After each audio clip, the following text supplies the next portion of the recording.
Sanma no Meitantei is a weird one. The game is a cultural touchstone in Japan, but it's also very much a you had to be there kind of thing. If you weren't in Japan in 1987, then a lot of it's going to go right over your head. The reason for that is this is another licensed game based on a comedian, but it's not really based on a comedian. Sanma Akashiya is the main character in the game, the master detective of the title, but he wasn't involved in the game. Instead, his agency Yoshimoto Kogyo licensed out a lot of their entertainers to appear in this game and chose him to be the lead. So it's really a game based on that agency. The thing is, Yoshimoto Kogyo didn't tell the entertainers that they were making this game. All of the characters in the game are real-life comedians, and they had no say in how they were used in Sanma no Meitantei. In fact, none of them were paid for the use of their likenesses in the game. Something that caused a bit of bad blood. When Game Center CX reached out to Sanma about using the game on the show, they were informed of the situation and chose not to go forward with it. So this is one game that will never be used on Game Center CX. Twisting that knife a little bit, Sanma no Meitantei was very popular. So you can imagine how thrilled these people were to hear how great they were in a game that they had nothing to do with and didn't get paid for. There's one more interesting thing to note about Sanma no Meitantei before we get started. It's the largest Famicom game to date, at 1.5 megabits. Now I haven't been staying on top of that, partially because every 10 games I'd have to go, this is the largest Famicom game to date, and partially because I often miss it until a few days later. The thing is, this is an adventure game. It's static screens with text. They are packing a lot into such a simple game. The story is that Bunchin Katsura has been murdered. It happened during a party where a lot of the popular comedians in Osaka were attending. At the same time, a diamond has been stolen from Bunchin's safe. You're the assistant to the greatest detective in Osaka, Sanma Akashiya. Together you set out to get to the bottom of the mystery. Compare this game with Portopia, and you can see what an improvement we've had. The graphics for what's happening are much larger, the characters are somewhat animated, and there's a more functional interface. The menu goes several layers deep, too. Starting in the top left and going left to right, the foot moves you to new locations. And in this game, that's done via a map. There aren't a lot of spots open initially, but it'll quickly expand. The magnifying glass is for when you want to interact with objects. It brings up a sub-menu of commands that go examine, hit, push, open, rotate, eat or drink, and take. Selecting the verb brings up a menu of items that you know about, but there's also an other option, which brings up a crab cursor that you can use to point and click. I actually don't like the crab very much because it's kind of hard for me to tell where it's pointing at. The photograph on the top menu is to choose who you want to interact with. Some locations have multiple people, and so you can call someone else over by selecting them in that menu. The briefcase is for evidence that you've collected. You could use it, show it to other people, or get some details about it. The big gear guy is for listening. You don't actually talk to suspects yourself, Sanma does. But you can listen in on their conversations, and pick what topic they're going to discuss. The face is Sanma himself. That's for when you're not really sure what to do.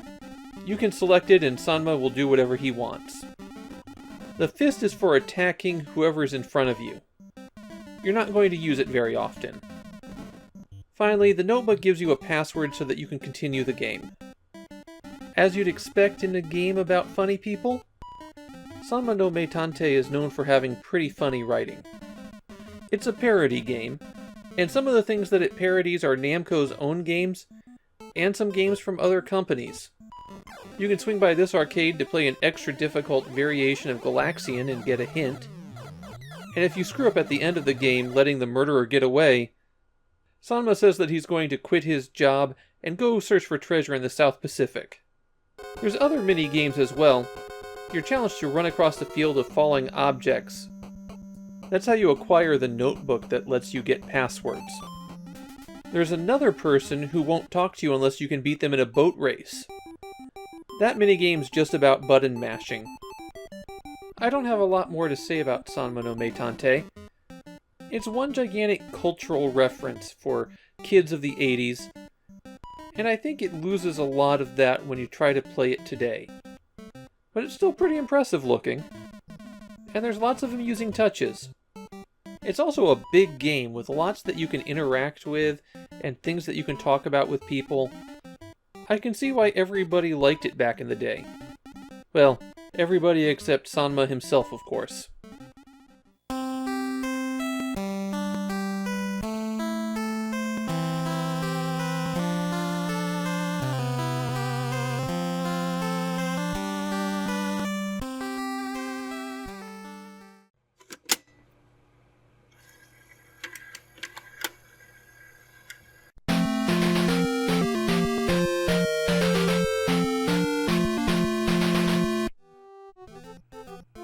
I need to get this out of the way first. The official title, in Japanese, is Appletown Story. I know the characters read Appletown Monogatari, but, per Square, the characters for Monogatari in the title should be read as story. I think they were just trying to maximize confusion, especially since they have the title of the US version on the front of the box as well. Little Computer People was one of the very first life simulators. Or I guess you could call it a virtual dollhouse. I can't say it was a big hit in its original format, and these days it's mainly remembered for being one of the major inspirations behind The Sims. There aren't actually a whole lot of changes between the original Little Computer People and Appletown Story. The character's now a little girl, and the interface has been streamlined so it's just a few icons. And the layout of the house has changed. And they added one really weird feature, which I'll get to in a bit. But, for the most part, you're going to get the same experience playing Appletown Story as you would playing Little Computer People. And 99% of that experience is just watching them go about their day. This is a virtual pet, not something where you're really directing them. It starts at 7 a.m. with the alarm clock going off, and eventually the unnamed girl will get out of bed, turn it off, and take care of things. She'll get dressed, brush her teeth, feed her cat, and for the most part, she does everything without any interaction from you. If you hit the A button, you can bring up a row of icons, and some of these will trigger interactions, but most of them are just to order more of whatever. From left to right, you've got the phone, which will trigger a phone call, and she'll just go upstairs and talk. The letter, which causes a letter to be delivered. Anytime something is delivered, it goes to the front door of the house, and that's in the bottom right-hand corner. Then there's the food icon, which will cause another meal to be delivered to her. There's 3 consumable items in the game, and she can only have 2 of them in her house at any given time. So when she uses one, you just hit the icon and have another one delivered.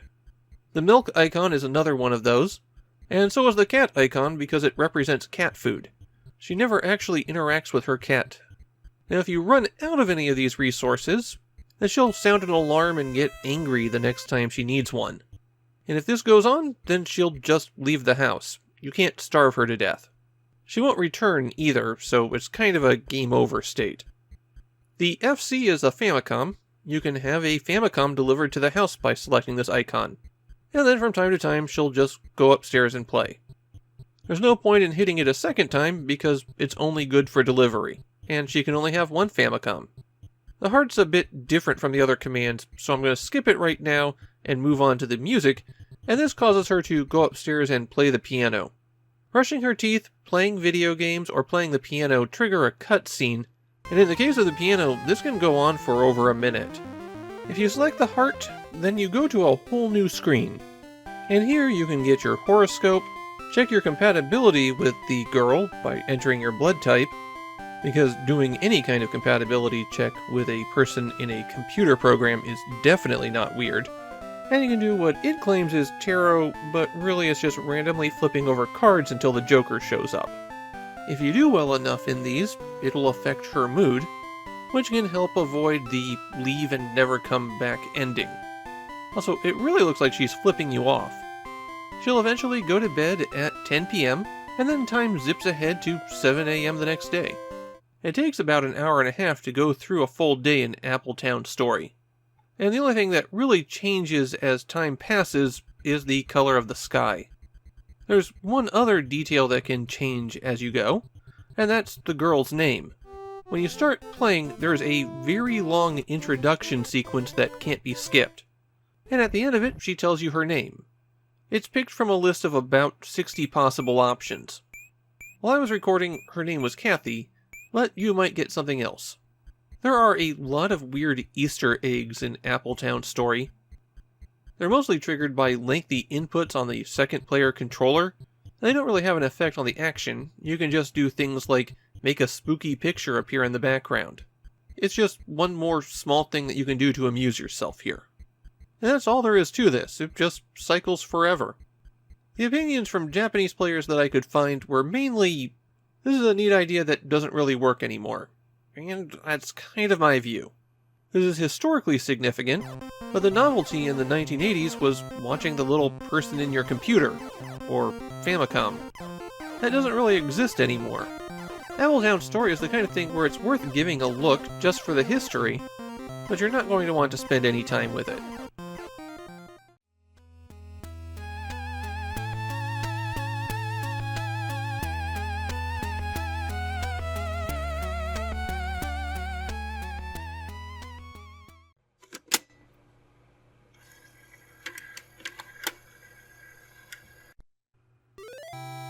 Cocona World is a very different kind of game. I can't even really think of any great direct comparisons for it. Maybe Tower of Duraga crossed with a Barbie game? It is an action-adventure game that was obviously created to appeal to young girls, and it has all of the user hostility of the action-adventure games of 1987.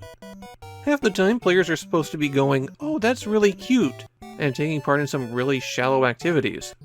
But the systems that it's wrapped up in are so poorly explained that most players were unaware that there was a goal, that it was possible to beat this game. The concept here is that you're Cocona, a young witch who lives in the forest by herself and goes about her day-to-day life. The actual goal of the game is to keep her alive long enough that her power will increase, and once she's strong enough, then the forest fairy that grants her magic will show her her future, which naturally involves a wedding dress. As you wander around, hitting the A button makes Cocona shoot her magic, hitting the B button shows what she's thinking about at that moment, and hitting the Start button brings up a menu where you can save your game. This is the only way to save the game. If Cocona dies, then it's game over and back to the title screen. The important things to keep track of for Cocona are all at the top left of the screen. From top to bottom, those are her magic, her mood, her health, and her treasure. When you start the game, all of these have a maximum of 5 points, but with every full day that passes, the maximum value of these increase by 1. Every time you fire off magic, it uses 1/2 of that magic point. So at the start, you can only cast spells 10 times. To deal with that, you have to find the fairy. She recharges Cocona's magic all the way to full. The reason you'd want to shoot off some magic is because there are animals wandering the forest, and some of them are hostile to you. Some, but not all. You can kill all of them, but if you kill a friendly animal, then Cocona's mood drops. And if either her mood or health goes all the way to 0, then it's game over. As a broad rule of thumb, anything that looks friendly is probably not something you want to shoot. One challenge getting around in the early game is that many of the screens randomize their exits. If you're on an empty forest path and there's 4 ways to go, then it's likely that the exits will take you to a random place, including the square that you're already on. Initially, your only option is to just keep retrying until you get spat out in the location you want. But there is a way to deal with it. When you kill an animal, it drops an item. Most of them drop stars, which is just a small amount of treasure. And treasure is used at the various shops in the forest to purchase some kind of food, like cake or eggplant. Other animals can drop more useful power-ups. And it's always the same item dropping from these same animals. Tanukis always drop lamps, and wolves always drop keys. Using the two of those together at a location will let Cocona get a treasure, which maxes out her treasure meter. Cats are technically good animals that you're not supposed to hit, but they're the only animal that will drop the fishing rod, which is how you can fish at a certain point. And fishing is performed just by standing there and waiting a while until the fish shows up. Finally, there are Jizos, and when you shoot them, you get a Jizo statue. And carrying one of these around with you makes the exits from the various forest paths consistent. The lamp and Jizo are on a time limit. 1 hour for the lamp, 2 hours for the Jizo. Once that amount of time passes in-game, they just vanish. From time to time, Cocona will stop and tell you that she wants something. It might be a kind of food, or it might be to visit certain locations or do certain tasks. From that point on, her mood will drop slowly until you fulfill that request. Also, her mood and health will decline over time just as you walk around, so you'll want to keep it up anyways. Health has a relatively easy fix. There's a free hospital in the forest. But you have to be at 2 health or less, otherwise they won't do anything for you, and Cocona's mood drops. For food, you have to have the appropriate item in your inventory, then go back to Cocona's house, which is where you start, and sit at the table outside. Then she'll eat, and you're all set. The events that she might want to take part in are a bingo minigame and fortune-telling.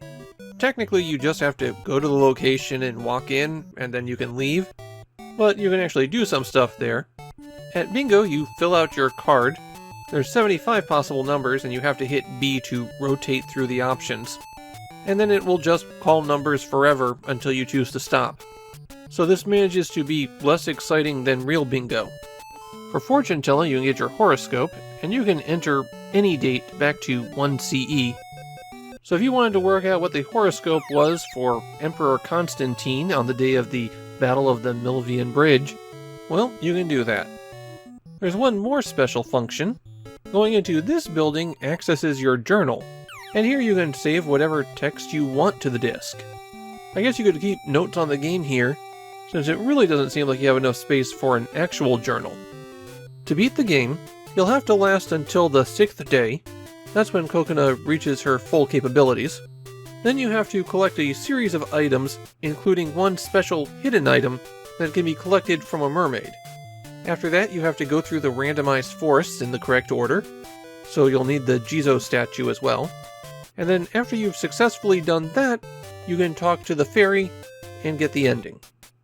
Interestingly, Cocona World seems to have a small cult following in Japan. Or at least enough people who played it as a kid and then commented how confusing they found it. And some people think of it as a proto-Animal Crossing, though personally I don't really see it. I find Cocona World to be interesting, but maybe too annoying to play. The way Cocona moves around is very stiff and slow, and then suddenly if you're pushing in one direction she'll take off running, and if you put the controller down for a minute, she'll just wander off to do her own thing.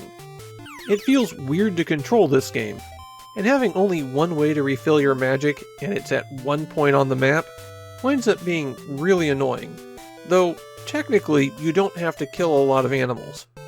There's also a problem that there just aren't enough activities here. And the ones that are there aren't very good. If there were 10 minigames, and if the action in getting around between them was more interesting, then maybe Cocona World would work. As it stands, I think it's an interesting failed experiment. I don't see anyone wanting to play this one through to the ending these days. It takes 4.5 hours minimum. But you can also see the germ of a good idea here. Maybe with a bit more time in the oven, Cocona World could have been one of those lost diamonds in the rough. But as it stands, it's not really a good time.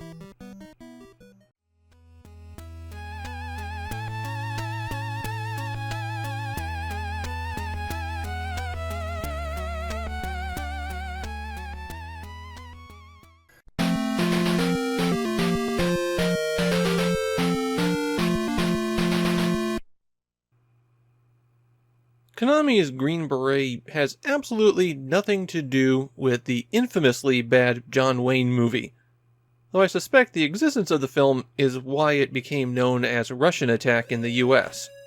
For those unfamiliar with the term, Green Berets is the nickname for the US Army Special Forces, and it's one of those things where anyone you meet who says they were a Green Beret probably wasn't. Konami's Green Beret started out as an arcade game, and one that was specifically targeted at the US market. The US got the arcade version ahead of Japan, and the disk system and NES ports were released simultaneously.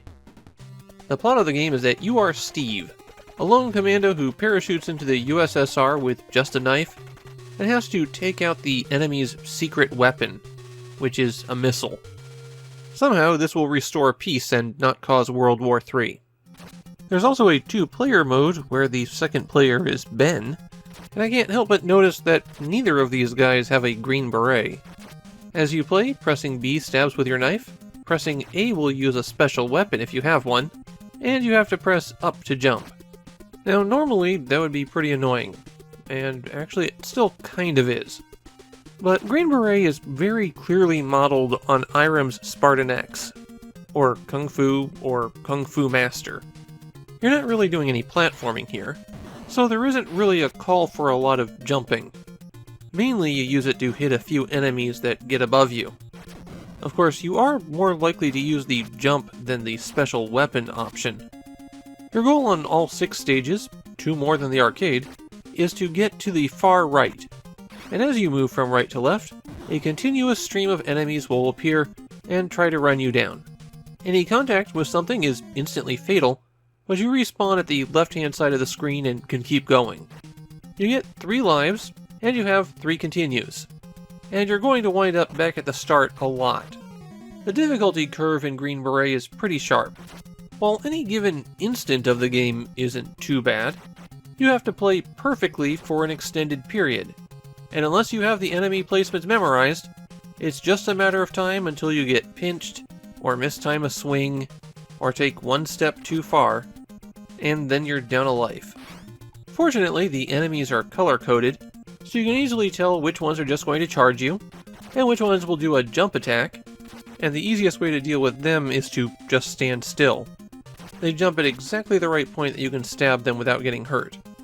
There's also yellow enemies with guns that will chase you up and down ladders, and when you reach the end of a stage, you'll face a swarm of enemies that can sometimes include special troops like people with rocket packs, or guys with helicopters, which really seems kind of similar to the rocket packs. The most important enemy that you'll face are the yellow enemies who start out laying on the ground. When you approach, they'll stand up and run at you, and if you defeat them, they'll drop an item. Usually it's one of the special weapons, but there's more than that. For the missile launcher and grenades, you get 1 when you pick up that item, but if you pick up an additional 1, then it adds to your stock. On the other hand, if you have a missile launcher and pick up a grenade, or vice versa, then you just swap. There's enough special weapon drops that you really should just use the items. For the most part, there isn't a special opportunity that makes it worth hanging on to them. The rocket launcher fires a missile straight ahead that goes through anything, and the grenade lobs a bomb that destroys everything in a range around it. These weapons are capable of destroying landmines, and sometimes when you destroy landmines, you'll find a ladder going down to a bonus area. These bonus areas are completely empty, and when you take a ladder back up from them, it'll drop you off at a random point in the stage, possibly even before you went down. The reason why you might want to descend into them is because the enemies down there are usually a bit easier to deal with. The yellow enemies can also drop a handgun, and unlike the missile launcher and grenades, the handgun lasts for a period of time, so you can keep running and firing as many times as you like. The last thing that they can drop is a star, and that makes you invincible for a short period. If you're having trouble progressing, there is a cheat code. If you press and hold A and B as well as down on controller 2, holding the D-pad in different directions on controller 1 and pressing start will take you to a different stage. Though you can't access the 6th and final stage like this. Only from what I could find, people liked the game in Japan, though an awful lot of them made fun of the fact that landmines are out in the open. I'm not sure why that detail caught so much attention, but it did. My feeling on Green Beret is that it's lesser Konami, but lesser Konami is still better than 95% of everything else. This is a good-looking game, it sounds good, but I didn't think the action was especially great. Your knife stabs are just a bit too limited, and you're just poking the exact same guy hundreds of times. While the background may change, there really isn't a whole lot of variation in how you're playing. New challenges on stages tend to be things like, now there's sniper towers for a short distance. Or there's a third tier and you have to choose which tier you want to run across. Green Beret is not bad, it's just not a game I'm going to be reaching for especially often.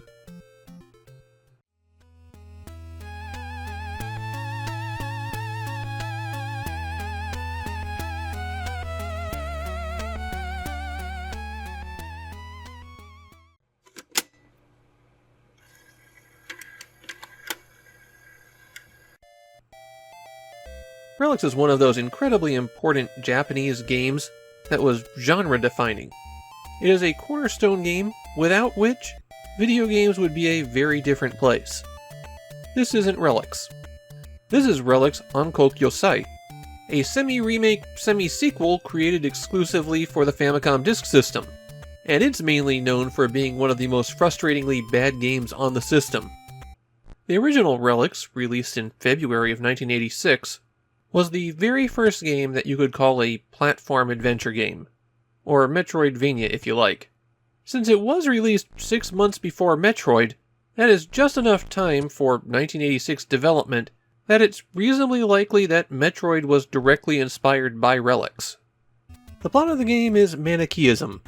There are two vast spiritual entities driving the world, one light and one dark. The dark one overran the world and created a vast fortress, the Onkoku Yosai of the title. The Dark also abducted the Radiant Princess who brought light to the galaxy, and is keeping her at the top of the Dark Fortress. The Light has a champion, but only a spirit can infiltrate the Dark Fortress, and so the soul of that champion takes possession of a body within it, and starts finding their way through the structure. What this means in gameplay terms is that you have to find your way through a vast maze of side-scrolling chambers, locate 5 talismans hidden in distant corners, gain new abilities so that you can access new areas, and finally, make your way to the princess. As you're walking around, hitting A jumps and B attacks, and then after that the controls get complicated. Relics is one of those games where your orientation matters for your movement. So if you're facing right and you push right, then you'll walk forward, but if you push left, you don't turn around, you just pace backwards a little bit. If you hit down to crouch, you don't have to hold it, you just stay crouched. You have to hit up to stand up again. And if you're standing up, pressing up will make you rotate 90 degrees so that your back is to the camera.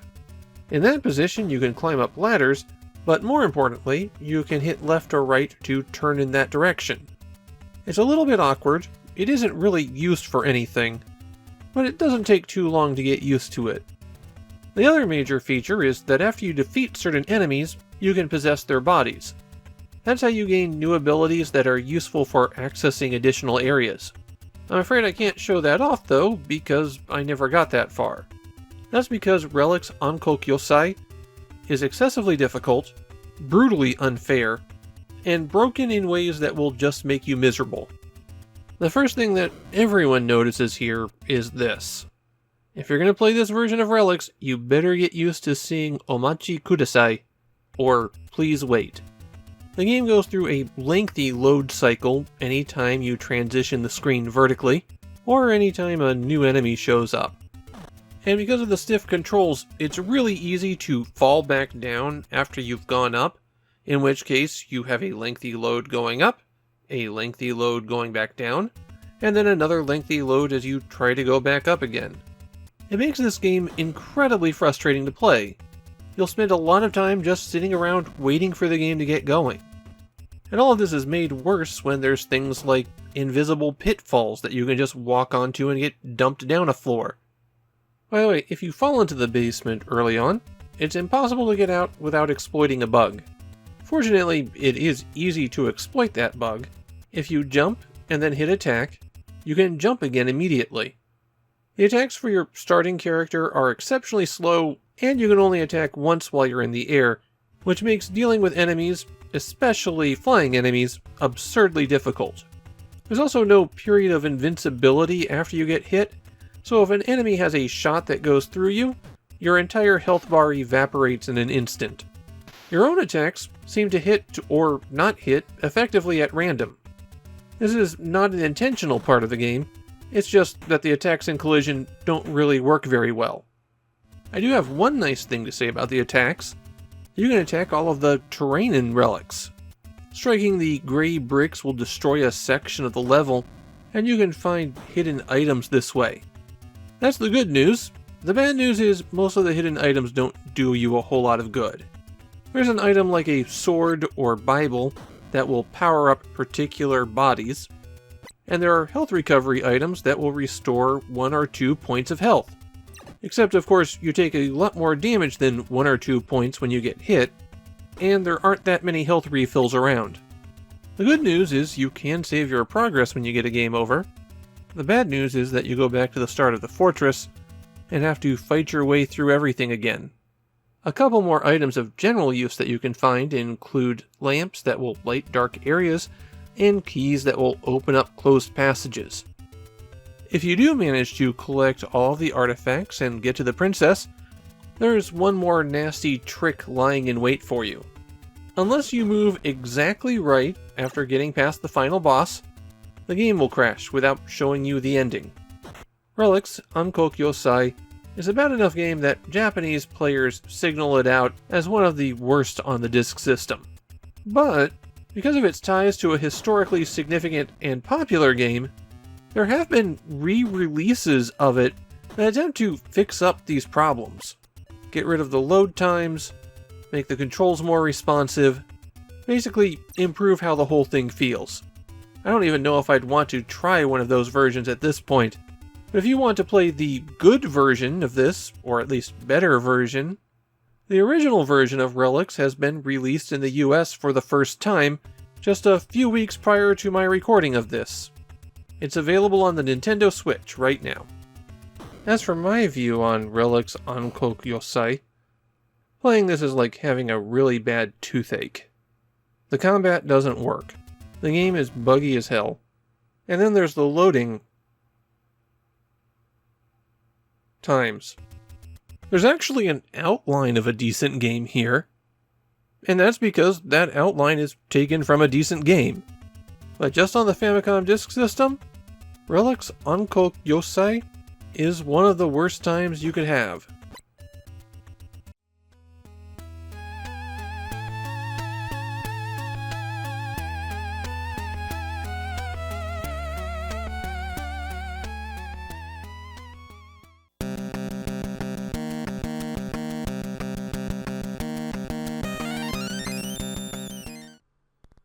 The title for this game is often misreported.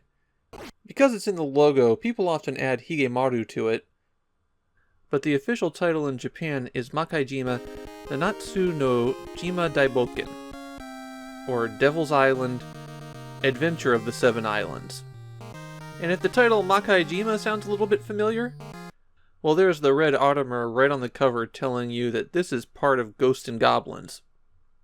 Okay, not really, but Capcom was definitely trying to cash in on the success of their other game. The other thing that the cover tells you is that we're in for some good old-fashioned 1980s style Japanese racism. It's got some real, I don't see what's wrong with that, it's how we've always depicted those people kind of vibes. The Famicom game is a sequel to the arcade game Pirate Ship Higemaru.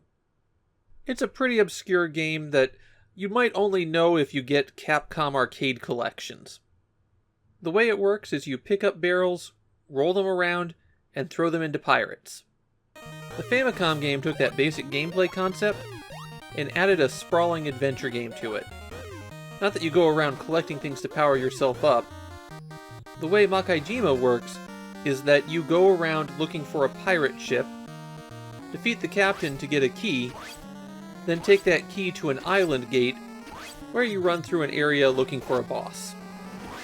I've always bounced off Makaijima because it is just too much there.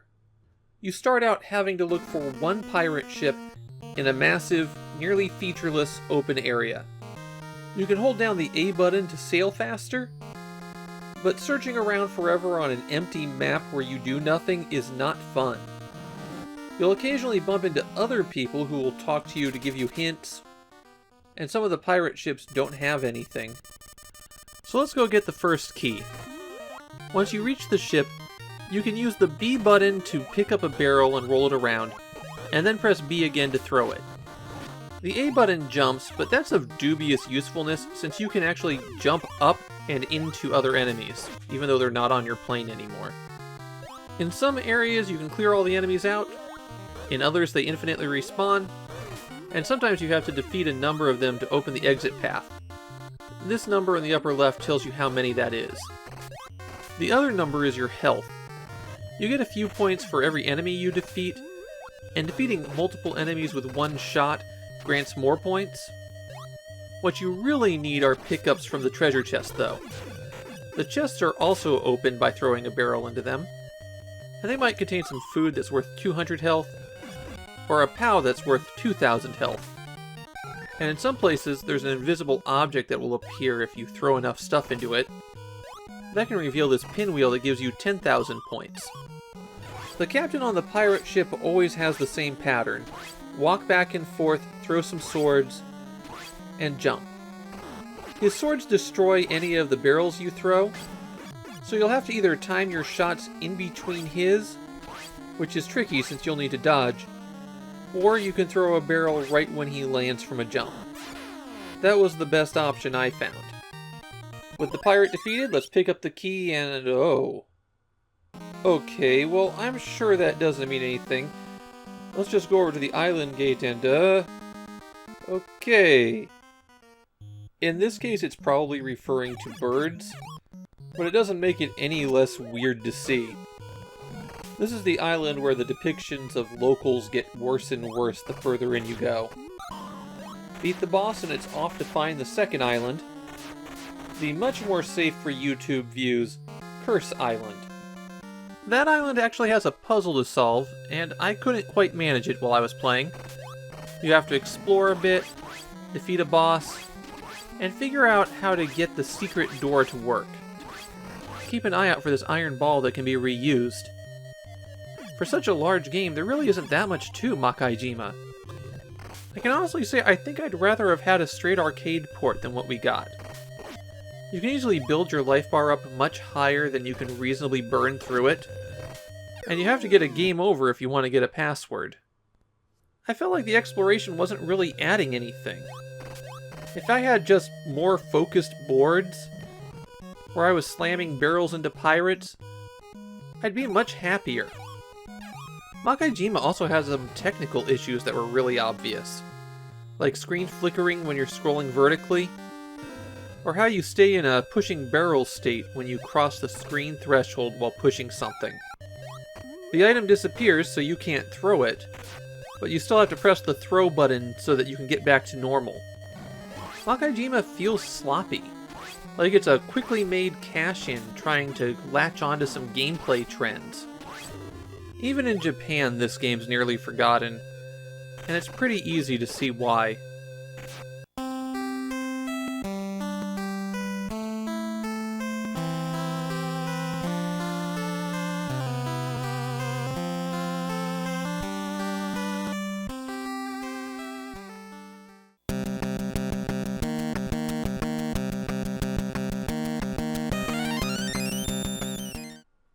You know, it's viewership gold on YouTube. Short videos about 8-bit shogi games. But I do have a couple of interesting things to say about Morita Shougi. Shogi, to give the 30-second overview, is a board game descended from the same base game as chess. Similar to chess, all of the pieces have their own distinct moves, and what makes it unique is that captured pieces can be placed back on the board for the other player. The sides are distinguished by what direction they're facing, not by the color. This is the second game from the publisher Seta. Their first one was 2 years ago, and it was Fuuun Shourin. Based on that, you might think that Seta specializes in shogi games, but it's just a weird coincidence. This is actually their final shogi game on the Famicom. I actually find that kind of odd because Morita Shougi launched a huge franchise for them. There's actually 14 different Morita Shougi games. The first one was on computers, and this second one is actually a sequel rather than a port. If you could beat some of the later entries in the series, you got an official ranking from the Japanese Shogi Association. The second and third ones on the Super Famicom are the only 32-bit games on the console, as they have a 32-bit processor in the cartridge. And the Nintendo 64 version has a modem built in for online play. That same sense of innovation is carried over here. Morita Shougi is the first Famicom game to offer a battery backup. It's used for saving games for replay. And yes, my cart from 1987 still had a good battery in it. The use of save data here feels so limited, I'm going to hold back my discussion on battery backups for another day. You might think that Morita was a master shogi player, but that's actually not the case. Kazuro Morita was the programmer of the game. The developer Random House is Morita's own company, no relation to the book publisher. As for the Famicom game, well, it has a very bare-bones presentation. When you start a game, you can assign each side to a player or one of 3 levels of AI, and that does mean you can have the computer play itself. I'm pretty bad at shogi, even though I do know how to play, so I was playing on level 1, and it did fine. It seemed to like exchanging pieces a lot, though. Morita Shougi also offers the option to rewind a game, or set up a board any way you like. And really, that's all you can say about the game. It's shogi presented in a straightforward, basic presentation.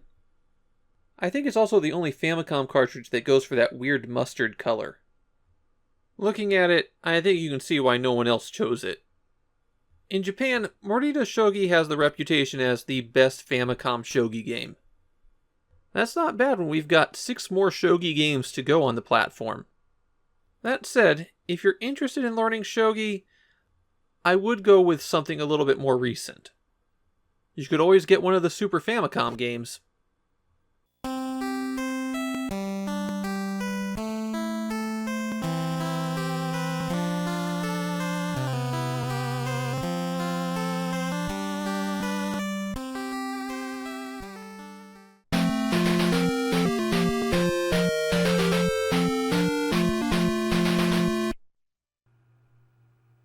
Since Ego-Q Roban Taikyoku got a release as a cartridge a few months after this disk system version, I've told the following story before, but it's the most important thing about the game. Because this is one of those dominoes that changed the course of history. In the early 80s, Bulletproof Software was a small software company in Japan. It was founded by Henk Rogers, who was Dutch, and they were looking to get their foot in the door with video game consoles. One of Nintendo president Hiroshi Yamauchi's hobbies was playing Go, also destroying people's lives. But for this story, playing Go is what matters. In a meeting with Yamauchi, Rogers took out their prototype of Ego-Q Roban Taikyoku, and Yamauchi was impressed when he played it. This was the only time that Yamauchi ever played a video game. Rogers got his license to publish games on Nintendo systems, and that became vital about a year later, when Rogers thought he had acquired the rights to publish the very popular computer game Tetris. And the rest of the story is so well known that they made a television series about it. Henk Rogers might not have been in a position to go and get those Tetris rights if it wasn't for Ego-Q Roban Taikyoku. Go is one of the definitive classic board games. Players have stone of a certain color, black or white, and take turns putting down a stone of their color at the intersection of lines on a board. Your goal is to control the most territory by surrounding it, and if you completely enclose your opponent's stones, then you take them off the board, and they count against your opponent's score at the end of the game. Play goes back and forth like this until both players pass, which usually happens because there's no way for them to gain any more points. Go is traditionally played on a 19 by 19 grid, And that is something that has caused a lot of problems for people developing AI that can play Go. The number of possible moves at any given moment is absurd, and you can't even eliminate bad moves that easily. One of the most important things in Go is knowing when a battle is lost, and so you stop playing stones there and look for another spot on the board where you could get an advantage. And that means on any given turn, there could be well over 100 perfectly valid moves to evaluate. And the way AI traditionally works is that it evaluates any possible response from an opponent, and then looks for ways that it could respond, and with every step this multiplies the possibilities, which means you don't have to think very far ahead for the possible options to become astronomical. Compare this to chess, where on any given turn there might be a few dozen valid moves, which can be quickly narrowed down, and, well, that's why there have been decent chess AIs since the 1970s, and you still can't get a really good Go AI that plays on your own computer. The solution in Igo Q Roban Taikyoku is one that's used for people learning to play Go. Narrow down the options by reducing the playfield to 9x9. And this works reasonably well. I'm not going to claim this is a genius AI. I enjoy playing Go, but I'm kind of bad at it, and I can beat this AI from time to time in even matches. But the computer doesn't make any obvious, stupid mistakes that I can spot. It doesn't stay hyper-focused on one area of the board. It doesn't default to reinforcing areas where it's already won. This is a reasonably competent Go AI, especially for the mid-80s, and especially for an 8-bit processor. An interesting thing about how the game is set up is that rather than having different difficulty levels for the AI, Igo Q Roban Taikyoku uses the traditional handicapping method for Go. One of the players gets stones placed on the board as an advantage. It's a system that works pretty well. There aren't really a whole lot of other features on this disc. There's a tutorial that will walk you through how to play Go, and you can save and watch records of your matches. But that's it. Of course, why would you need anything else, since you're just here to play Go? Unsurprisingly, this is not a game that gets a lot of attention in Japan. But there are people who recognize it as the impressive technical feat that it is. I can tell you that Igo Q Roban Taikyoku is the best way to play Go on your Famicom. Admittedly, that's a low bar. The competition consists of 2 truly awful AIs, and a bunch of tutorials that let you watch matches being played.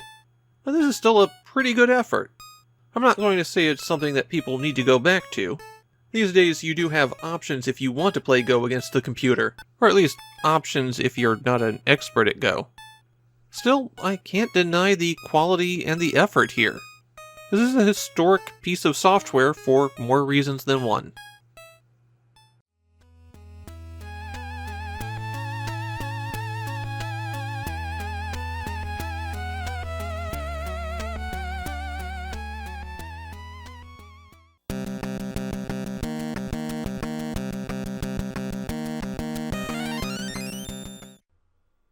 There are some of these games that I go, oh, I need to play. And then there are some that I go, oh boy, I get to play. Argos no Senshi is definitely one of the latter. It's not perfect, but it's such a snappy action game, I have a lot of fun with it. I've also never managed to beat it, even though I know it's really more of a matter of patience than anything else. I never have enough time when I sit down with it. My only regret is that I decided to play it without a strategy guide. There's a good chance I would have beaten it for this video if I had used a guide, but I didn't mind wandering around and tinkering. The Japanese title Argos no Senshi means Warrior of Argos, the Greek city-state. Though there's nothing in the game that really seems Greek to me. I'm not sure why they chose Rygar as the US title. They also changed some of the music when they brought it to the US. Argos started out as an arcade game, and this is one of those cases where it was changed dramatically between arcade and home. We've already seen how common it is to add action-adventure elements, where players have to search for a long time for things, and collect power-ups to let them continue on. Argos takes it one step further. You get experience points for every enemy that you kill, and you level up. Both your attack power and your health bar increase. So if you're having trouble defeating a boss, beating up a bunch of little guys might help. The story for this game is very simple. Rygar the Beast King has risen again, and according to prophecy, a warrior from Argos will defeat him. The thing that makes Argos no Senshi really stand out is just how good the action is.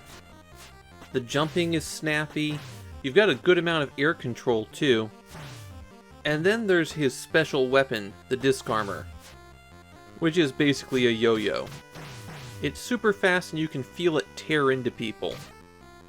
There's only one point in the game where I felt like the platforming didn't work, and that's right here. This one little enemy standing on a spot, and if you touch him or get hit by him, you get knocked back off the edge. The best solution I found was to use another move, bouncing on his head. As you wander the world, sometimes you'll find these doors. When you go in them, you'll find a wise man. They can give you hints, refill your life, and in a few rare instances, they'll give you a power-up that will help you navigate the world. A few of the doors lead to new areas. And the way it generally works is that there's two linked side-scrolling areas, and those are linked together by an overhead hub world. From the start of the game, your first goal is to go right until you find this door that takes you to that overhead area. Once there, you can get the grappling hook. You toss it up in the air by pressing up and B. If there's something above your head that it can attach to, then you'll start climbing up. The side-scrolling areas in Argos no Senshi tend to have multiple layers, and the hook can latch onto something above the screen. That said, there's usually some context clues to help you know that there's something above you. Like a tree trunk that extends above the screen. You use the grappling hook to reach this boss, and here's where I went off the rails. I discovered a bug in Argos no Senshi right here. By jumping over the boss's head and getting knocked back off the screen, I wound up continuing at the third boss. The first boss advances on you and shoots out 3 fireballs that are kind of tough to dodge. The third boss sits in one place and shoots 2 very easy to dodge fireballs. It took a lot of hits, but I did manage the sequence break. There's one more set of abilities for your warrior. You collect these tokens to build up your mental energy, and by hitting start you access this status screen. There are 3 special abilities that can be activated here. For 3 points, you can extend the reach of your grappling hook. For 5 points, you get a screen-clearing attack that can be used 10 times. And for 7 points, you can completely refill your life bar. Enemies can also drop vials that will refill 1 point of life, but it's pretty rare for them to do so. And that means grinding up the mental energy to use the full revive is usually how you have to get health back. You only have 1 life in Argos no Senshi, and the game over screen doesn't give you a choice to continue, but what you can do is hold down right and press start, and you'll begin in whatever area you died in. There is no password system, so the entire game has to be cleared in 1 sitting. And it is a very long game. Even if you're following a guide, I would anticipate it taking you about an hour, hour and a half to clear. If you're not following a guide, it'll be much longer. In Japan, the Famicom box art is particularly unpopular. People complain that the cartoonish style doesn't match the game at all. Despite being a well-regarded Famicom game, Argos no Senshi doesn't have any follow-ups on the system. In fact, it would take 20 years before any sequel would be made. As for the original, there's a reason why it's remembered as such a great game. The visuals and music are fantastic, and the action plays great. I don't even mind the huge amounts of sprite flicker, or the rare slowdowns that occur. If we only counted games up to this point, Argos no Senshi would be in my top 5 Famicom games. It's not going to hold that position, but that's because we're going to see so many amazing games.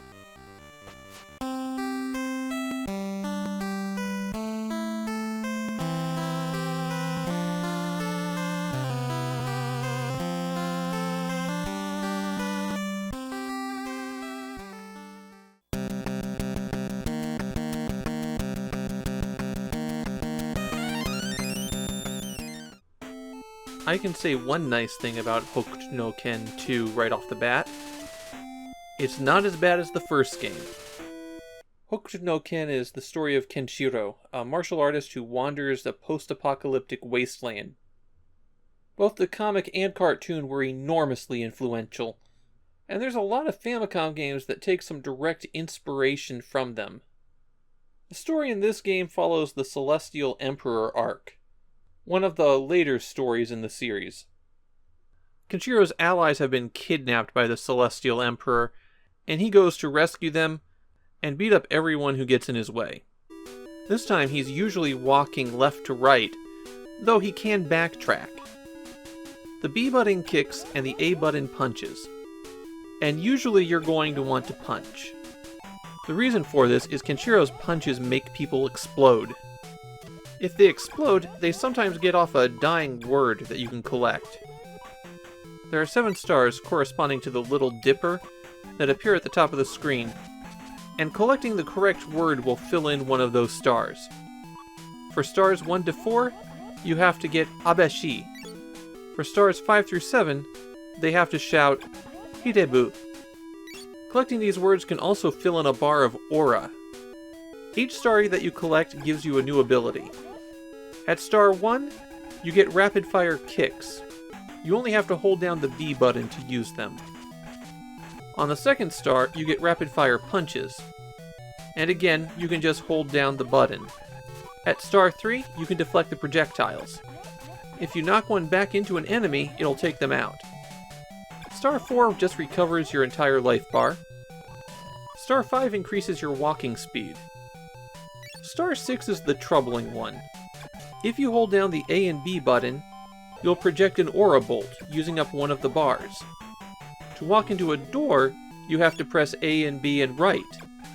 Not all doors are enterable, so if you press A, B, and right in front of a door you can't go into, you fire off an aura bolt. You've only got limited shots there, and the words that refill it appear pretty rarely. There's no convenient indicator to tell you who's going to scream before they die.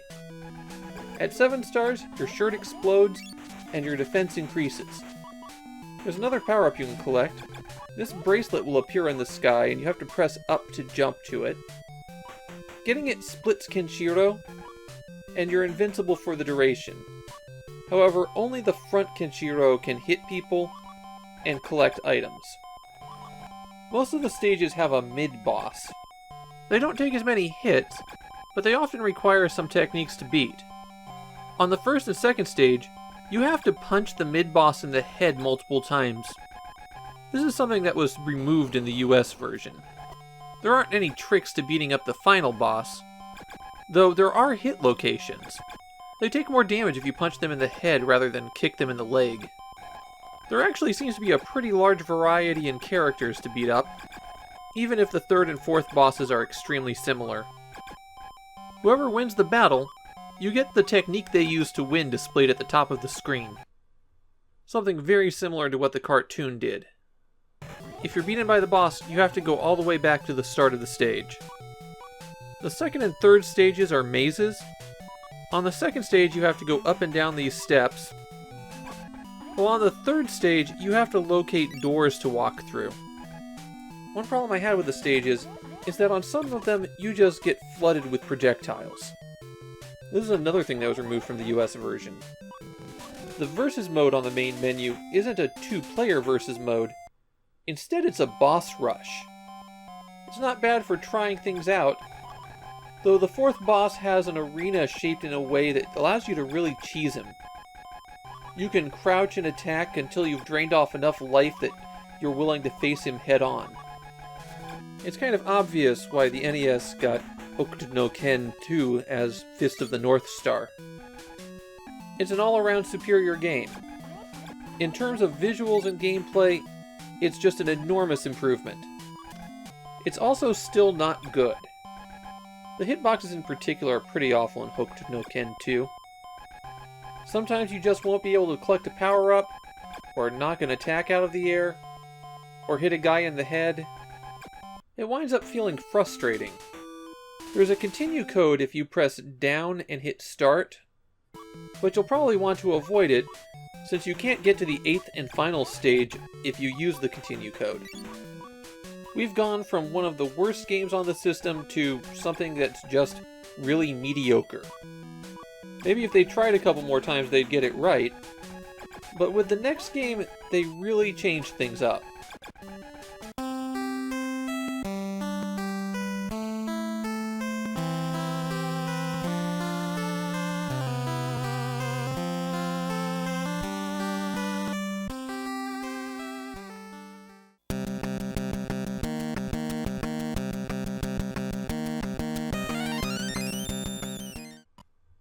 Pop quiz. Not counting the spin-offs, how many Kunio games are there on the Famicom? The answer is 11.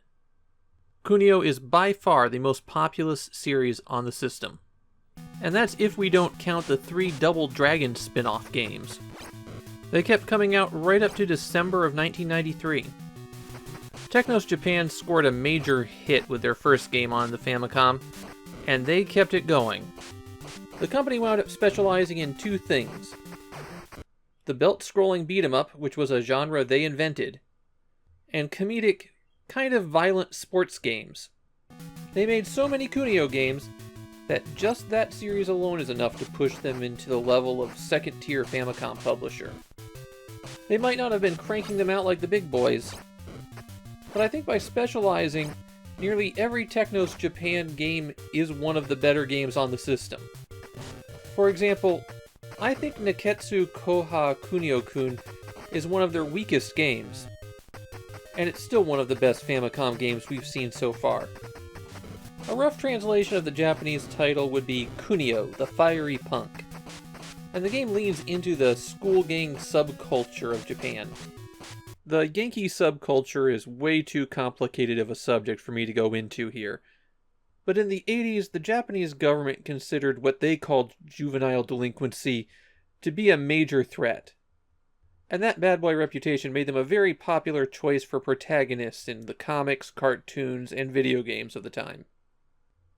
Nekketsu Kouha Kunio-kun was originally an arcade game, and it was a smash hit in the arcades. People could immediately see the potential in the beat-em-up genre, and it became the game to copy.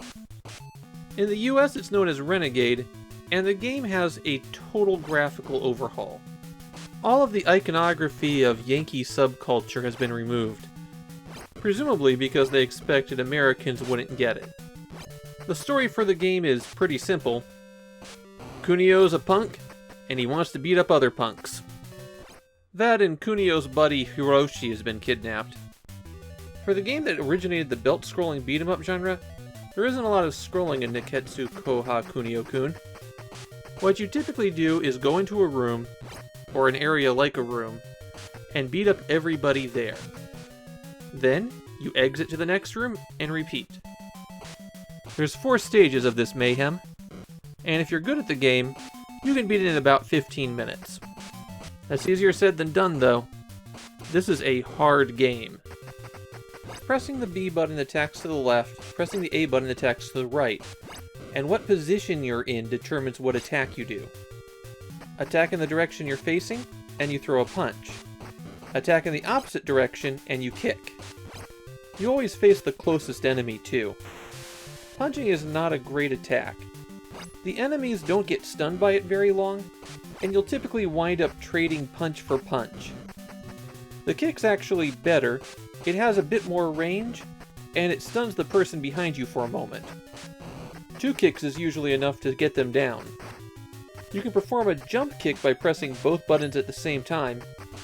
Enemies often just duck underneath it, but that leaves them open to starting a combo. You can also run by double tapping in a direction. Attack in the direction that you're running and you'll throw out a punch. Or you could press both buttons and do a flying jump kick. You can also grab an enemy when you're close to them, attack toward them to knee them a few times, or press away and attack away to throw them behind you, which might also knock over anybody who's approaching from that direction. Finally, when someone's on the ground, you can walk over them and press down to sit on them, then attack in their direction to beat them up while they're on the ground. That's actually the most effective move in the game. Get them on the ground, and then punch them a few times, and you've got a good chance of taking them out. Another useful thing about that move is sometimes you'll shake items out of enemies. This P makes you flash, and you're not invincible. Instead, enemies go flying when you punch them. The heart is an extra life. A useful trick to be aware of is that you can knock enemies off the stage. Just get them over to the edge and punch them a few times just right. Naturally, you can go off the edge too, and it can be really risky when you're running. On the second stage, you'll get attacked by guys on motorcycles. You'll have to jump kick them, but fortunately one jump kick is enough to take them out. After a while, you get your own motorcycle and drive down the road. In this segment, the A button kicks out to the side. If you pick up the S on this stage, it makes the B button do a more powerful attack. The best tactics I can give you for Nekketsu, Kouha, Kunio-kun is to run in, hit them, knock them down, and beat them on the ground. You'll take an occasional hit that way, but it's generally the safest way to take out the other punks. At least you get your life refilled when you complete an area. That's something that helps encourage riskier play. There's no continues when you get a game over, but there are cheat codes that will let you skip to later stages. You might have noticed the 2-player option on the title screen. Don't get your hopes up, it's alternating. The biggest problem with Nekketsu, Kouha, Kunio-kun is that Technos Japan took this concept and proceeded to do it much better many times over.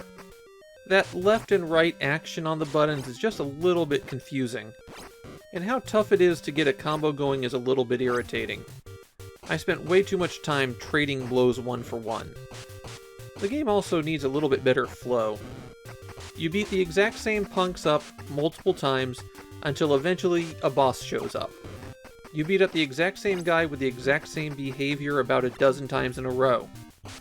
But that's why I think Nekketsu Kouha Kunio-kun is one of the worst games from Technos Japan. It's still very innovative, it's still packed with wild action. It's just, why play this when I could play the other Kunio beat-em-ups or Double Dragon?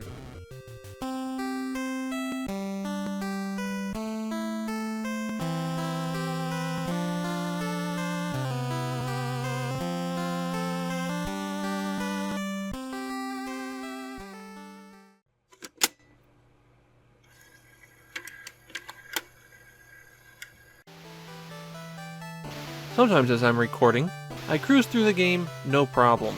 I've played a lot of games in my life. I may not be the greatest player on earth, but I'm reasonably good. I can pick up most games and do well enough to see what they're like. Fuuun Shourin Ken destroyed me. I was stuck here on stage 3 for about 45 minutes.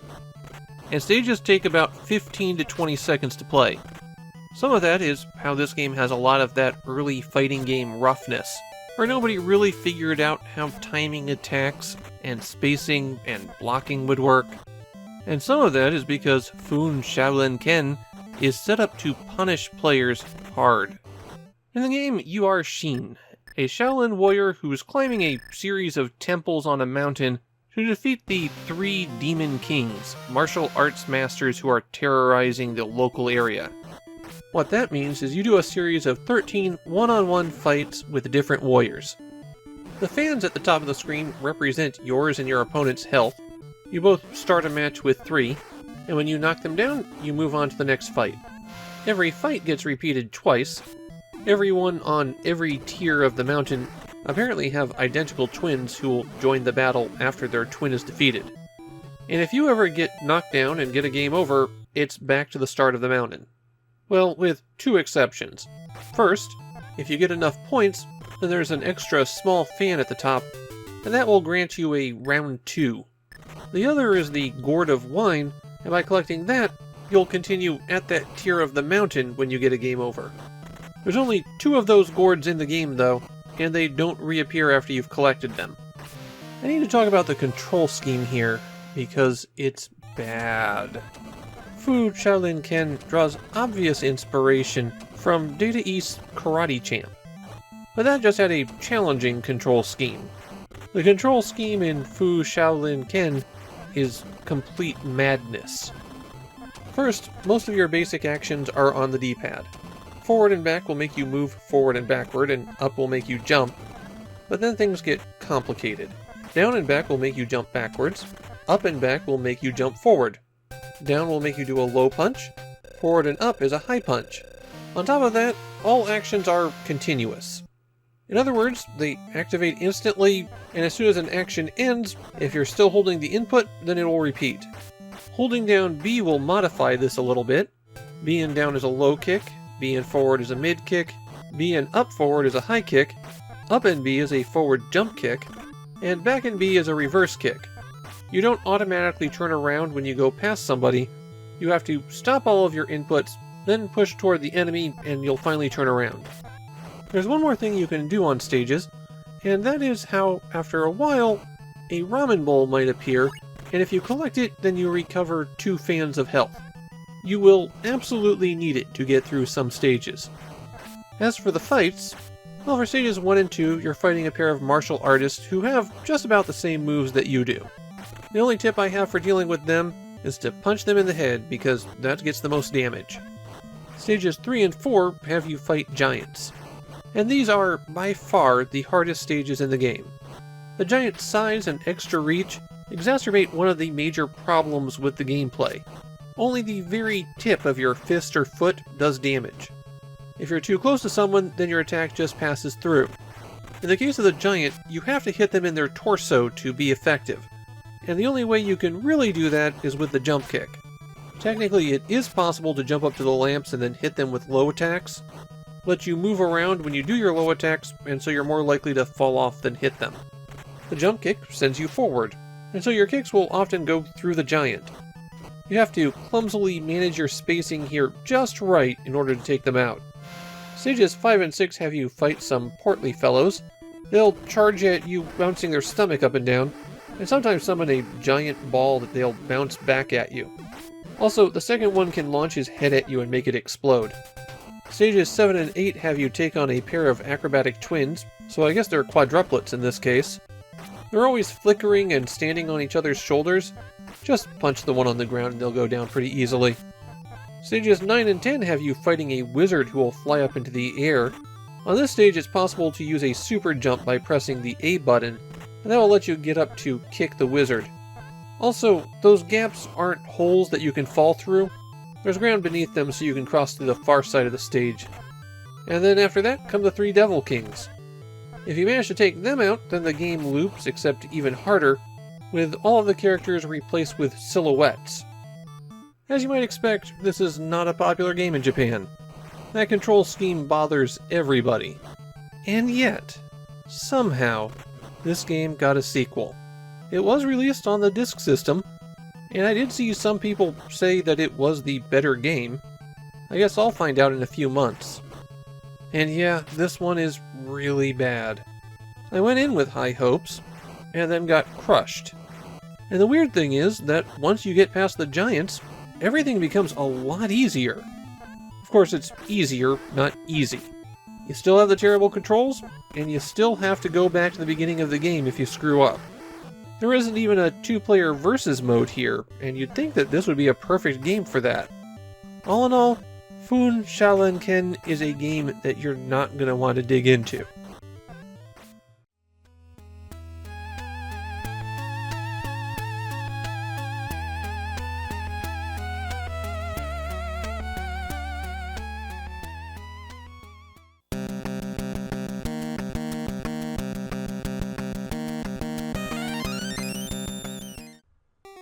Family Jockey's a bit of a special game.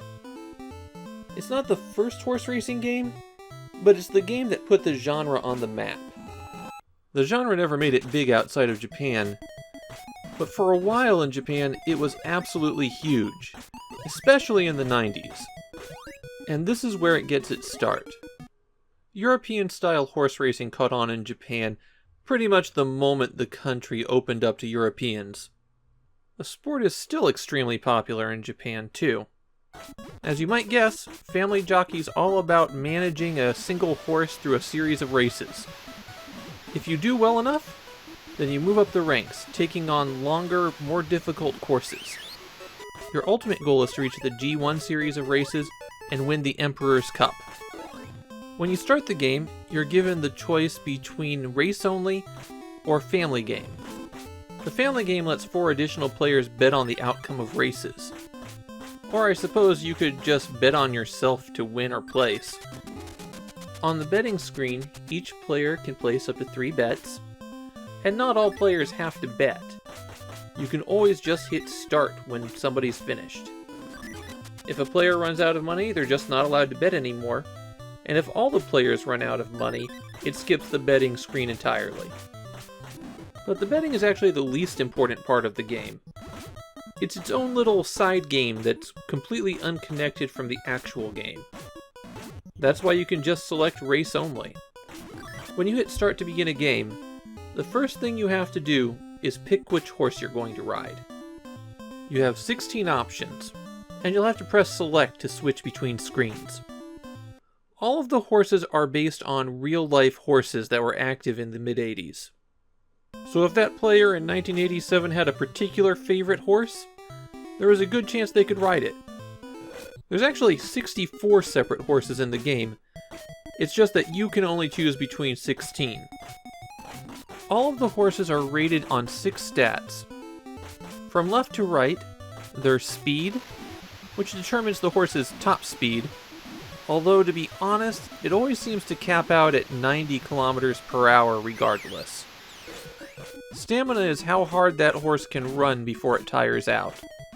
It's primarily what you're managing in the race to do well, so a high stamina is a good pick for when you're starting out. Guts is how much the horse can push other horses around. The pack can act a lot like bumper cars as the horses collide and push each other out of the way.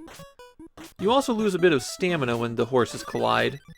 A high guts score minimizes that loss. Jump isn't important to start out, but it becomes very important later on. Some of the courses are steeplechases where there will be obstacles you have to leap over. And your jump score and your speed when you jump determines if you can clear it. These aren't common in the early races, but as you move up the ranks, they become much more common. Turbo is how much speed you gain when you whip the horse. It's useful for rapid acceleration, and a high turbo score means that you don't have to whip your horse as much, which helps their stamina. Type is a little bit unusual. The higher that number, the less that the horse is affected by adverse track conditions. A horse with a high type isn't affected by mud as much. The inside corners of the track are mud pits, so you can cut the corners a bit more closely if this is high. This is also the only stat you can't improve as you race. So if you want to take advantage of it, you'll need to take a horse with a high type right from the start. Once you've picked a horse you'd like to use, hit A to continue on to the next screen, and there you'll find out what race you're going to be running, the distance, and the track conditions. You can also press A to bring up your horse's stats. The races in the G1 series are all real races, but before that they're made up. When you get to the next screen, you're told what the odds makers think of the race. The double circle is their favorite to win, the circle is their second favorite, the triangle is their third. But I found that these guys aren't very accurate when it comes to their guesses. So don't worry about it if nobody likes you. You also find out what the purse is, and what the race record is. You can also see the colors of the horses and jockeys. Player 1 is always the guy in pink riding the white horse. Finally, it's time to race. All of the races have 6 horses, and your opponents are randomly selected from the pool. The controls are pretty simple. The A button whips the horse, and up and down changes what lane you're in. The horses move smoothly, but there are distinct lanes that they run in. So if you tap up, you don't just go up a little bit, you go all the way to the next lane. Initially, the races just take you out of the starting gate and around the corner. But as you move up the ranks, the courses get longer. And eventually you'll have to do an entire lap of the track. You always are in the inside gate as well, though due to the mud puddle on the corners, you might not want to stay there. When the gate opens, you need to whip your horse pretty quickly to get him up to speed. And then the best strategy is to coast a ways, only whipping as you start to fall back a little. There's actually multiple reasons for this. First, you need to maintain your stamina for the entire race. Second, the game tries to keep all of the horses in view, so if you're way out ahead, you don't get to see as much of the track that's coming up. It's no big deal for corners, but there's other things that might require immediate reaction. Third, you want to collect power-ups, and if you're further back, you have a little bit more opportunity to get them. The power-ups are these circles with a letter in them, and they permanently improve the corresponding stat for your horse by 1. And to reiterate, those stats are speed, stamina, guts, jump, and turbo. If you want to make progress in the game, you have to collect those. Unfortunately, which power-ups appear and where they appear is totally random.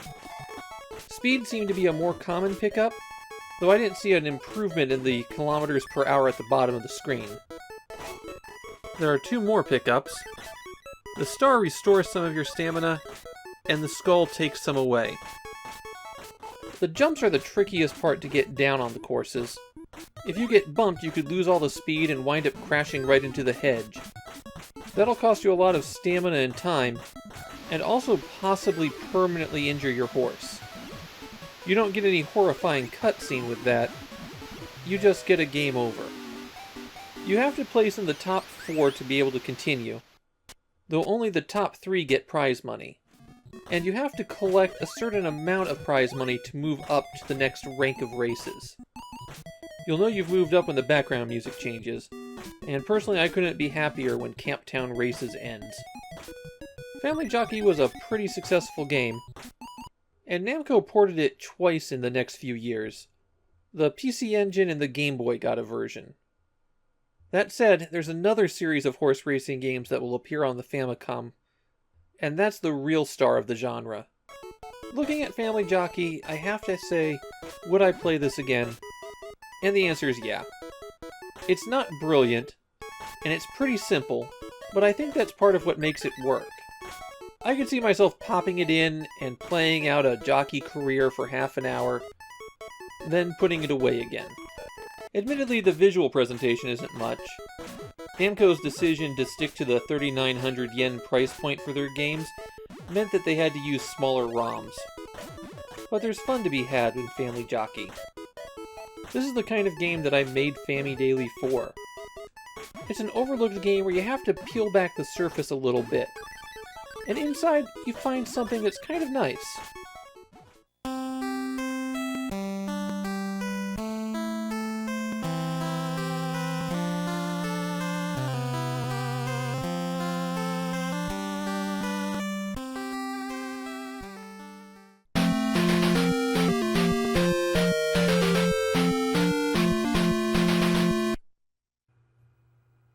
In case you couldn't tell by this point, Konami's releases for the Famicom Disk System are going to be a real high point.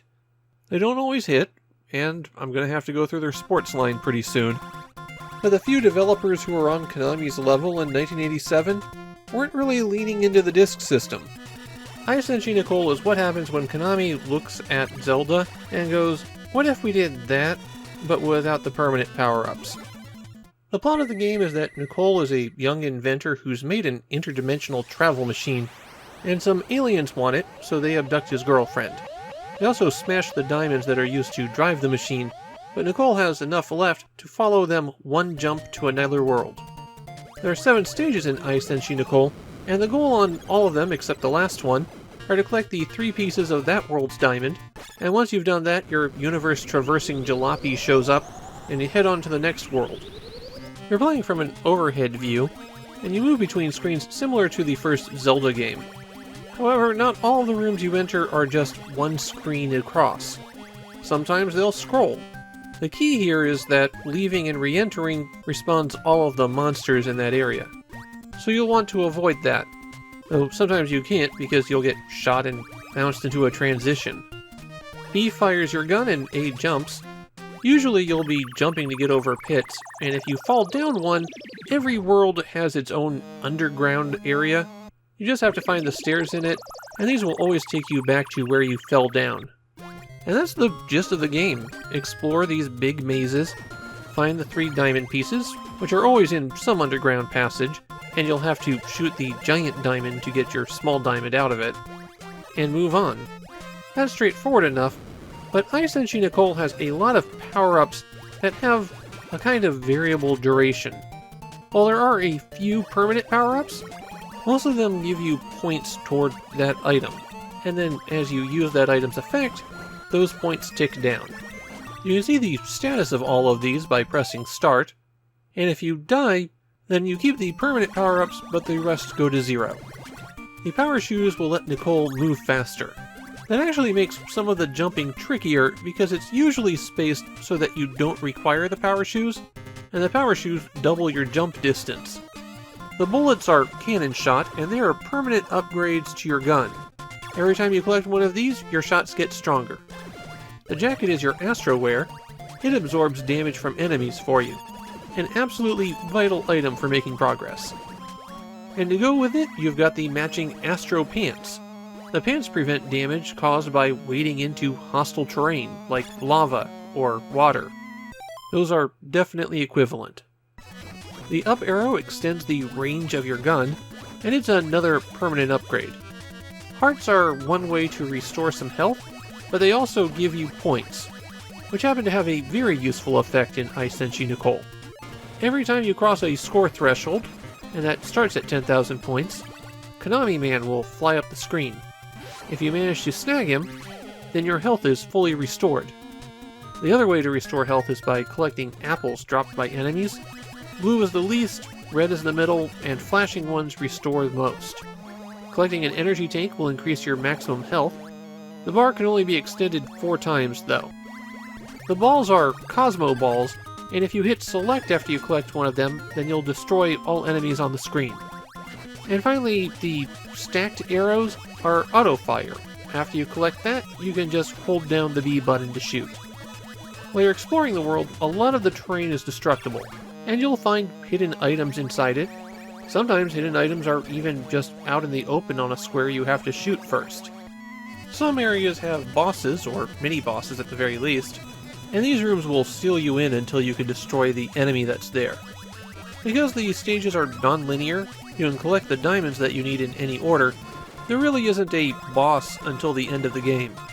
Instead, you'll just encounter stronger enemies from time to time, and these are typically repeated throughout the stage. In Japan, Senshi Nicol is regarded as a hidden masterpiece. One of Konami's secretly great games that people don't know about because it's never been reissued. I don't know if I'd call it a masterpiece, but it's still pretty fun. The maze layouts are challenging, but not crazy. You won't be spending a lot of time walking in circles or winding up in dead ends, unless you really have no sense of direction. The combat's decent, and there's a huge variety of enemies, and I even think the temporary power-up system works pretty well, because you're always hunting for those next treasures to keep you going. In many ways, this feels like the missing link between Konami's King Kong 2 and the Goemon series. I had a pretty good time with this one, and the video's really only this short because it's a straightforward action game. Senshi Nicol is well worth checking out.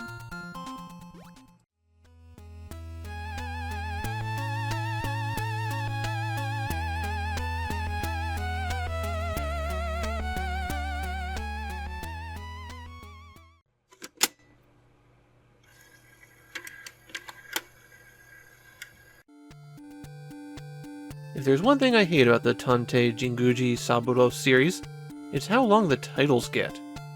Tantei, Jinguuji, Saburo, Shinjuku, Chuuou, Kouen, Satsujin Jiken is the first game in the absolutely massive series. The games are all about hard-boiled detective Jinguuji Saburo and the grim cases he finds himself wrapped up in. As the title suggests, for his first outing, a corpse has turned up in Shinjuku's Central Park. That is a real location in Tokyo, and it's actually depicted about as accurately as you can get in an 8-bit game like this. The victim is a hostess at a nearby bar, and apparently she was murdered in the center of the park and left there, despite the park being busy even in the evening. In case you couldn't tell, the plot here is definitely targeted at adults. Similar to other adventure games at the time, the interface is a menu of commands, Hitting A will select what you have highlighted, and hitting B will take you to the next page of commands, assuming that there's more than one page. Besides the usual go, talk to, and inspect commands, there's also things like smoke and threaten. You can also end your investigation for the day. You have 30 days in which to solve the case, and the only way to advance time is to stop your investigation. This is only useful at one point during your investigation, which means it's really difficult to see the bad ending. That time advancement is one of the most infamous things about this game, because at one point in the investigation, you have to meet the policeman who found the body. But first you have to find the police station. When you're investigating in the park, you've got an overhead view where you can walk around and talk to people, and the park's police station is an invisible square on this map. You have to inspect the correct square, and when you get there, the cop might not be on duty that day. So you have to advance the day until he is available.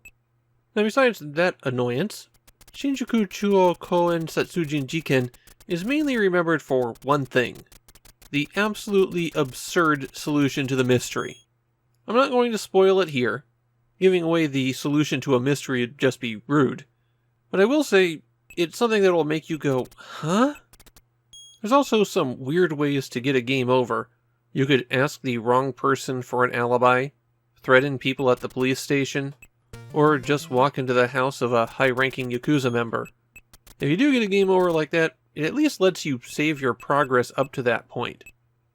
Naturally, as the first game in the series, there's lots of sequels here, and I'm going to talk about one more of those on the disk system before Jinguuji makes the jump over to cartridges. This game has been remade and re-released a lot. In fact, it's been released in the US twice. It's on both of the Jake Hunter collections for the Nintendo DS. In Japan, this was a huge hit, or at least as huge as third-party games on the disk system got. While mystery adventure games had become common by this point, there really wasn't anyone leaning into the noirish aspects of them, and this is considered to be a real classic of those early adventure games in Japan. As for my take, well, I always have a tough time with adventure games. Just because of my recording schedule, I have to play along while I'm watching a playthrough. That's really not the best way to experience these things. Still, I don't think that this is the best Tantei Jinguuji Saburo game. The mystery kind of goes off the rails at the end, leaning more towards an absurd whodunit than the noir roots. And a lot of the game systems don't work especially well, particularly exploring the park. That is slow, choppy, and you have to poke around for invisible spots. It is pretty good and memorable by the standards of 1987.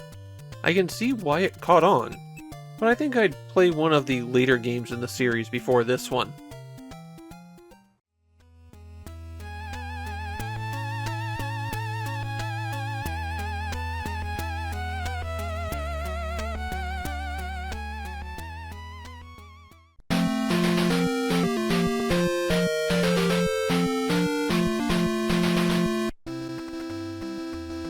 One of the most fun things about this project of going through system libraries is coming across the games that are distinctive, unique, have some clever game mechanics behind them. Hao-kun no Fushigi Natabi is not one of those games. In fact, it might be one of the most generic games I've ever played. It's not a good game, but it's not bad enough to be memorably bad. It's just kinda there. This is the first console game from Carry Lab, one of those computer game developers that burst onto the scenes in the early 80s of Japan, and then vanished almost as quickly a few years later. Their best known game, and I am stretching the definition of best known by quite a bit here, was Zelda, a shoot 'em up that used wireframe graphics. They make one more console game after Hao-kun, and we'll see that before I'm through with the year. Hao-kun no Fushigi Natabi basically means Hao's Mystery Quest, which was the US title of the game. The plot is that Hao is a young wizard apprentice who's not very good at magic, and so his teacher sends him out to collect the 6 symbols of life's meaning, which will somehow prove him worthy of being a wizard. These symbols are hidden in castles that are spread across the land, and the world is strangely, well, I'm not going to say it's contiguous, but it is very long, and there's essentially one path that you follow the whole way through. It's just when you reach the end of the path, you drop down in reverse direction, and then walk all the way back to the start, before dropping down to the next tier in reversing direction, moving in a zigzag like that. A jumps and B shoots, but you don't start with any weapon. Or I guess spell in this case.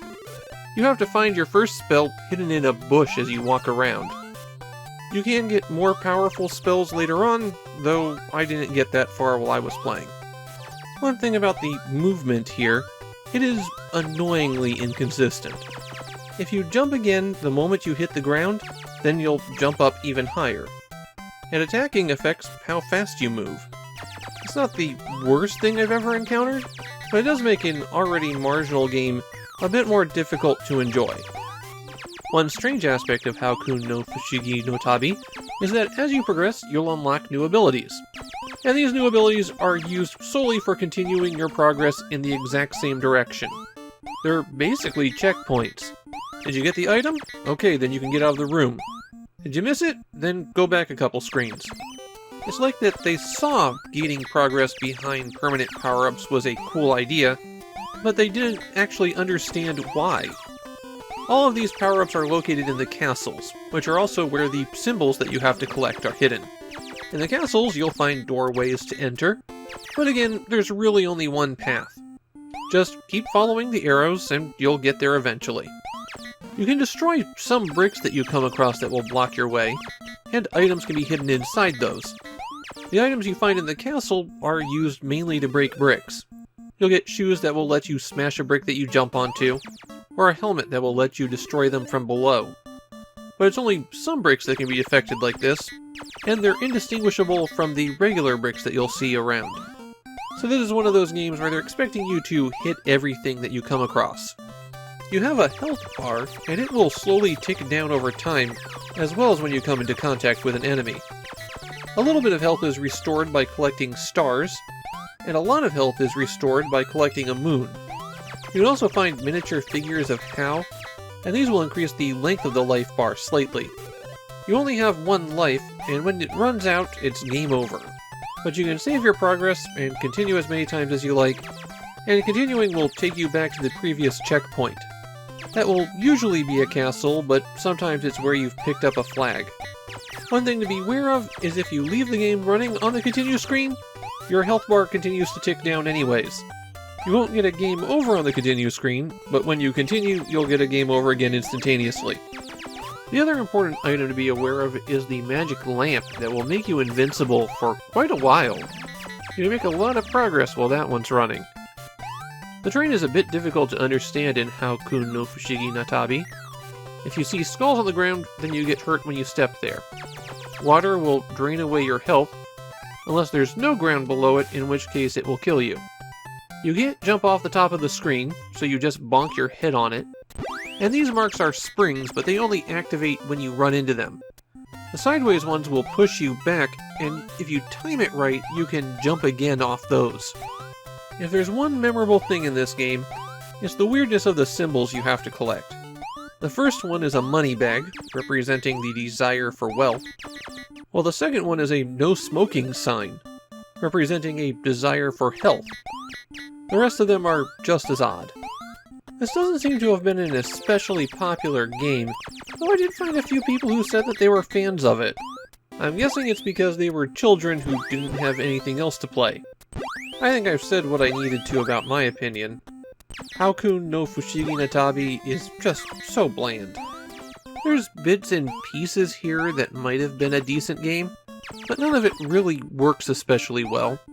It's a fairly bare-bones platformer by the standard of 1987, and even visually it's way behind the times. I'm not going to say it'd be impossible for someone to enjoy this one, it's just I think most people would wind up sliding right off of it.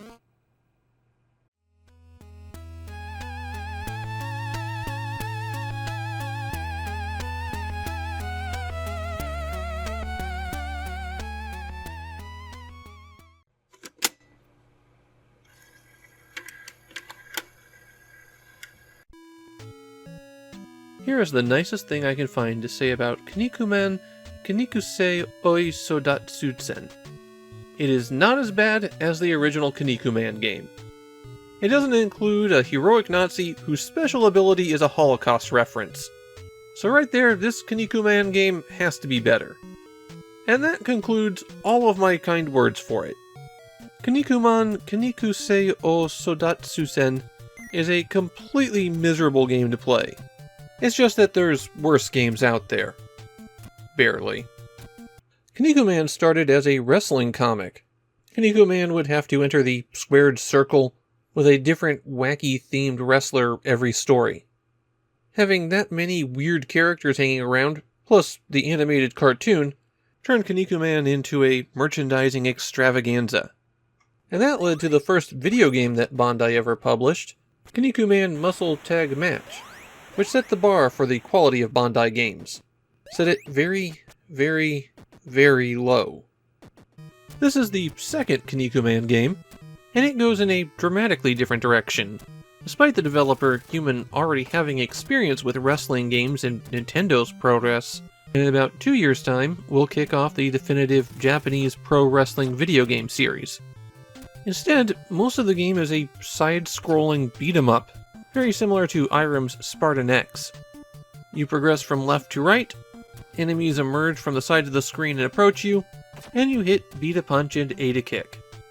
You can press up to jump, and if you press down and then up again, you'll do a super jump. The reason you're going through this rigmarole is that Kinnikuman is attempting to get the throne of the planet Kinniku, and he has to beat up 5 princes in order to do that. But Kinnikuman doesn't have to do it alone, he's got friends who have come along to help him. Now I have to tell you something right here. All of my game footage is going to look very similar because I couldn't get past the first stage. Or maybe the 4th stage, depending on how you want to count things. The way that the game works is that you complete a segment, fight a mini-boss, and then repeat that 4 times, then you engage in a wrestling match. And I could not get to the wrestling match. If you get a game over at any point during that, it's back to the beginning. And the mini-bosses are completely unfair. They're the kinds of enemies where you have to learn the one weird trick to defeating them with minimal effort. Mini-bosses hate that. They have massive health bars, and during these one-on-one fights, some new moves become available to you. When you're close to your opponent, it might start a grapple. And then if you press B, you'll do a body slam, and if you hit A, you'll throw them up into the air. Or the enemy could do those same things to you if you don't hit the button fast enough. The enemy will do it pretty much the instant that you get grappled, so there really isn't much you can do except mash and hope. Tossing them straight up into the air doesn't do anything on its own, but if you hit a button combination exactly right, with the exactly right timing, then you'll do a special move that does slightly more damage. I could not get these special moves to work at all. I don't know if it was the timing, the combination of buttons I was pressing, it just wouldn't work for me. The enemies can do those special moves, but if you have more than a quarter of your bar of health, then you could press left or right to get out of the way of those super attacks. If you start running low on health, then you can hit start and hit select, and that will switch to the next member of your team. When you start playing the game, you can select the order that the characters will appear in. Kinnikuman himself only comes out for wrestling matches. The only real difference between the characters is their special move, and even those really don't have a lot of variety. If you switch a character out, you can't switch back, and if your health runs out, you automatically switch to the next character. So switching is just like the character died, except it's a little bit premature. The reason that you'd want to do this is if you can make it to the next stage, then everyone who survived has their health bar refilled. But anyone whose health ran out is gone forever. There's one more thing you have to do in order to get to the wrestling match, and that's collect 4 life orbs. These are dropped after you defeat enough enemies, and if you don't have 4 of them before you reach the end of the 4th area, then the game loops back. Despite the fact that they're called life orbs, they don't heal you. The only way to recover health is to complete the stage. There is a hidden section in the 4th area. You can pass through certain walls, fall down one invisible pit, and avoid the next invisible pit, and that will get you an item that will let you recruit a 4th team member when you reach stage 2. As you're playing, there's a timer that's running, not the one at the top of the screen. Roughly every 2 minutes it ticks over, And if you're not engaged with a mini-boss battle, then the screen stops scrolling and a giant head appears to attack you. The head is indestructible, flies around and breathes fireballs, and touching it drains away your life pretty much instantaneously. You have to survive for about 30 seconds, and then it just goes away. This adds nothing to the game except annoyance. It'll bother you the whole time that you're playing. For my own progress, at the first mini-boss you can knock his bird out of the air, but mainly it's about staying in close enough that his punches and kicks don't connect to you, because only the very edges can connect to anything, and hopefully slamming him to death. The last 6 points of his health bar can only be damaged by wrestling moves. The second mini-boss is a robot that automatically fires whenever you use an attack, so the only way to hurt it is to get into grapples with it and body slam it. It has a pretty slow reaction time to doing wrestling moves on its own, so you can pretty much stand in one place and body slam it over and over and over again. The health bars on these mini-bosses are just ridiculous and make the fights go on forever, and they're not very interesting fights. The third mini-boss is this guy who's a blender, and he'll throw you up in the air and shove you inside it. That does pretty extreme damage, so don't get hit by it. I don't have any tip past that. And the fourth mini-boss is this guy who will jump into the air and crush you for extreme damage. So another one that's very difficult to deal with. To my surprise, this is a beloved game in Japan. Yes, really. People seem to really like how it had a whole lot of characters from the comic. Apparently that was enough to ignore how the game is awful to play. And yeah, obviously I really hate this one. It's a subpar beat 'em up on the side-scrolling stages, and then the one-on-one fights just don't work. There's a whole pile of bizarre design decisions that make the game less fun. Every piece of this game is mediocre, but they're all mediocre in their own unique way that comes together to make something even worse. Kinnikuman Kinnikusei o Sodatsen kept making me go, can we just get on with it? And that's just about the worst reaction a video game can get.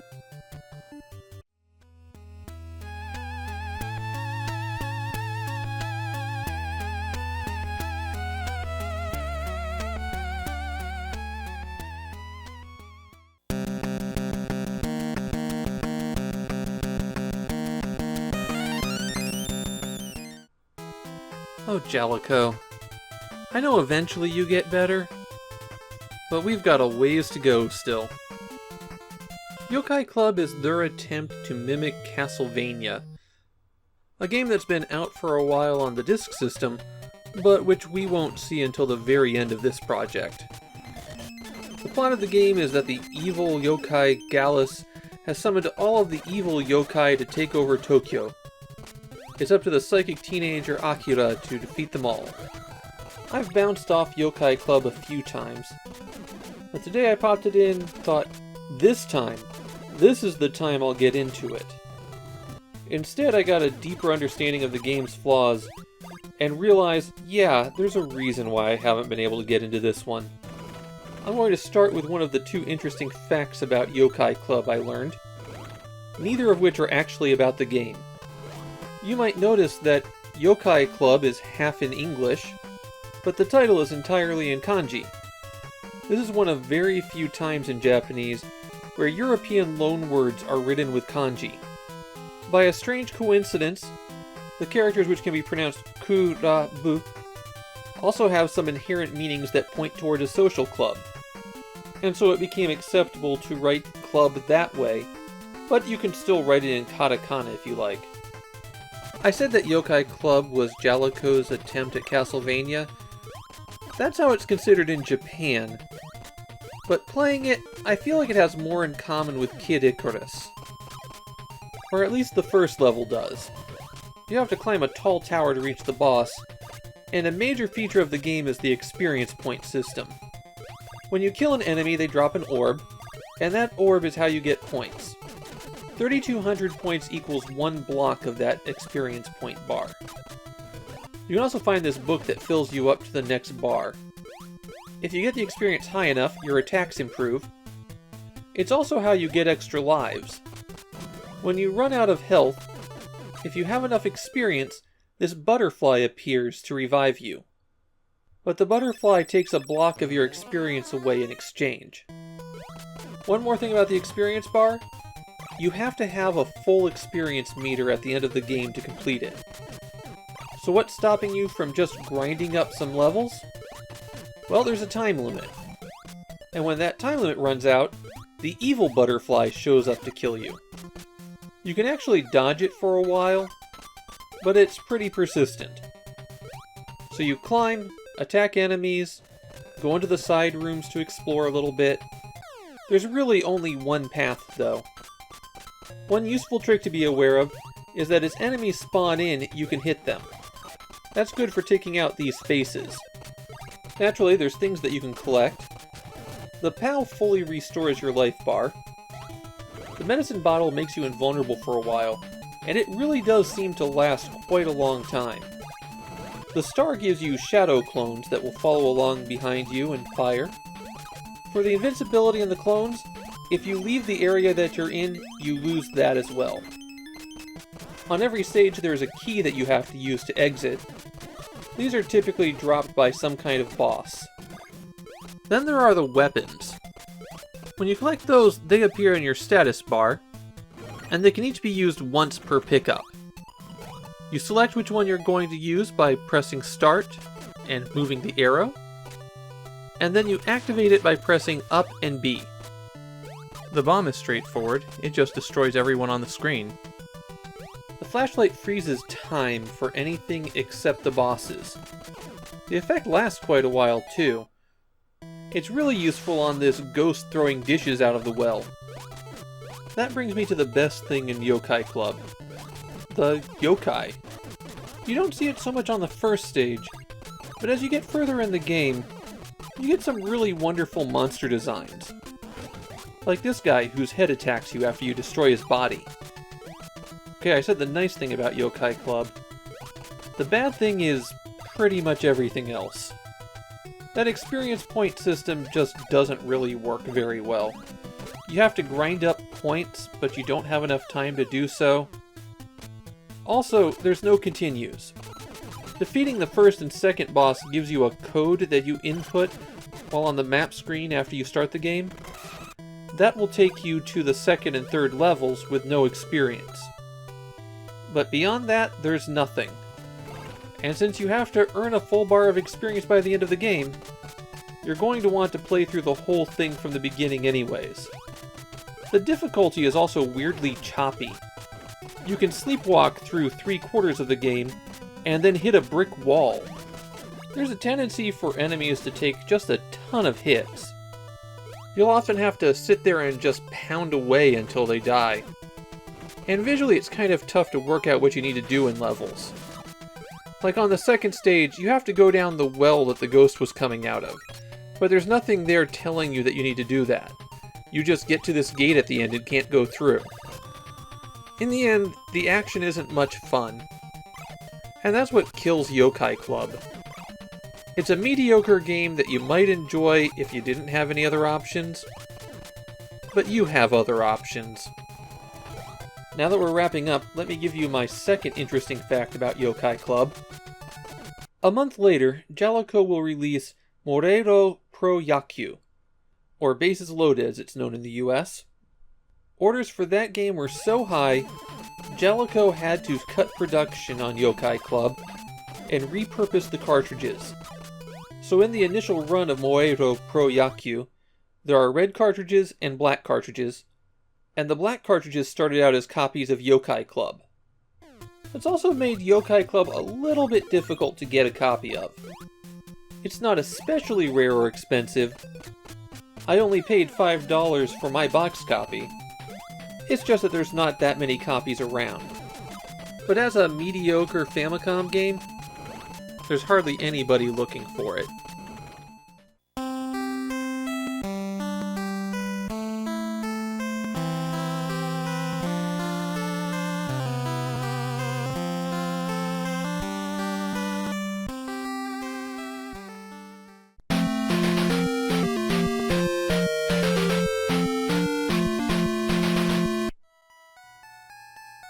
So there's an elephant in the room when it comes to Seiken Psycho Caliber. As I've been playing my way through system libraries, there have been some games that are blatant copies of others. but I can't think of any where you could say it is a more transparent ripoff than Seiken Psycho Caliber. There's developing in the same genre, there's taking inspiration from, and then there's what this game is doing. Seiken Psycho Caliber is the third and final Wavejack game, a set of multimedia extravaganzas released by publisher Imagineer. It's also the one where I don't have the box myself, but I can still tell you what was in the massive, heavy stock cardboard construction. You had cards representing all of the monsters in the game, 2 square-bound books, one of which was the game manual, and the other held a comic giving you the game's backstory, and an audio cassette containing an audio drama of the game's backstory, as well as a theme song performed by the pop act Poppins. The Wavejack series was a disaster for Imagineer, between the low sales that most Famicom disk systems got, and the absurdly expensive packaging. They had to abandon the concept. Their next video game release would be about a year later, and a standard Famicom cartridge. Seiken Psycho Caliber is the story of Thor. Not that Thor. Or that one. Thor is a young boy whose parents were dedicated to fighting the evil overlord Hrungnir. And after his parents die, he winds up in a magical forest where he finds out from 2 fairies that he's the inheritor of the ultimate sword, Psycho Caliber. Then the fairies get abducted, and Thor's first task is to rescue them. After you've entered your name into one of the 3 save slots, you can pick what Thor looks like. There's 3 different sprite sets, and there's even a young woman. Something that was still sadly rare at this point. As you're playing, A swings your sword and B uses any special item that you have equipped. You hit start to bring up a menu, and here you can see all the things that you found and pick what you're going to use.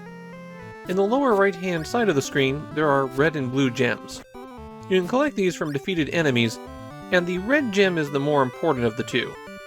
That's food, and if it runs out, then you're in trouble. As long as you have food, then your health, which is the P bar, will slowly refill over time. The blue gems are currency to spend at shops that you find around the world. You're able to purchase things like additional food, arrows, bombs, armor that can reduce damage, and a boomerang that you can use to attack enemies from a distance and collect fallen items. Boy, all of that sounds awfully familiar, doesn't it? In the starting town, it's dangerous to go alone, so you're given 100 food and 100 whatever the currency is. And it's important to spend that before you leave, because once you exit through the town gates, you can't come back. You could buy armor for 80, or there are 2 places that will permanently upgrade your maximum health and magic. Both of these can be permanently upgraded from enemy drops. The health upgrades appear randomly, while the magic upgrades occur after you defeat a boss. Also, you can't use magic until after you've rescued the second fairy, so the magic upgrade isn't as helpful as it could be. If you do want to go for those, then you pay your $50 and have to defeat all of the enemies in the room. Once you've gotten everything you can, enter the forest, and here's where the quest really begins. The game is broken up into smaller regions, but you can cross back and forth between them. They don't shut those doors behind you like they did at the starting village. A useful thing to know as you explore is that if you leave some enemies alive, then the room remains in that state as you wander off and come back. But if you kill all of the enemies in the room, when you exit and re-enter, they'll have all respawned. Also, enemies always start out in the exact same spots, and sometimes those are right at the edge of the screen where you're entering. So that can be a bit rough. When you encounter a boss, stab it until it dies. There's really not any other strategy here. The bosses do have a horrible tendency to randomly move all over the place, and fire their attacks in random directions. And they also require so many hits to defeat that a lot of them just become luck-based. Either the boss randomly walks into you over and over again until you die, or the dice go in your favor and you eventually kill it. Bosses also tend to be the ones that drop keys, useful for opening the locked doors to the fairies' cells. There are 9 areas that act as the game's dungeons, and I managed to make it to the 3rd one before I had to stop. If you die, or fall into certain traps, then you go all the way back to the start of the first area, but not the village. You revive with about half health, and don't lose any of your money, so at least it's not a punishing grind if you want to save up for something. In Japan, the game Seiken Psycho Caliber wasn't especially popular, but the music for the game has a small fan base. My feeling here is, once you get past the obvious comparison, Seiken Psycho Caliber is decent. It's got a lot more flaws than the game that it's copying, but if you absolutely, positively had to have more Zelda 1, here you go. It's decent enough, but not something I would ever see catching on with anyone. But I guess that's what happens when you make a photocopy of a game.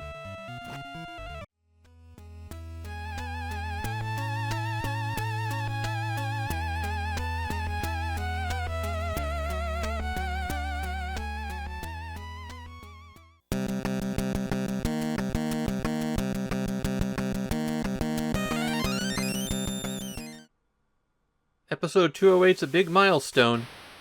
I'm now 20% of the way through my project to catalog all of the Famicom games.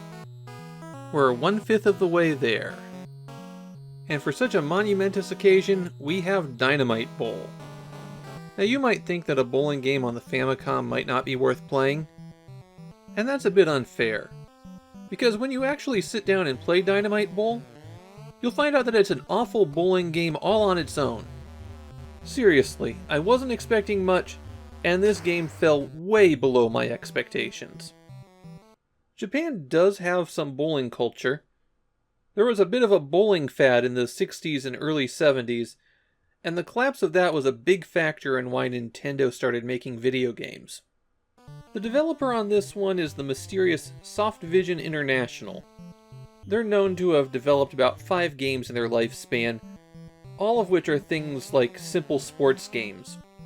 Nobody can identify another game that they make until the early 90s, so it's likely that they were a software company that dipped their toes in video games, or they were a work-for-hire company, making games that other people put their names on. As for Dynamite Bowl, it's bowling, kind of. From the main menu you can select what lane you want to bowl in. The manual claims that there's variations between the lanes, but I didn't see any difference, not even visually. You can play up to 5 players, swapping off controllers, though since it's just bowling I didn't bother doing any of that. You pick a face, and you pick a weight for your ball. When you get to your lane, press left or right to position yourself. The spin meter is constantly swinging left to right, so hit A to freeze that, and then hit A again to stop the power meter. The weight of the ball and the power meter determine how much spin affects that throw, but that's the only real variable here. With the lightest ball thrown with the lightest touch, pins still go flying, knocking down everything around them.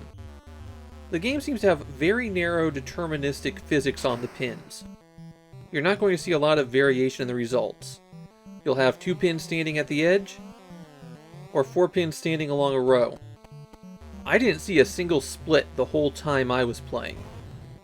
There didn't seem to be any variation based on power, and I even saw throws where the ball should have knocked over some pins where it didn't, apparently because that was the pattern the game had already determined.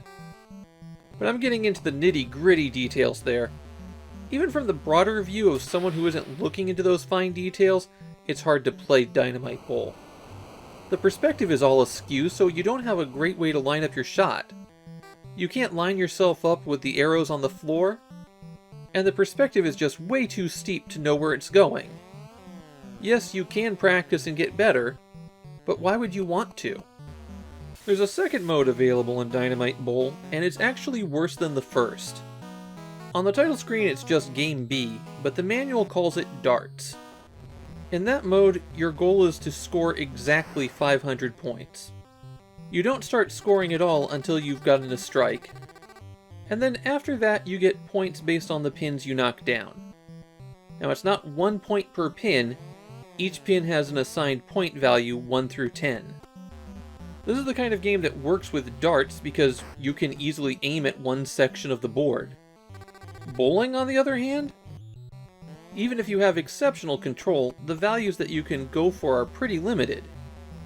You can't get 1 point, for example. So what happens is you bowl until you get over 500 points, and then your throws take away points until you're under 500 again, and then you have to shoot for 500 points once more. It's a recipe for misery. I don't think it was likely that anyone was going to go back and want to play Dynamite Bowl. Even if it was a decent bowling game, today it's just going to be something people get to check a box on their list. So maybe it doesn't matter a whole lot that Dynamite Bowl is a bad bowling game. But this fifth of the way through project's all about finding out that these games that would just be forgotten actually are forgotten for a reason.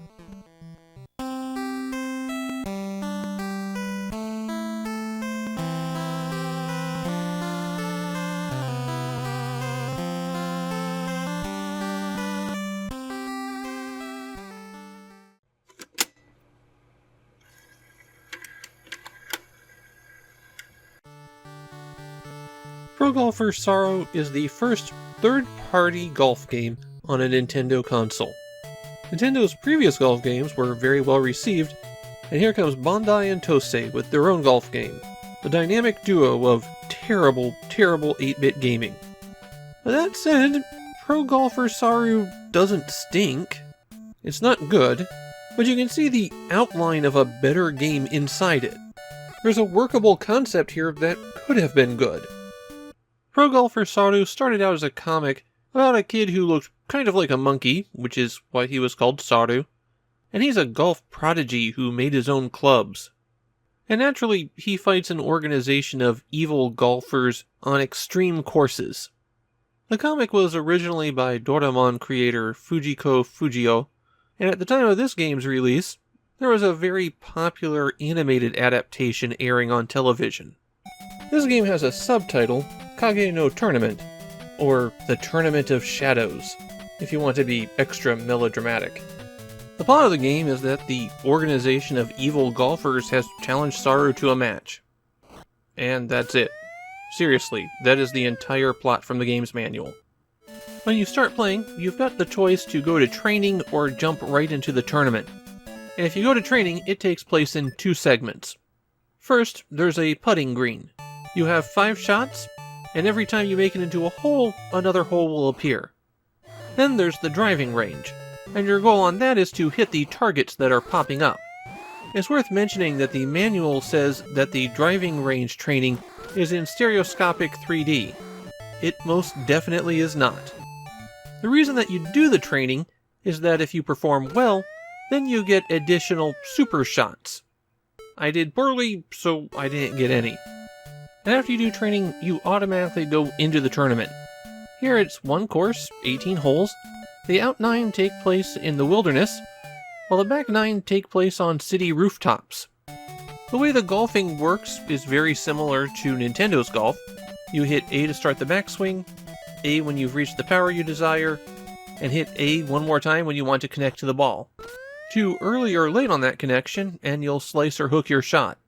You can freely aim your shot by hitting left and right, but you won't be able to see the entire hole. Instead, you have to hit start, and that will put you in a free view mode where you can scroll around the course. Hit start again when you're ready to take your swing, but this doesn't recenter your camera. So if you want to adjust your aim based on what you found, you'll want to move the view back to Sorrow. You hit up and down to adjust the height that you're going to hit the ball, high, medium, or low, and pressing B will cycle through the clubs. Sorrow's only made 3 clubs for himself, a driver, a creek, which is his iron, and a putter.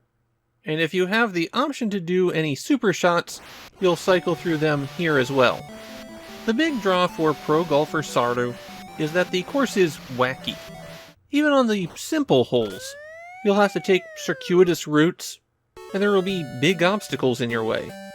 Some of these obstacles are mobile, which means that you're going to have to time your shots as well, which is pretty tricky when it's over 3 seconds between the point when you start your backswing and the point when you hit the ball.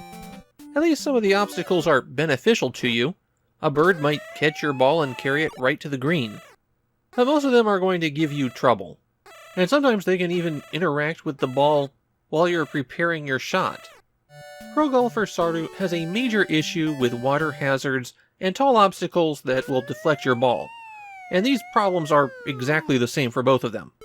The calculations for where the ball goes after it collides with either of these is straight down the y-axis. For a water hazard, you're supposed to drop the ball at the point where it went over the water. But if you're horizontally crossing a long body of water, that will send you far, far backwards on that hole. And if you're trying for a bank shot, well, it's just going to go backwards on you. Another issue with Pro Golfer Saru is how strong the wind and green slopes are. If you hit a high ball into a medium strength wind, it will go backwards. The slope is indicated by the arrow when you're on the green, and your ball will sharply move with that. There's also collision problems in Pro Golfer Saru. I've had plenty of shots that I aim to just edge around obstacles, taking advantage of that strong wind and slope at the same time, only for the ball to effectively get sucked in, locked into a path that will inevitably send it someplace that costs me extra strokes. Another problem with the game is that swing gauge isn't linear. In other words, the power does not increase in clear steps with every tick of the gauge. Going up one more point might double the distance depending on which spot you're on. It's very difficult to get a feel for how hard you have to hit the ball, because unless you're amazing, you're going to get some pretty variable results. In Japan, Pro Golfer Saru for the Famicom Disk System has a mixed reputation. There's people who are big fans as kids, and people who hated it, but the thing that they all agree on is that the game is absurdly difficult. You have to know the course perfectly to even have an opportunity to shoot par. One bad swing on any hole, and you're losing 5 strokes or more. It will be 20 years before Pro Golfer Saru gets another game, and that game, released for the Wii, is notorious in Japan. It's considered to be one of the worst games of all time, and it holds the record for the lowest review scores Famitsu ever gave out. I found Pro Golfer Saru to be interesting, but not really good. I genuinely liked that Bandai tried to take a very different tact with the golf game. Basically, it's pro golf but a mini golf course. That's a fun idea, but the implementation everywhere really lets it down. It's a fun concept, and I'd say it's worth playing 18 holes just so you can see how weird the game gets, but I don't think it's going to be anyone's favorite golf game.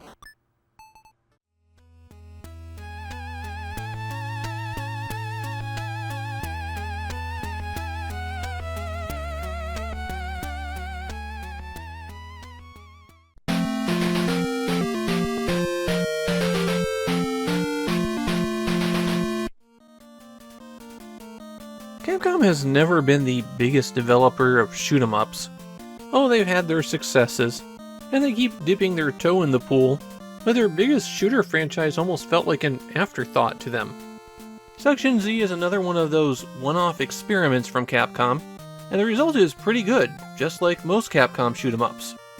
The original Section Z was an arcade game, and it got its title because the hero had to shoot their way from Section A to Section Z in order to win. The big feature of the arcade game was that you could hit a button to spin around and shoot behind you. When Capcom brought Section Z home as their first Famicom Disk System release, they didn't really do a direct port of the arcade game. I think at this point they had already learned that that wasn't a great idea. Instead, they reworked it from the ground up as an experience built specifically for consoles, and I think it's really good at that. Instead of 26 sections that you progress through linearly, now the game is a maze. You complete a short shooting level, and then are given a choice of paths, and there are 60 of these areas. And the optimal route through the game has you play 52 stages, although about a third of those are repeats as you have to backtrack to a path that has been opened up. When you arrive at the end of an area, usually you're given the option of going up or down. Sometimes one of these paths are sealed with a red light, and this will kill you if you try to enter it. The way to unlock these paths is to blow up the generator that's generating the force field, and naturally that means its own long branching route. If you're not playing this game with a guide in hand, I strongly recommend making a map as you go. The map isn't that confusing, but you're going to need it. As for the controls, Section Z on the disk system eliminated the turnaround button that the arcade version had, and now if you press B you shoot behind you, and if you press A you shoot in front of you. And what this means is that there's a lot more threats coming at you from the back. You also don't necessarily get destroyed in one hit. Your heroic Cosmo Protector has energy, and this drops down as you get shot. If it hits 0, then you get yanked back to the section that acts as the checkpoint for that region. So once you complete Section 20, you'll get yanked back to Section 21, and after you complete Section 40, you'll get yanked back to Section 41. Losing all of your energy is also fatal, so don't do that. You instantly die if you collide with another ship or get trapped by terrain, though that also costs you a large chunk of your energy. Energy is replenished by picking up capsules that are dropped by enemies, and these give you 3 points each. There's also hidden rooms in the game that will give you a lot more energy back. Hidden rooms can be found in certain stages, and they appear when you shoot an invisible spot. Entering the flashing place that appears, which you're often already on top of, will take you to a hidden room. There are a ton of power-ups that you can collect, and they're not necessarily automatically used. The speed capsules are, and there's at least 4 levels of speed as you collect additional ones. I found that 1 makes you go fast enough, and collecting 2 or more makes you uncontrollable, but you've got options. The weapon power-ups go to a bar at the top of the screen and are represented by a letter. Every time that you tap right on the D-pad, the letter selection at the top of the screen rotates. When you've highlighted what you want, hit select, and then you'll switch to that gun. The F is the Flash Buster. It's a 3-way shot. The M is the Mega Smasher, and it's a wide beam that penetrates targets. And the B is the Barrier Shield, which can absorb a certain number of incoming bullets. It is possible to use the shield with the other 2 weapons, and if you collect another symbol for that weapon while you're already using it, then the weapon will power up.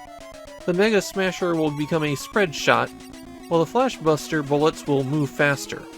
On top of all of this, there are one-shot super bullets that you can get.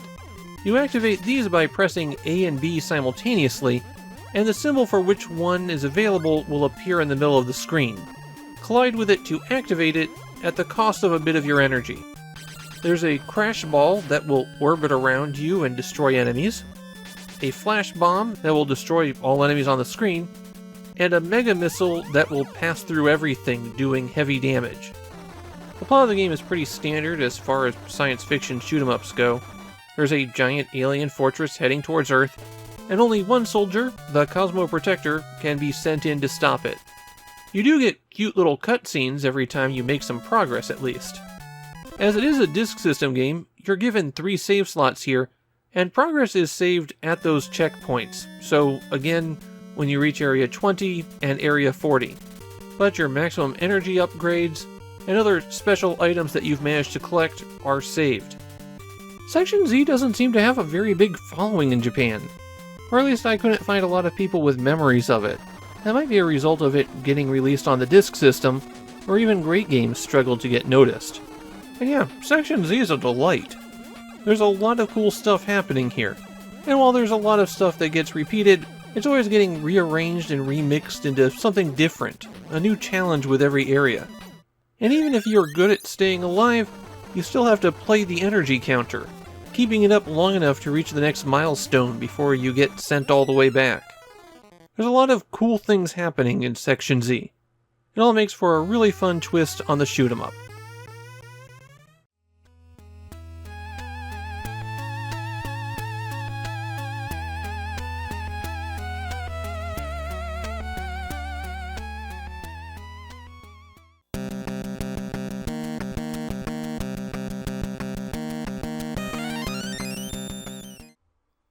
In a weird way, Jogging Race is one of the games that set me on this path. It was featured on Game Center CX, and since I was collecting the games featured on the show, I wanted to pick it up. Well, since I was picking up some Family Trainer games, I might as well get the set of those. There's only 10 of them. And if you're getting the set of Family Trainer games, you're already in too deep. At that point, it's a short hop over to might as well go for all of the Famicom games. The thing is, there isn't going to be a whole lot to say about Jogging Race.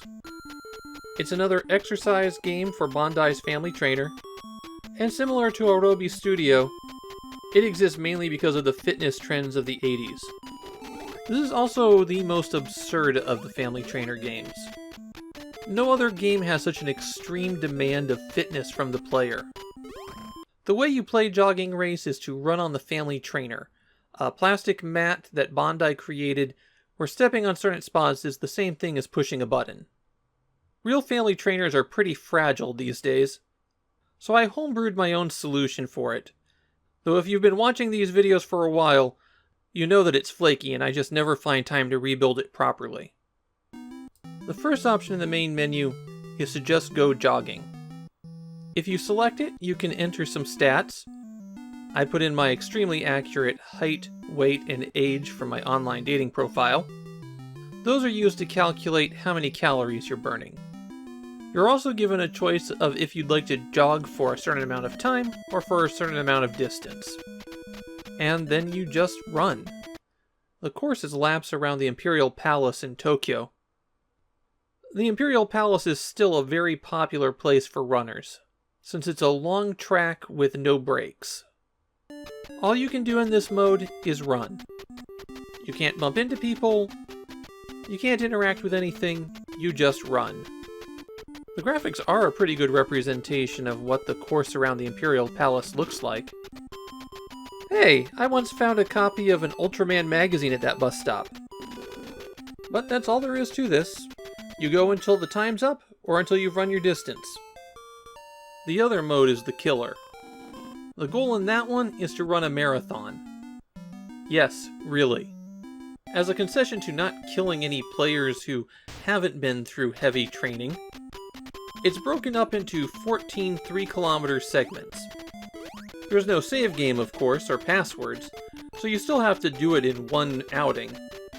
But at least you can take breaks. Also, a little bit of a secret here, it's not actually that distance. It'll probably take you about 10 minutes to cover each course segment, and if that was a real-world marathon, that would be an amazing time. In this case, there's power-ups you can get on the way. The drinks speed you up, which makes your run go faster. And when you get a skateboard, you can just ride along on it until you run into something. You can jump while you're on the skateboard to go over obstacles too. But even with these advantages, you're still looking at around 2 hours or more to complete the whole course. You have energy, but it's not really your fatigue as you run. Instead, when you run into obstacles or trip and fall, that takes away a point of your energy. You can recover some energy by eating things you find along the way. In the marathon mode, the lane matters. There are 3 lanes that you can run in, and you can change lanes to avoid obstacles or pick something up. I found it pretty hard to tell where things were though. The course you're running on doesn't have lane markings, and that makes it easy to run right past things that you think you're going to pick up. Jogging Race is a game that's interesting from a historical perspective, but it is absolutely miserable to play. I strongly suspect that I'm the only human being on Earth who has tried to play Jogging Race in the past 5 years. Or at least played it on actual hardware before my pad broke.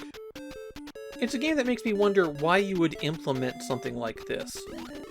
If there had been a mode where there were just 14 3-kilometer races, each a little bit different, and then you could string them all together into a marathon, I could see that working. That's not what Jogging Race is, though. It's an attempt to just drive players to sheer exhaustion.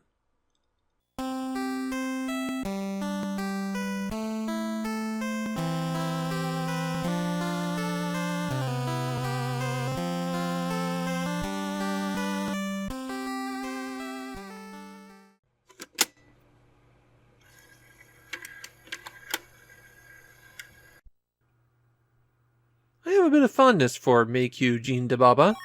It might be lesser Konami, and it feels like Konami is trying to figure out the design concepts that were popular in 1987. Still, it plays unlike anything else out there. The plot of the game is that in ancient India, the devil Dababa kidnaps a princess and takes her back to his temple. The monk Shiva is the only one who can go after her and rescue her.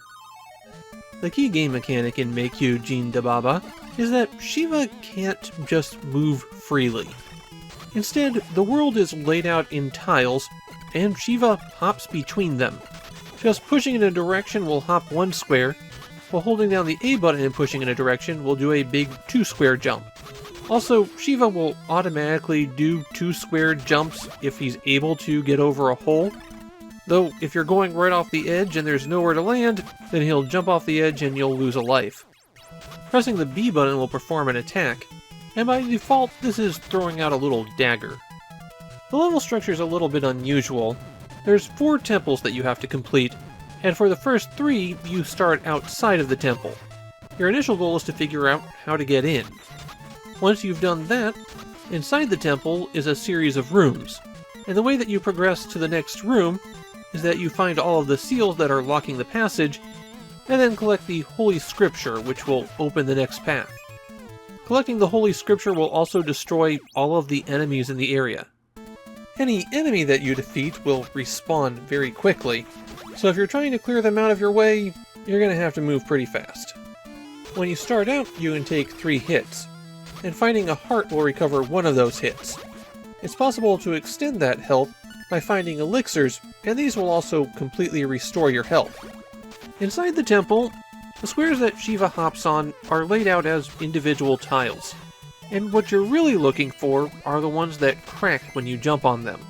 When you find these, you'll want to hop in place by hitting the A button, or you can hop back and forth if necessary, and eventually the tile will crack, and this will either reveal a seal or an item that you can collect.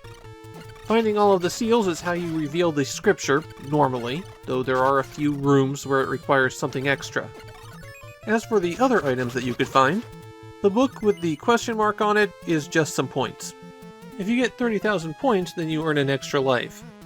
Balls will destroy all of the enemies on the screen, and if you find the cloth, then you'll take half damage from any hit until you get a game over. Then there are the weapons. There's 4 different weapons, and I'd like to say that they're all balanced, but they're really not. Your default is the dagger. Very slow, very weak, it'll take you a ton of hits to take out anything.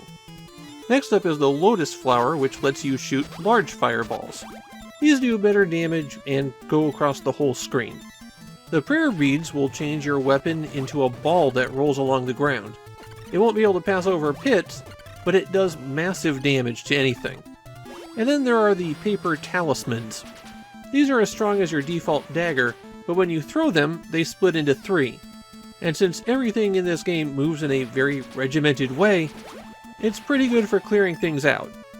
There's also a few items that you'll find that are required to progress. Things like the key and mirror, which if you don't find, you'll be looping rooms in the temple forever. One of the big problems with Meikyu Jin Dababa is that this is one of those games from 1987 where they invisibly hide a bunch of stuff from you. To enter the second temple, for example, you have to shoot this square in front of it until the path appears.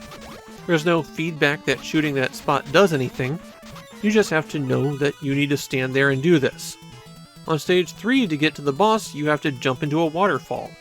At least here, waterfalls are always suspicious in video games, though if you don't have the correct item, this will kill you instantly, so it might be a little bit discouraging to keep trying there. Not all of the secrets hidden like this are annoying, though.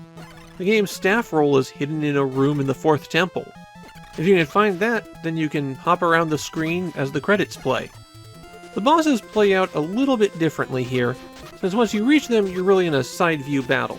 The bosses usually screen themselves with their attacks, so you'll either have to time your shots very carefully while you're underneath them, or hit the A button to jump super high and hopefully get them from the side. The first boss is this giant face that will lick you up. I found the second boss to be the easiest. It's just a dragon who will be pretty exposed as you hop around. The third boss is the hardest in the game, 3 pods that will drop evil ghosts on you. And even if you shoot the ghost as it's falling, the ghost's remains can still hit you. Also, hitting these pods from the side is weirdly precise. And naturally, the 4th and final boss is Dababa. One convenient thing is that the game lets you save your progress. When you get a game over, if you're outside of the temple, then continuing or picking up for your save will start you in that same outdoor area. But if you're in the temple, then continuing will put you at the start of the temple. Meikyu Jinbaba seems to be pretty obscure in Japan. The people who did know about it didn't seem to be especially fond of it. A lot of them commenting that they got stuck pretty badly. And some commenters mentioned that they felt that Konami in 1987 was in a slump. I don't know if I'd go that far, though this was a period where they had some rough games. I mentioned that I kind of like Meikyu Jinbaba, but I also feel it's kind of incomplete. There's really only 4 or 5 different kinds of enemies that you'll encounter, and none of them are especially interesting. The best you get are the devil heads that change direction when you hit them.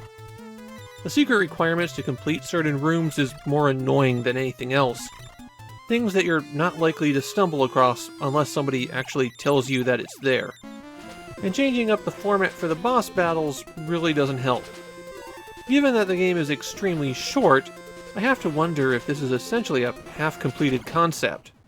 Something that they were working on and didn't quite have polished, but they had to get out the door, so they hid some items to extend the game length, and then called it a day. I'm always gonna say that Meikyu Jinbaba is their favorite Konami game. But despite all those flaws, I did like hopping around and shooting guys. It's a weird choice of theming, and the only thing I can think of that really compares is Star Tropics. This is a quirky and offbeat game, and for that alone, it's worth at least giving it a chance.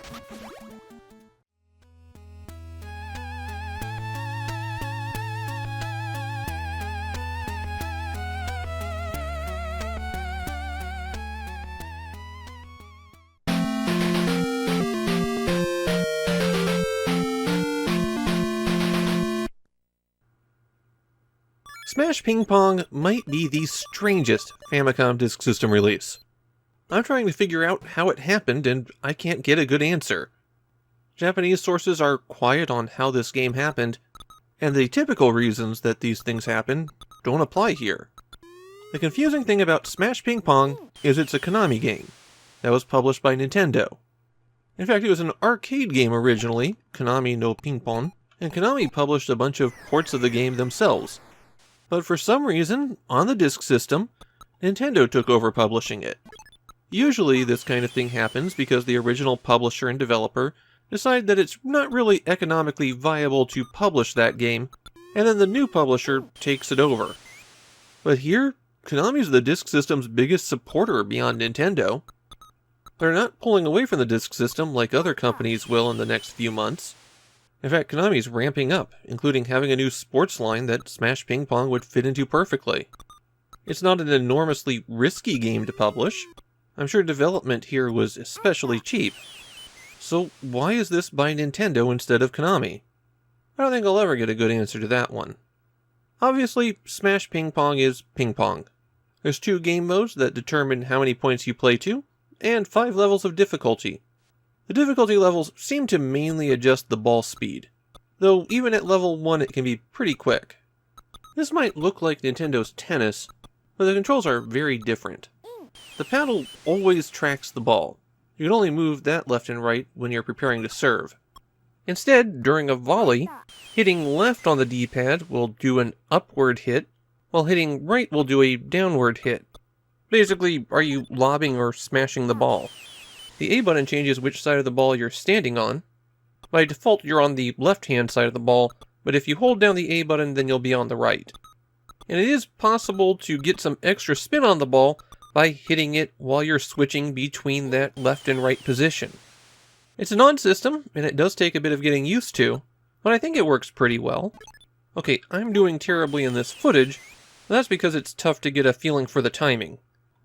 That doesn't mean it's impossible to do so. It's just it'll probably take you a while to beat your first computer opponent. In Konami's versions of Smash Ping Pong, you'll spot Pentaro from Antarctic Adventures hanging out in the crowd. But since Nintendo published this, now it's Donkey Kong, which makes Smash Ping Pong Donkey Kong's last appearance until the Game Boy game. This is also one of the very few games where you'll see Disc-kun, the Famicom Disk System mascot. In Japan, Smash Ping Pong wasn't a super hit, but it seems to be fondly remembered. Enough that Nintendo has been willing to reissue it for the Virtual Console services, and for people to have some fond memories. Also, several people mentioned that they were creeped out by the hand holding the paddle. Perhaps Smash Ping Pong is really a horror game about severed hands playing sports. This is a short video because there really is nothing to the game. If you win a match against the computer, it doesn't even take you to the next difficulty level. What you're seeing here is literally everything there is to this one. But I don't think that's a bad thing, especially for a budget title like this. Smash Ping Pong does exactly one thing, and it does it pretty well. It doesn't play like any of the tennis games at the time, and that lets Smash Ping Pong carve out its own niche. It's a different, pretty enjoyable take on something that could have felt very similar. It's just there also isn't really enough here that it'll likely hold your attention very long. This is the kind of thing that you'll play, go, okay, that was neat, and then move on.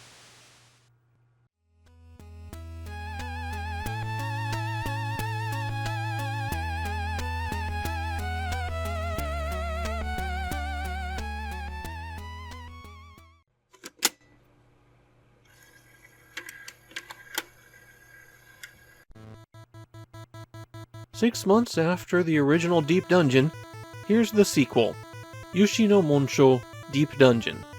As you might expect from a sequel that's turned around in just 6 months, it is extremely similar to the original game. Even the plot is directly derivative. It's been decades since the Demon Lord Lu was defeated by the swordsman Raul in the first game, and now Lu's been resurrected, and Raul's descendant shows up, and guess what they're going to do? Despite that story, it is possible to import your character from the original Deep Dungeon. Well, I say that, but you do get downgraded severely. When the game starts, you're dumped off in a town which consists of a temple, a marketplace, and that's it. The temple is where you have to go to get healed. There's no inn this time. And the market has stalls for weapons, armor, consumable items, and a place to sell some of your junk.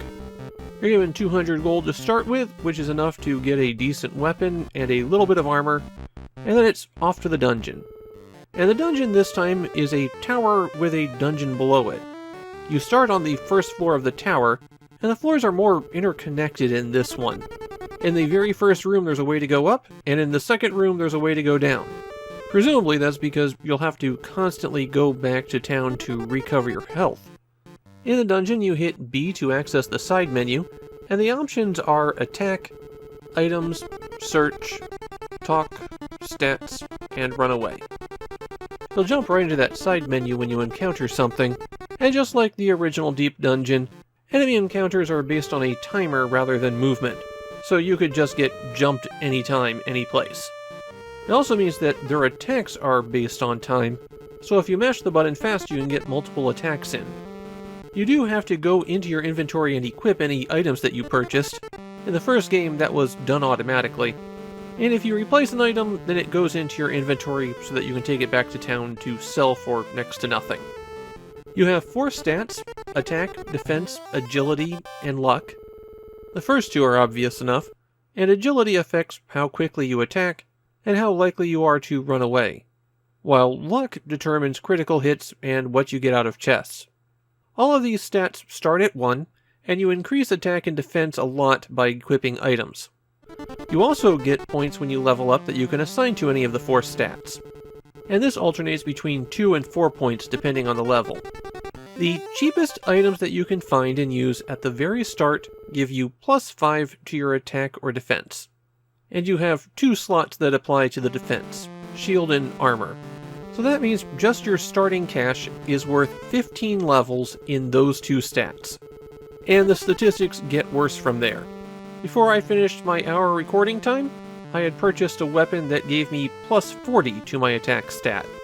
At that point I was level 3, so if I had dumped all of the points that I had gained at that time into attack, it would give me +9 attack there, at the cost of everything else. Basically, don't put points into attack and defense. Agility and luck are the only things you'll want to upgrade. In particular, luck. There are cursed items that can permanently lower your agility back to 1, so luck winds up being the most valuable option.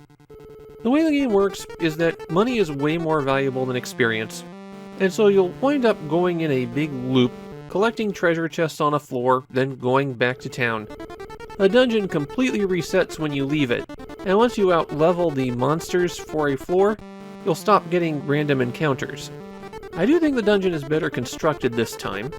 It's more interconnected, and there's a few more things happening, like special hidden items that you'll need to complete the game, and every floor has a boss that you'll have to defeat in order to open a path. But it's also nothing really out there.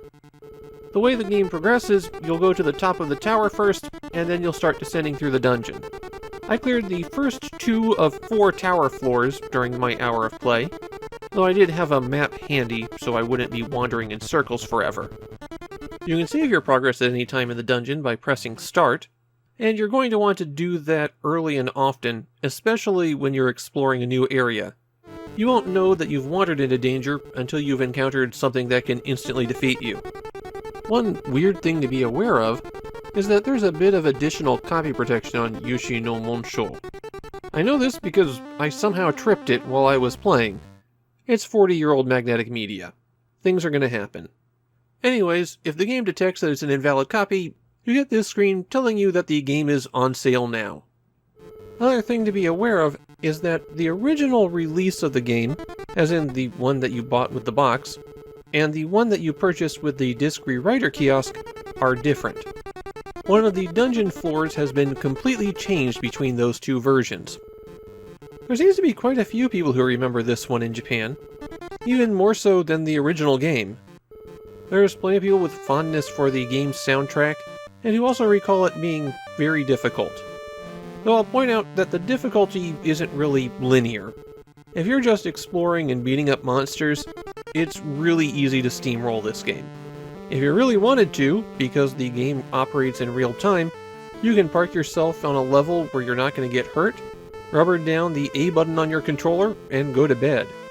The real challenge comes in because there are lots of hidden items that have no marking on the map, and you're required to have them at certain points to progress. You can't save on certain levels of the dungeon unless you have a particular item, for example.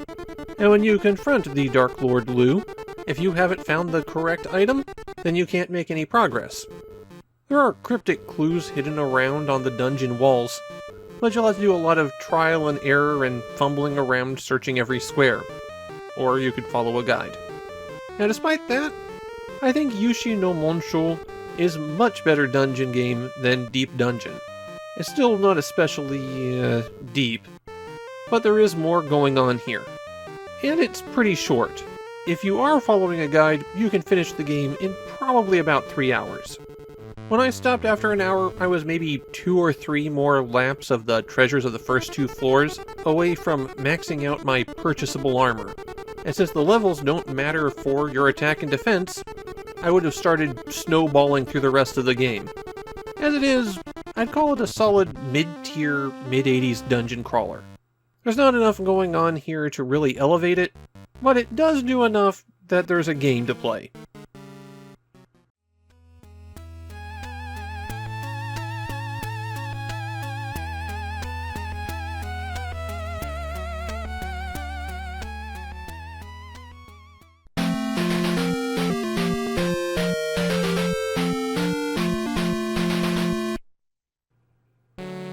As I'm making these videos, I play a lot of games that I just don't really know, and I try to go into them without any real preconceptions.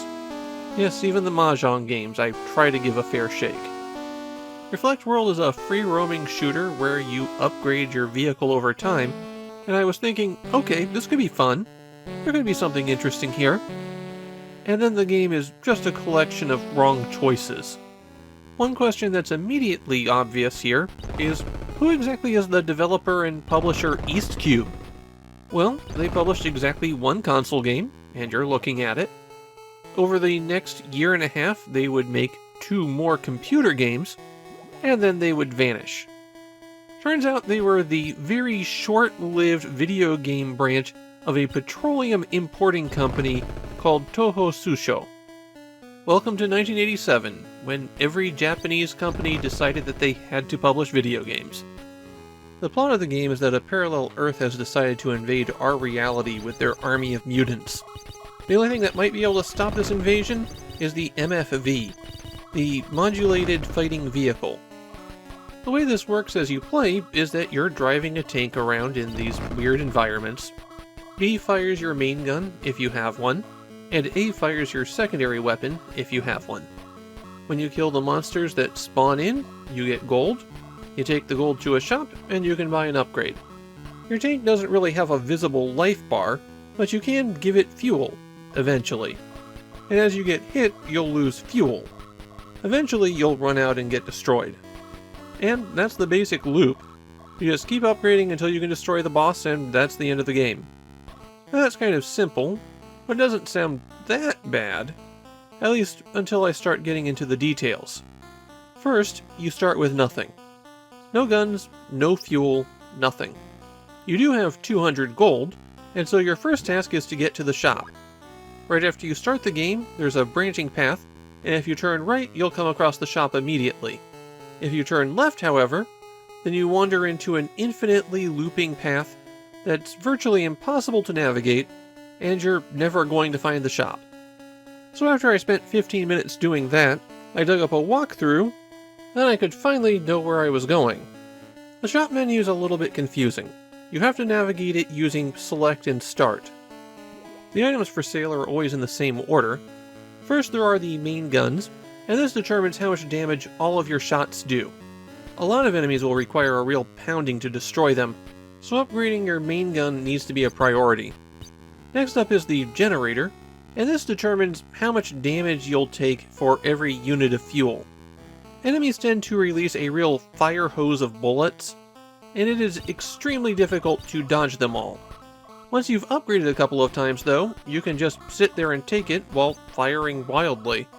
And the gold that you'll earn from destroying the enemy is way more than the fuel replacement costs. You can't do this initially, and not just because you don't have any fuel or generator when you start. It's just that with a weak gun and no secondary fire, you won't be able to outpace the damage. The fuel tanks determine your maximum amount of fuel, and then you can purchase fuel. Next comes the secondary weapons, and these will add additional shots every time you hit the A button. They can't be used until you find or buy a module that enables the secondary weapons. And the last screen are those special permanent upgrades, though here you can find these. And they're so expensive that you'd want to spend your money on any of the other things anyways. The permanent upgrades are how you open additional paths to eventually reach the bosses of the game, and they do things like let you drive in water, or open force fields. When you exit the store, you go to your status menu, which you can also access by hitting select. And this will show you your current gold and fuel, plus as you cycle it by hitting the start button, you'll be able to see what weapons you have and turn them on, because they're not on by default. And finally you have the option to save the game. So now that we're equipped, we can start exploring. And here's where things get really ugly. Reflect World is divided up into about a dozen maps. And all of these maps are linked through underground passages. The maps themselves are roughly 5 screens tall by 5 screens wide. Except they loop in both horizontal and vertical directions. That makes it a bit trickier to navigate, but not unmanageable. But then you enter the underground, an area with literally dozens of identical passages, in dozens of identical rooms, set up with no landmarks, and most of the passages cut back and forth between each other, or another identical underground map. It is impossible to navigate this without a guide. You can't even drop anything to act as a landmark. The best thing I could advise if you're playing without a map is to enter a passage, and if it goes to someplace that looks the same as you just left, double back. There's even small chambers in the underground passages, except all of these look alike too. This is a game designed to maximize your inability to navigate. And as another factor in that, those first permanent upgrades that you need are on maps that are completely blank except for the station where you pick up the item and the cavern entrance. So good luck navigating that without any landmarks. I suspect that the reason that there's so many empty, identical maps is because without them, this game would be over really quick. There's very little defined here. There's 4 permanent upgrades that you'll need to collect before you go to the bosses, and none of them are hard to reach in terms of fighting your way through enemies. It's just finding them that's a pain, and it's a pain because the map is badly designed. Another factor here is that there's only 2 stores in the game. The one at the start, and the other one in a distant map at the end of a long dead end. So to get your upgrades and fuel, you'll have to go back to the start. As you might expect, since Reflect World is the only console game from its publisher, and it is obviously not good, this is not a popular game in Japan. But it's low-key enough where it's not really considered one of the high points of bad games either. In fact, I came across a couple of people saying it was really good once you got into the grind, although I'm kind of dubious about their opinions, because Reflect World's a mess. The only nice thing I have to say about it is that the music and sound effects are actually kind of good. Definitely a better soundtrack than a game this bad deserves. But beyond that, this is a slog.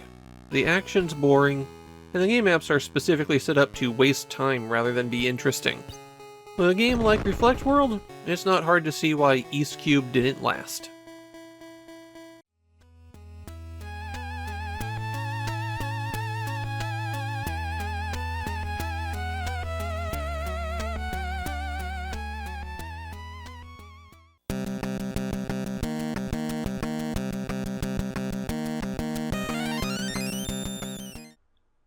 There was this person who said NES games aren't that hard.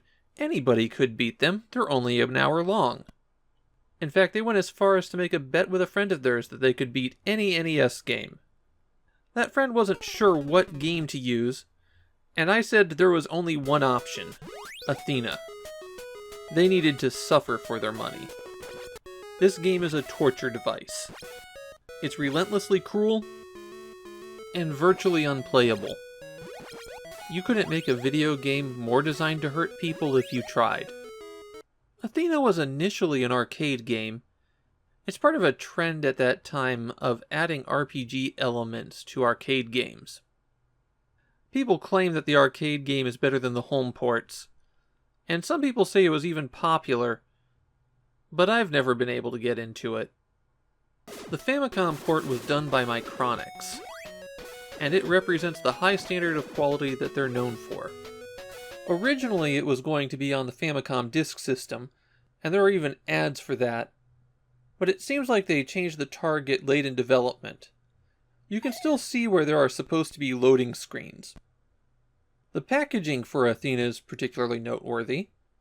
The game was in an oversized box because it came with an audio cassette. A copy of the promotional song Psycho Soldier, which was one of SNK's new arcade titles. Because of that, complete in-box copies are relatively rare, and it goes for quite a bit. I've heard that the box design also caused some problems. Some kids were embarrassed to bring a hot pink box that had a girl in a bikini on it up to the register. The packaging definitely got some attention. The story for Athena is a little bit odd. One day, Princess Athena opened a door in her castle that led to a magical kingdom ruled by an evil demon king. And since she opened the door, she now has to fight her way through the demon king's armies. Setting out today, I had one goal: get to the second stage. This game is so tough to play, and so hurtful, that making any kind of progress in it requires some real dedication. And I managed it. I got to the second stage, where I proceeded to get a game over, and the single continue that I had collected didn't work. Athena really is a game that makes you want to rip the card out of the system and throw it across the room. Athena starts out her quest with nothing. No weapons, no armor. The screen only scrolls to the right, so that's the direction you have to go in. Kick these pig guys to death, and they might drop their club. It's actually random, though, and I've gone quite a ways into the first level without getting any weapon at all. Collision detection on all attacks and pickups is terrible in Athena, so you might have to walk back and forth a little bit before you can pick up a dropped item. That brings us to Athena's weapon system, something that is guaranteed to infuriate you. There are 4 types of weapons in Athena, and most of those have 3 levels each. The sword has an additional 4th level. Enemies may drop the type of weapon that they use, but always add Athena's next level for that weapon. So if you're carrying sword level 1, and you fight enemies that wield sword level 2, then they may drop sword level 2, but if you don't have a sword, then they drop sword level 1. Athena can only carry 1 weapon at a time, so if she's got a max level weapon, and then something just drops on her, then she's knocked back all the way instantaneously. The class of weapon you're likely to encounter first are the maces. Level 1 is the club, and it has a special property. It can break bricks. Most power-ups are hidden inside bricks that are found everywhere in the stages, and the club is the only level 1 weapon capable of breaking those. It upgrades to a hammer, which is a bit better at breaking stuff, and is a decent all-around close-ranged weapon. The 3rd level upgrade, on the other hand, is bad. The flail has a bit of a hitbox problem, and its attacks tend to go right through enemies. I thought it might be going over their heads, but no, crouching doesn't make a difference. The bow is a ranged attack, and it's probably the worst thing for you to pick up. As a weapon, it is extremely weak. It can take 4 or 5 shots to defeat even the weakest enemies. It's also not especially common in the early stages. Magic is the better class of ranged attack. Even the basic level does decent damage. But again, getting it leveled up in the early stages is not simple. Swords are what most people will want to use. The blue sword is the weakest. The gold sword can break some bricks. But the red sword is where you want to be. That adds a ranged attack with a beam sword. It's extremely useful. If you can find an upgrade to take it 1 level further, it becomes this giant flame sword. You lose the ranged attack, but it can do a ton of damage. One more thing about that fire sword. Every time you swing it, you take a point of damage. And if you get down to 5 points, then you lose the sword. You have to have a ranged attack when you reach the first boss. If you don't, you're dead. Those giant roots in front of him damage you, and there aren't really any windows for you to get in close. So plan your weapon pickups accordingly. The next thing you have to worry about is armor. Again, there are 3 levels for each piece of armor. They're all scaled the same way. Green, then blue, then gold. The helmet protects you from attacks from above, and as an added bonus, you can smash blocks with your head. The body armor protects you from rear attacks, and the shield protects you from frontal attacks. All of the armor pieces are found inside blocks, and if you're wearing 1 level of armor and locate that inside a block, then it'll be the next level for you. Enemy attacks can break your armor as well, stepping it down by 1. And let's talk about those enemy attacks for a moment. There's no invulnerability frames, and even though there's a little bit of bounce back, it tends to send you into things. The result of this is 1 moment you're fine, and the next moment you're dead. There's lots of other things you can find inside the bricks. The blue crown increases all of your equipped armor by 1 level. Similarly, the blue ring increases your currently equipped weapon by 1 level. The red ring greatly strengthens your attack power, but it goes away if you change your weapon, including upgrading it. The hourglass resets the time limit on the stage. The blue orb shows you where items are hidden inside bricks. The effect lasts for about a minute. One convenient thing is that the same item is located in the same spot every time. So once you know where the good items are, you can just rush to those. And the orb is really helpful for locating those items. The mirrors increase the durability of your armor. It's useful, but not absolutely required. When you defeat a boss, you get a K panel, which is supposed to be used for continues, but it seems like the only effect it actually has is to prevent you from losing equipment when you die. You can also find items that transform Athena. These wings will let her fly around a stage, and the shell will turn her into a mermaid. There's some negative effect items as well, This red hand takes away your current weapon level, and the red shield does the same thing to your armor. There can also be monsters hidden inside the bricks. Your health is restored by collecting hearts, and hearts can be found by destroying plants. But again, you have a tendency to go from full health to 0 in a matter of moments, so staying at full health isn't as helpful as it could be. The stages are a bit of a maze. There's multiple vertical levels, which means falling in a pit is never fatal. Similarly, you can jump off the top of the screen to go up a floor. There's one path to the boss, and if you wind up in a dead end, it resets the stage, but you still have the same health. One of the weird things about the map dead end, if you find the lamp before you reach it, instead of being teleported back to the start of that stage, you're teleported to the start of the next stage. You don't even have to go through the boss for it. There's no checkpoints in this game. Dying at any point on a level in Athena means you go back to the beginning. So when you die on the first stage, just hit reset. Although that does mean you have to sit through the loading screens again, even though it's now on a cartridge. There is one concession to kindness in the game. On the first stage, if you crouch on this mushroom, you get fully upgraded. Of course, with the fire sword, you're going to burn through your armor pretty quickly. But even a free full set of level 2 armor with a level 3 sword is nice. Athena really is one of the worst Famicom games to play. The action doesn't work because your attacks go through things half the time, though it's kind of hard to tell what's happening. Another good example of the random gameplay failures is the high jump. You can press up to jump out of things, but it only works about 50% of the time. You can hold down up and then press jump, and you'll just do a little baby hop. And there's absolutely no reason why it would fail. The first boss is needlessly cruel. The fact that you effectively can't do anything to it unless you have a ranged attack means that most players are going to get there and just wind up dead trying to approach it.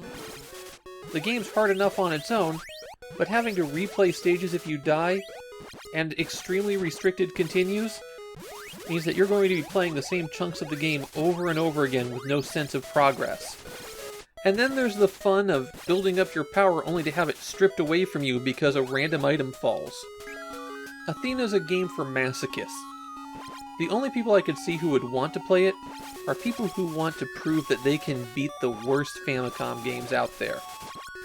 If you're not doing it as a challenge, then just don't even touch this one.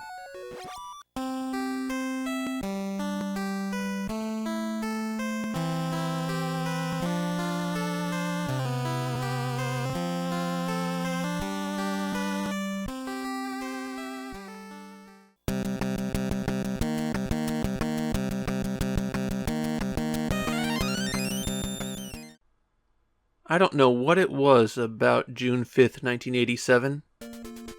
2 games released in pink cartridges, and 2 games that are just mean to their players.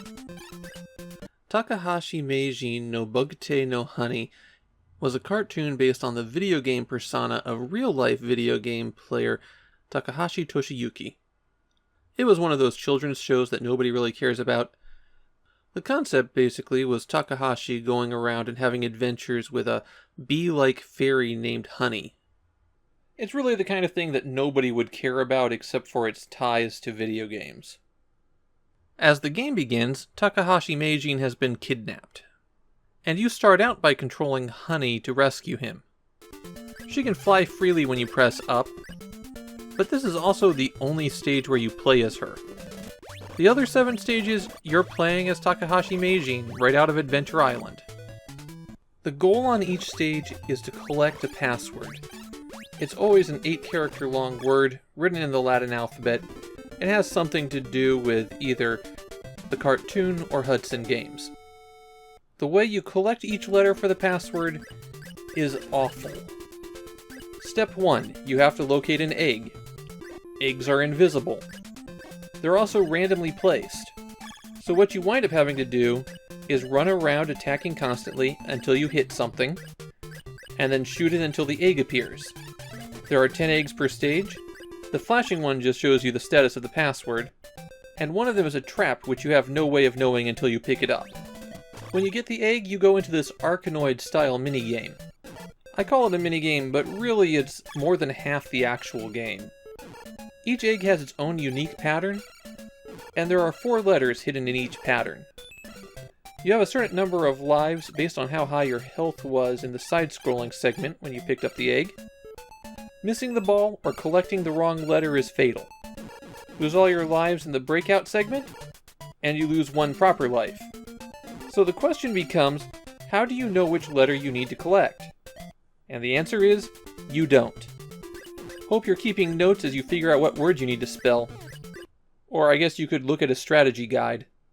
You complete this segment by clearing out all of the breakable tiles in the top half of the play area. The bottom area doesn't matter at all unless it has the letter you need. Once the top area is cleared out, the door at the top opens and you have to shoot the ball up and through that. What if you miss collecting that letter? Well, you still need to clear out the minigame. Then you walk off the screen a little bit and come back. That makes the egg reappear, and you get to do the whole thing all over again. There are a handful of power-ups you can collect. The lightning bolt lets you shoot and destroy an entire row of blocks. I don't recommend firing it until after you've collected the letter, since the blocks you destroy with the lightning bolt don't drop anything. The lightning power recharges after a few seconds, so you can use it multiple times. You can also get this wave beam that bounces the ball back, or you can extend the paddle.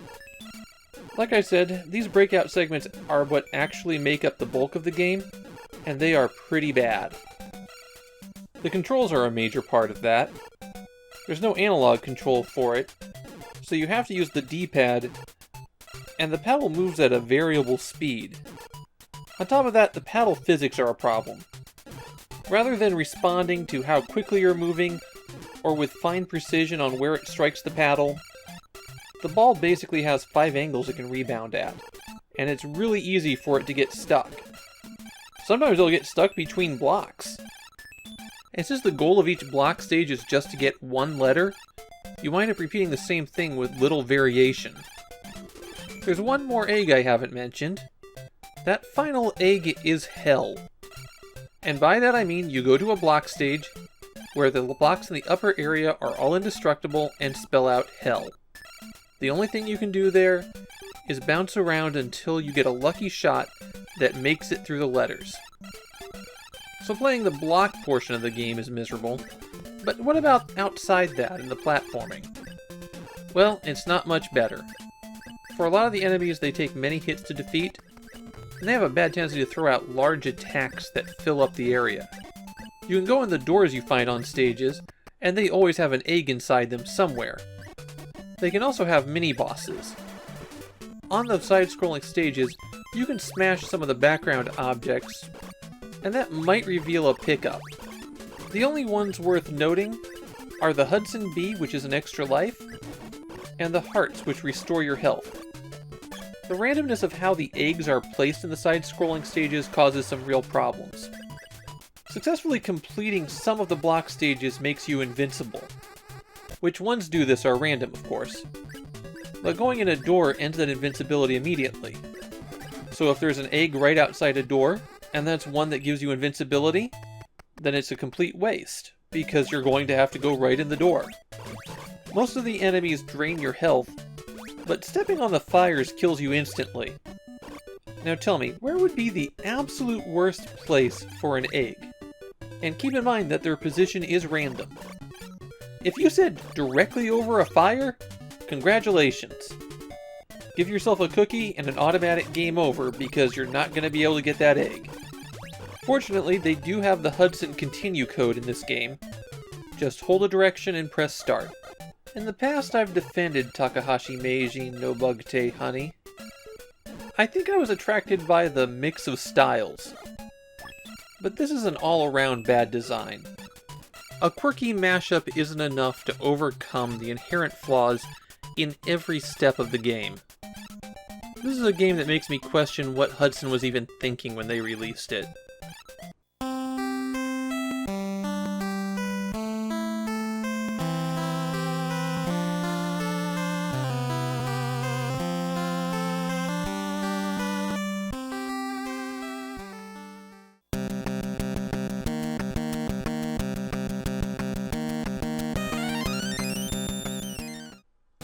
I started out on this thinking Heracles no Eiko would be a bit of a tough game to talk about. It is, after all, a member of a genre that doesn't mesh well with my format. But as I scratched the surface, I found out that there's a lot to the game and the situation around it. Heracles no Eiko was rushed into production immediately after Dragon Quest II became a success. Now, Dragon Quest II's release was January 26th of 1987, and Heracles came out June 12th. That already feels like a fast turnaround, but then consider how long it takes to manufacture cartridges. It's very likely that Heracles no Eiko was made in only a month or two. Some of that does show. It's a pretty small game compared to the Dragon Quest games. The map is continuous, meaning that the cities are on the same map as the general world, and the starting city takes up roughly 5% of the game's map. People seem to feel that the game can be completed in under 10 hours. Heracles no Eiko is also considered a prime example of Dakoge. Similar to Kusoge, or crappy game, Dakoge refers specifically to the games made by Data East, which Japanese players found to not be good games, but to have a lot of quirks that made them distinctive. And those quirks start with the title. The official title of this game is Tojin Makyoden Heracles no Eiko. The only actual Japanese in that is the no Eiko part. Parsing the individual characters, it works out to be something like Warrior's Legend of the Evil Kingdom, Glory of Heracles. And given the nature of the words, I was being very loose with the translation there, trying to come up with something that sounded right. That kind of mashed up compound word is pretty common in Japanese titles. But it brings me to another language nitpick. It's one that I spotted but wouldn't have mentioned, except it's become kind of a meme among Japanese players. The name Heracles means Glory of Hera in Greek. So the commonly used title of the game is Glory of Hera. There's apparently a lot of language errors that crop up because the game's script is written in very idiomatic Japanese, while at the same time it's trying to talk about foreign concepts and places and names. So I saw a lot of comments about how the game kept making errors in usage of those foreign terms. Now personally, it's not an academic setting, it's not an attempt to portray Bronze Age Greece accurately, so I just let these things go. But I guess nerds are the same the world over, and there's some people who are really bothered that Hercules can recover health by eating Chinese cabbage or having some tonkatsu. The story of the game leads us to another point of contention. Hades, the Lord of Hell, has kidnapped Venus, the goddess of beauty, and so Zeus sends Heracles to rescue her.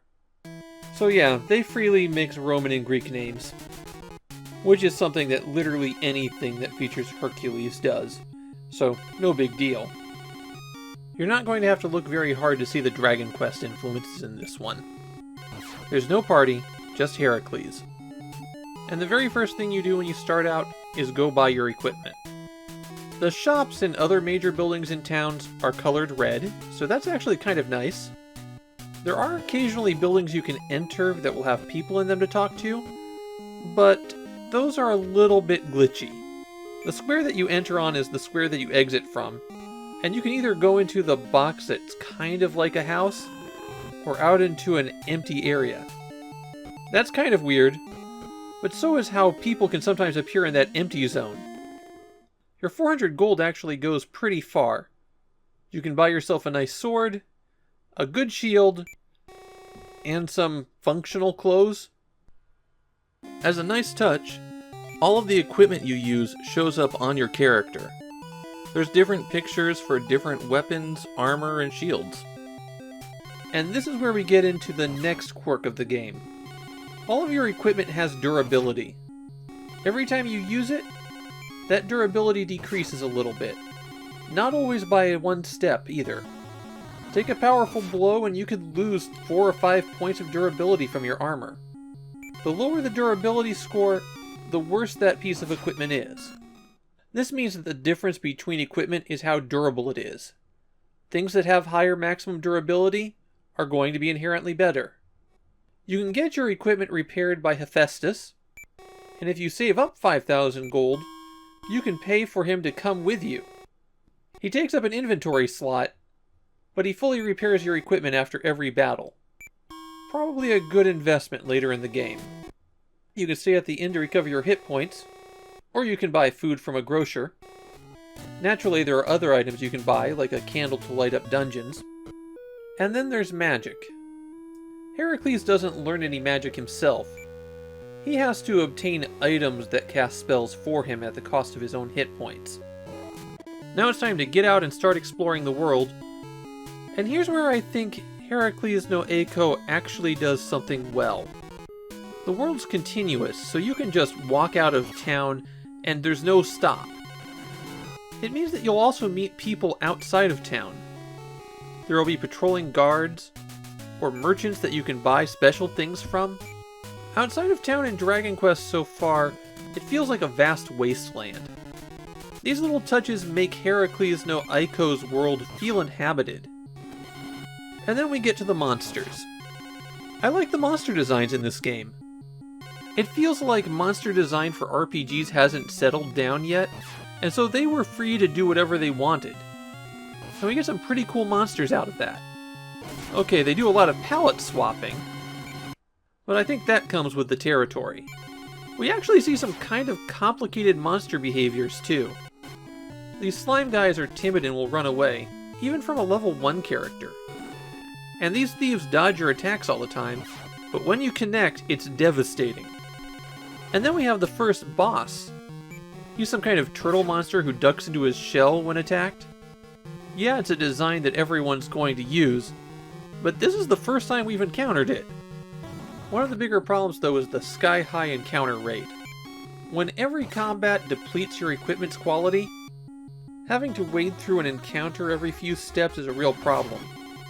Or 0 steps in one instance. Yeah, they didn't code the tile triggers very well. Naturally, your progress is gated by what level you are, and what equipment you have. But Heracles no Eiko seems pretty generous with the levels and cash. I only played a little bit more than an hour, and I reached level 4 and was filling in my second tier of equipment. And that's with deaths that halved my money. The game uses a password system to continue, but the password doesn't save everything. The status of all chests and unique encounters gets reset when you use a password. So that boss you defeated will come back. But this is also something you can take advantage of to grind up some levels, or pick up some specialized things. You can also sell key items, so having those chests come back prevents you from getting stuck. Heracles no Eiko was a very successful game for Data East. In fact, it launched an entire series. We're only going to see one of the sequels, the rest were released on other systems, and only one of the games came out in the US. The DS game Glory of Heracles was actually made after Data East closed, but the legacy continued. I think you could feel the rush schedule in Heracles no Eiko. The game needed a lot more polish. But in terms of the gameplay, it's not bad. We're going to see a lot of awful RPGs as I go through this project, and I was fully expecting this game to be one of them. Heracles no Eiko won me over, though. It's quirky, and it taught me the meaning of Dekoge. Who could ask for more?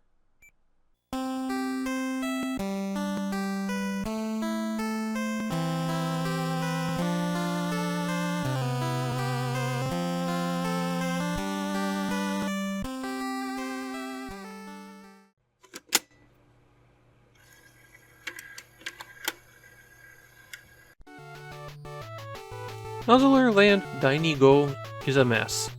There's no other way around it. This is the second issue of Sunsoft's magazine for the Famicom Disk System, which they published in collaboration with Puzzler magazine.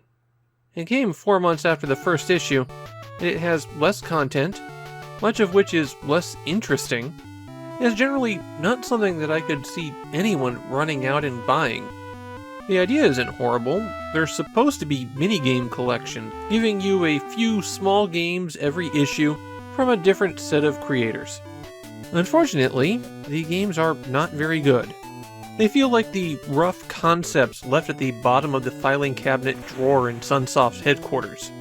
And with this second issue, Sunsoft is scaling back the content. The first issue had 8 minigames, this one has 5, and the remaining issues have even fewer. What do you get in this one? Well, first there's Potalik, a puzzle game where you have a grid of 8 by 8 squares, and when you select a square, you cause that entire row and column to flip over. They're white on one side, red on the other, and your goal is to turn all of the squares white. If a majority of the squares are white, then your cursor is an angel, and if the majority of the squares are red, then the cursor is a devil. There are 25 stages, and you have a time limit, though you can also start the game at the last stage you haven't completed, so you can just pick up where you left off if you time out. The only difference between the 25 stages is the starting pattern, so once you grasp the geometry behind solving the puzzles, then you won't have any problem at all here. The next game is a sequel to a game that was in the first issue. This is Seikai Ishu Nazora Quiz, or the Around the World Nazora Quiz. Your goal in this quiz game is to travel to exotic locations and find 7 magic balls that will grant your wish once you've collected them all. When you answer a quiz question correctly, you get money, and then you can purchase a ticket to another location. There's not much more to it than this. The third game is Warashibe. This game is based on the folktale Warashibe Choja, which is about a poor man who starts with a straw, and then through a series of trading the straw for another item, and then that new item for another one, he eventually becomes rich. And that's the basic concept here. You start with a phone card and a pencil, and then have to trade the items around with 8 characters, swapping until you get a castle. The characters always appear in the same order, and you can offer to trade with them, and they'll make an offer for one of your items that you'll have to choose to accept or reject. If you choose not to trade or reject their offer, then it just goes to the next character. So the interface is a bit of a pain here. The next game is also kind of a puzzle game, Bakufu Tomo-chan, or Blast Tomo-chan. Here you're controlling Tomo as she walks back and forth on platforms. She can fall down, but can't go up. There's no jumping. She starts with 2 bombs. Hitting A will place one, and it will destroy brown bricks. It'll also kill Tomo if you wait there. Your goal is to get to the bottom of the stage, and there's 4 levels like this. If you get stuck, then you can hit select and go back to the start. Tomo also doesn't like mice, so if she winds up on one of those, then you lose a life. Since you really can't see where you're going here, this is actually a maze more than a puzzle game. You have to find the correct path through each stage, and you'll wind up in a lot of dead ends as you explore. Spots where all of your movement options funnel you into a mouse. Since you can't really plan ahead, this one winds up being not a lot of fun. The final minigame is Nazoler Shonen Tanteidan Hogane Yashigi no Nazo, or Nazoler Boy Detectives, The Mystery of the Golden Mansion. This is an adventure game where you're controlling an entire team of child detectives, and not just boys. You have a menu on the right-hand side to choose an action from, and after you pick an action, you choose a kid who will do it. You have one that's strong, one that's agile, and one that's observant. Sometimes you'll give a command that one of them hates, and that eliminates one of the letters by the team leader in the upper right-hand corner. If those go away, then it's game over. Your goal here is to find all of the pieces of a suicide note. You know, light, charming kid stuff. There's one more section on the disc, and that's Nazoler Box. And this doesn't contain a game, it contains a few magazine features. There's a section where it features letters that people have sent in, an announcement of a Miss Nazoler contest where people are invited to send in their drawings for a Miss Nazoler, and a simple drawing utility program where they can create their Miss Nazolers. I'll save the winner of this contest for when we get to the 3rd issue, but the winner does wind up being someone that you might know, and if you don't know their name, you definitely know their work. But we won't get to that story until March of '88. That's how long it takes for the 3rd and final proper issue to get released. Though we'll see a Nazoler Land special before then. The Nazoler Land series fell into obscurity pretty much the instant they were released. Nobody remembers, likes, or wants this one.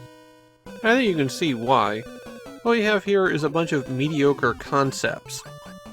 Tomotan and Watashibe don't have a lot of replayability after the first time you find your way through their complicated maze. The Kid Detective's adventure game is a cute concept, but it's implemented very poorly, and we're going to actually see several games like that on the disk system that are better. Petalic at least has a concept behind it, but it's only the germ of an idea here. There just isn't enough happening in the puzzles. All in all, this is a package filled with disappointment.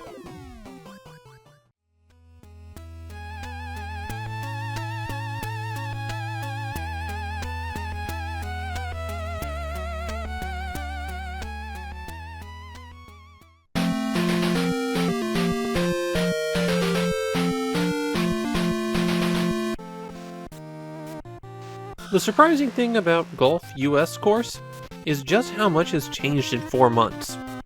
Nintendo's previous golf game, Golf Japan Course, was released in February, and it looks radically different. No one is going to mistake the Japan Course game for the US Course game. It's also likely the most difficult golf game released for an 8-bit Nintendo platform, or at least nothing else I've played has come close. And since this is the last proper golf game on the Famicom disk system, I think its position is unlikely to be challenged.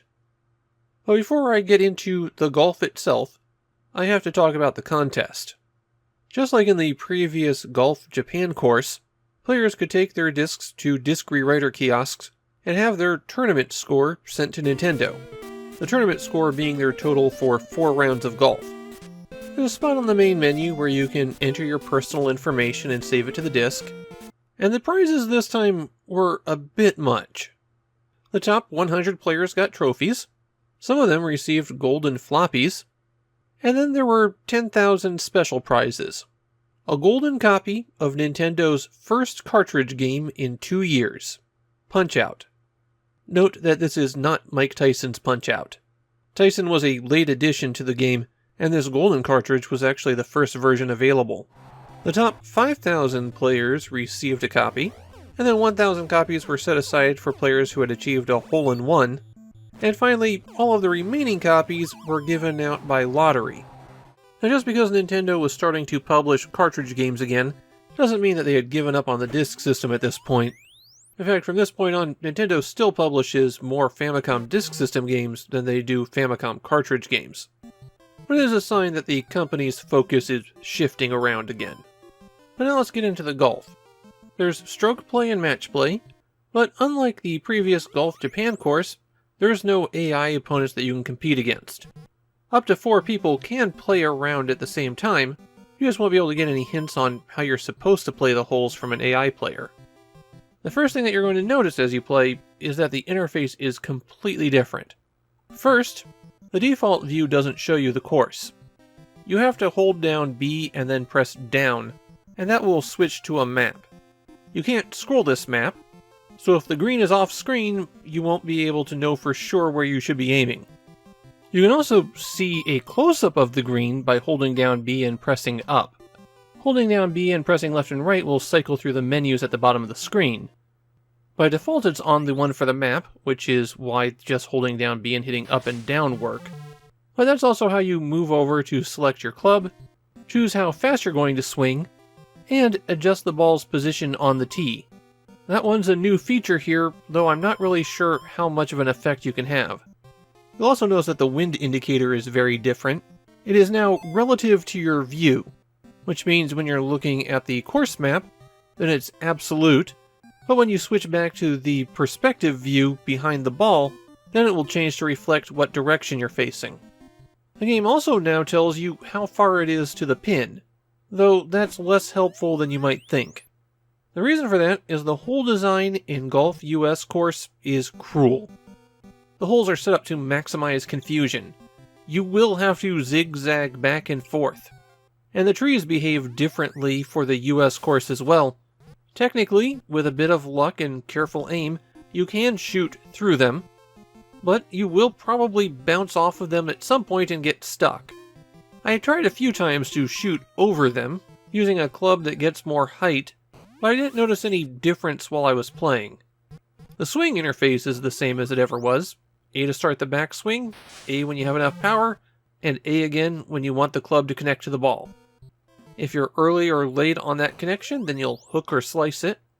And increasing your swing speed will increase the distance that the ball will go. When you get to the green, there's one more trick up Golf US Course's sleeve. The greens are nasty. Not just a chaotic mess of various slopes, but sometimes there's large patches of rough in the green. And the holes themselves seem to be smaller than in the previous Nintendo golf games. Or at least they seem to require a lot more precision to hit. One more thing you're going to notice as you play is that the holes aren't well designed. And I don't just mean because of the path the fairway takes. You're going to see several holes where the layouts repeat, and a lot of repeated layout. Things like the same lake copied and pasted multiple times on the same hole. It really makes Golf US Course feel like a bit of a rush job. Which, considering how much else they've done here, maybe it kind of was.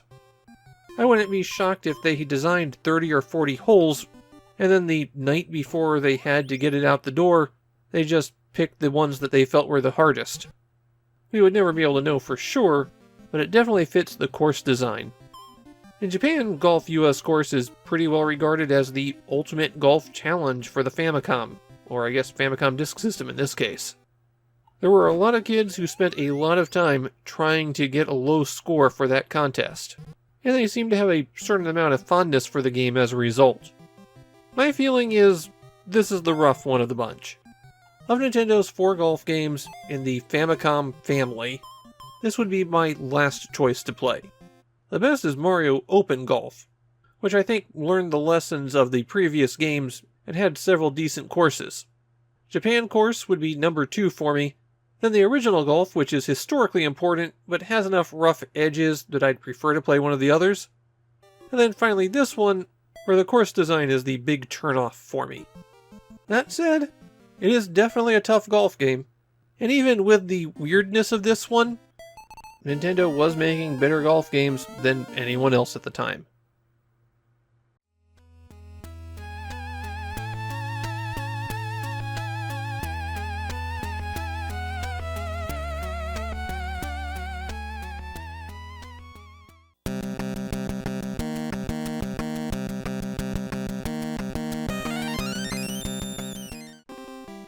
The good news is there's more to family boxing than immediately meets the eye.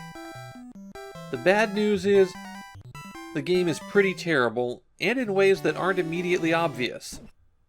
Family boxing is a game that made me ask, why am I doing this to myself? Family boxing is actually a Data East game. In the arcades, it was called King of Boxer, which is a terrible name, but the title is actually in English as that. And as an arcade game, it's one that nobody really noticed. But Namco was ramping up their family series of games, and I guess they decided a boxing game was perfect for them. Let's get the interesting thing out of the way first. The concept in family boxing is that you make your own boxer, assign them stats, and then play through their career. The boxer actually carries across to all 3 modes, so it's best to start with training. You can enter your name, and once you're past that, you enter your stats. You have 9 points at first to assign. Pressing up on the pad assigns a point to punch, left assigns a point to speed, right assigns a point to stamina. Pressing down resets all of your points. It's an absolutely terrible interface, and terrible interface is something that's going to be consistent here. Now you might notice that even in the first match, your opponent has more stats points than you. There's no basic boxer for you to beat up to learn the ropes. Family boxing hurls you into the deep end. In the ring, pressing A punches and B defends. You and your opponent can face off in the cardinal directions from each other, and if you press something perpendicular to that, you'll circle around to that side. Punching and missing eats up your stamina, and naturally so does getting hit.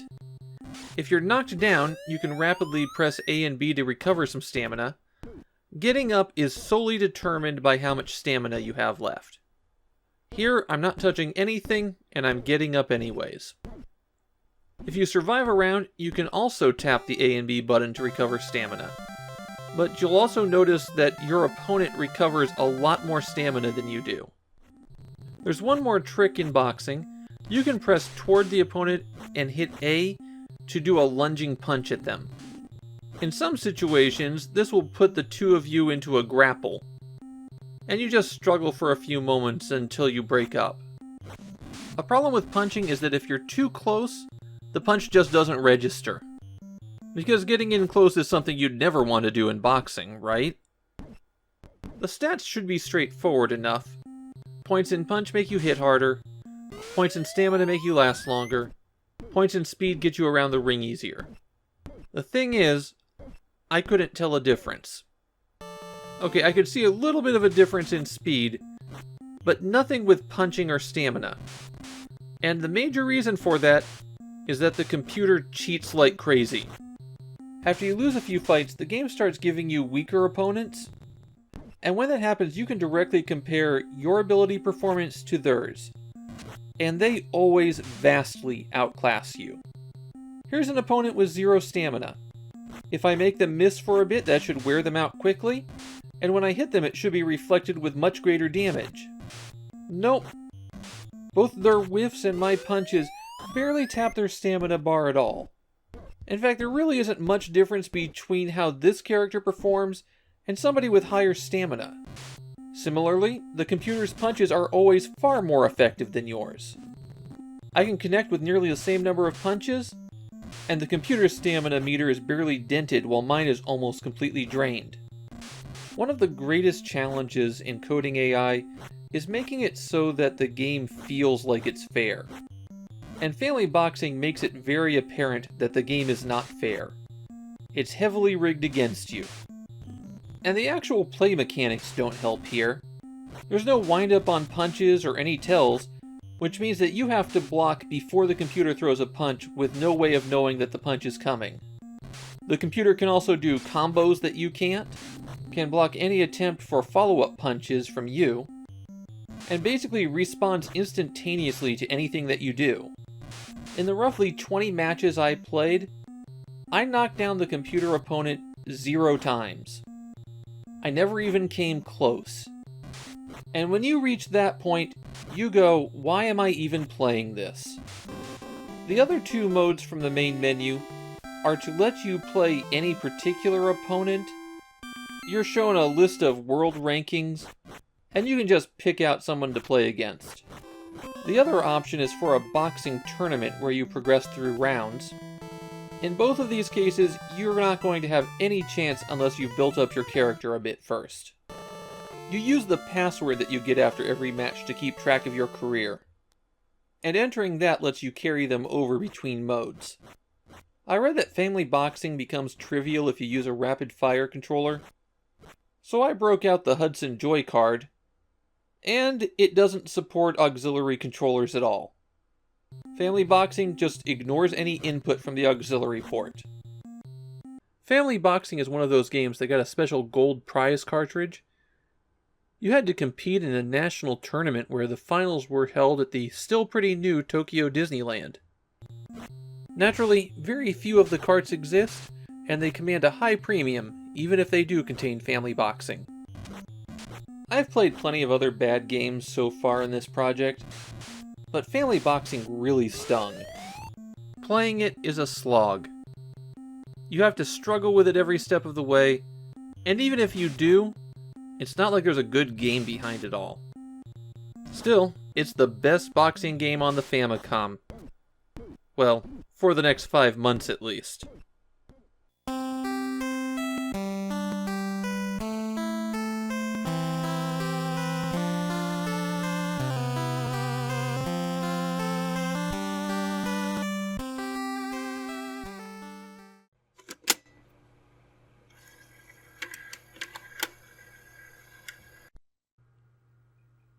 Dr. Chaos is a perfect example of 1987 Japanese console game design.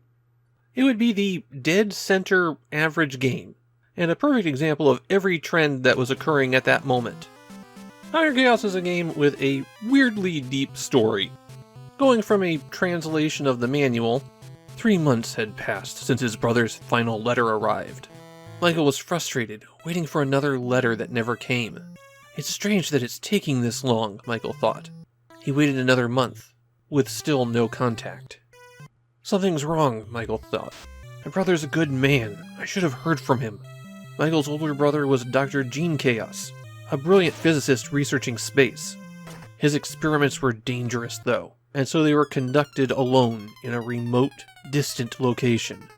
Gene sent Michael reports once a month, and Michael always read them.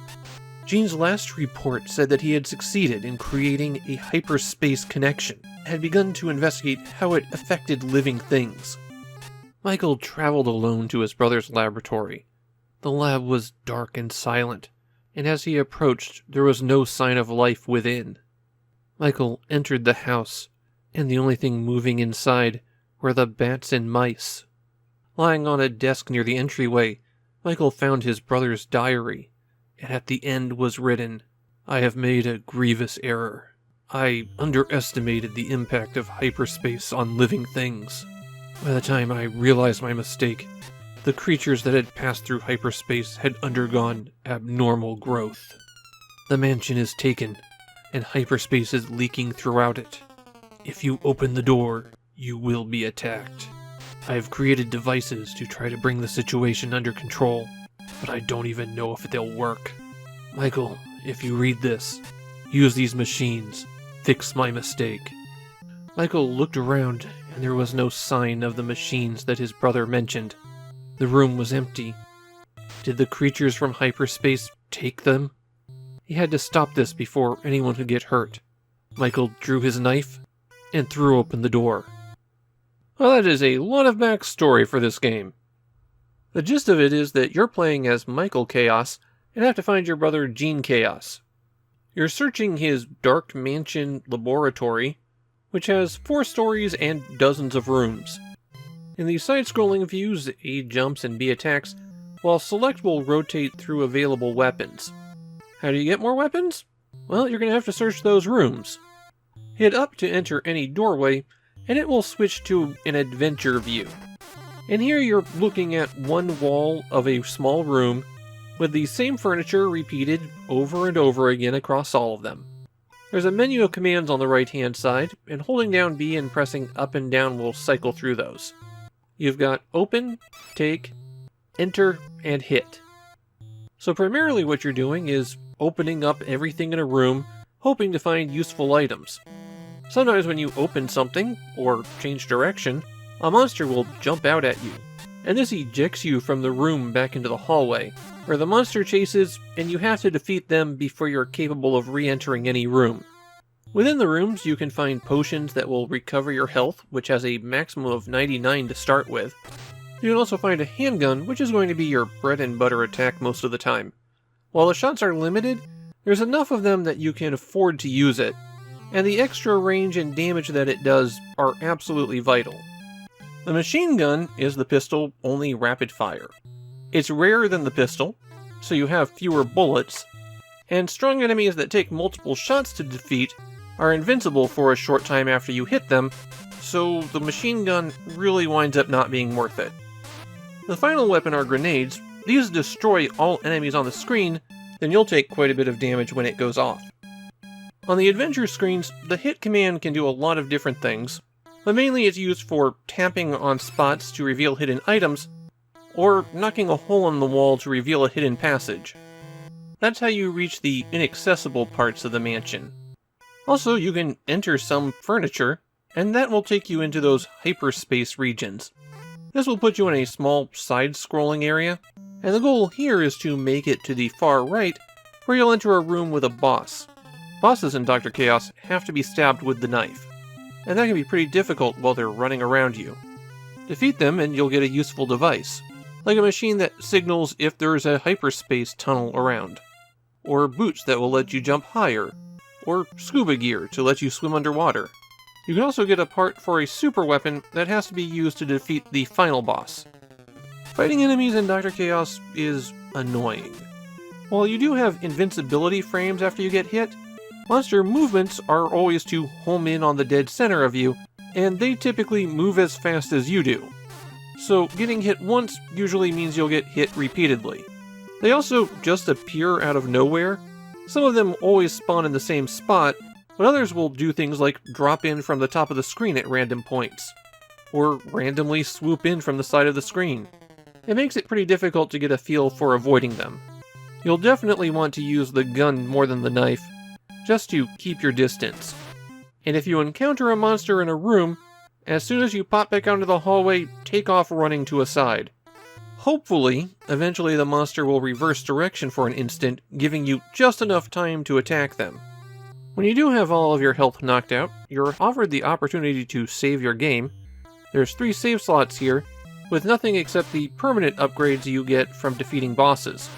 That means you're going to spend a lot of time going in loops to the same rooms and collecting items where you know exactly where they are, then going back and trying your luck on that section you had trouble with again. Besides the problems with the combat, the platforming is also pretty rough here. This is one of those games where you have to make nearly every jump by going completely off the edge and then leaping. This is actually something fixed in the US version, which sped Michael Chaos up and made the whole game a lot easier. In Japan, Dr. Chaos seems to mainly be known for its creepy atmosphere. I found a few people mentioning that it scared them as children, but nobody seemed to actually like playing it that much. Dr. Chaos is a game with a lot of problems. None of them so atrocious that they completely sink the thing, but rough enough that you probably aren't going to want to go out of your way for it. It has a bad case of hit everything everywhere and take a pile of notes, something that you saw a lot of in games in 1987, and the action just isn't good enough to justify that kind of frustration. The US version does play a bit better, so maybe that's the way to go. But for the disc system, I think I'd hold off on a visit to the Chaos family.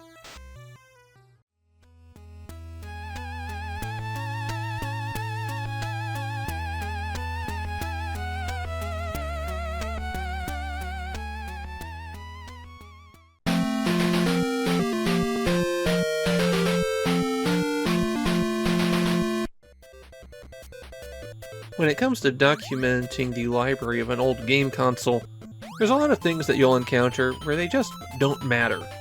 Sports, traditional board games, educational games. These are things that might have been purchased on release, and then once that era has passed, nobody really thinks about again. What I'm saying here is, get ready for the most in-depth discussion of Michael English Daiboken that will ever be made. But first, you have to know what's Michael. Not who's Michael, what's Michael. And that is weirdly complicated. What's Michael was a series of irregularly produced, effectively unrelated comics. The sole linking factor between any of them was that the cat was named Michael. With every story, the format changed, the style changed, the setting changed, the genre changed, though it was typically a comedy. The name Michael was the sole constant. Depending on the story, Michael might have been a normal cat that was just around, an anthropomorphic cat in a world of funny animals, a Garfield-like figure who humans treated like a normal animal, but behaved more like a human, and anything else that was convenient. Michael crossed into other media multiple times, and this game came out very close to his second live-action television special. I think the plot of the game is loosely based on the plot of the first television special, and that's mainly because the first special has a lengthy E.T. parody. The plot of Michael English Daiboken is given, appropriately enough, in English if you wait on the title screen. However, it flashes by so fast you won't have a chance to read it even if you do speak English. So here's the plot of the game as presented. In the year 2000X, Michael the cat happened to be expelled from his original planet, Garabin, because of his poor grades of Hensashi. Michael was thrown out of planet Garabin, and after wandering a couple of days in outer space, he finally reached the space island like the planet Earth. Michael was extremely impressed by the advanced academic level in this space island. From the day Michael was impressed, he made up his mind trying study all over from the beginning. He was always hoping to go back to his mother's star of Garabin. Only way for him to go back was to get good grades in the space island. Now let's start from ABC. Just so you know, None of that story matters until the ending, which is a single screen. As the name implies, Michael English Daiboken is an educational game intended to teach young children English. After you create your save file, you're presented with a map of lessons, and if you score great on all of them, then you get the opportunity to view the ending.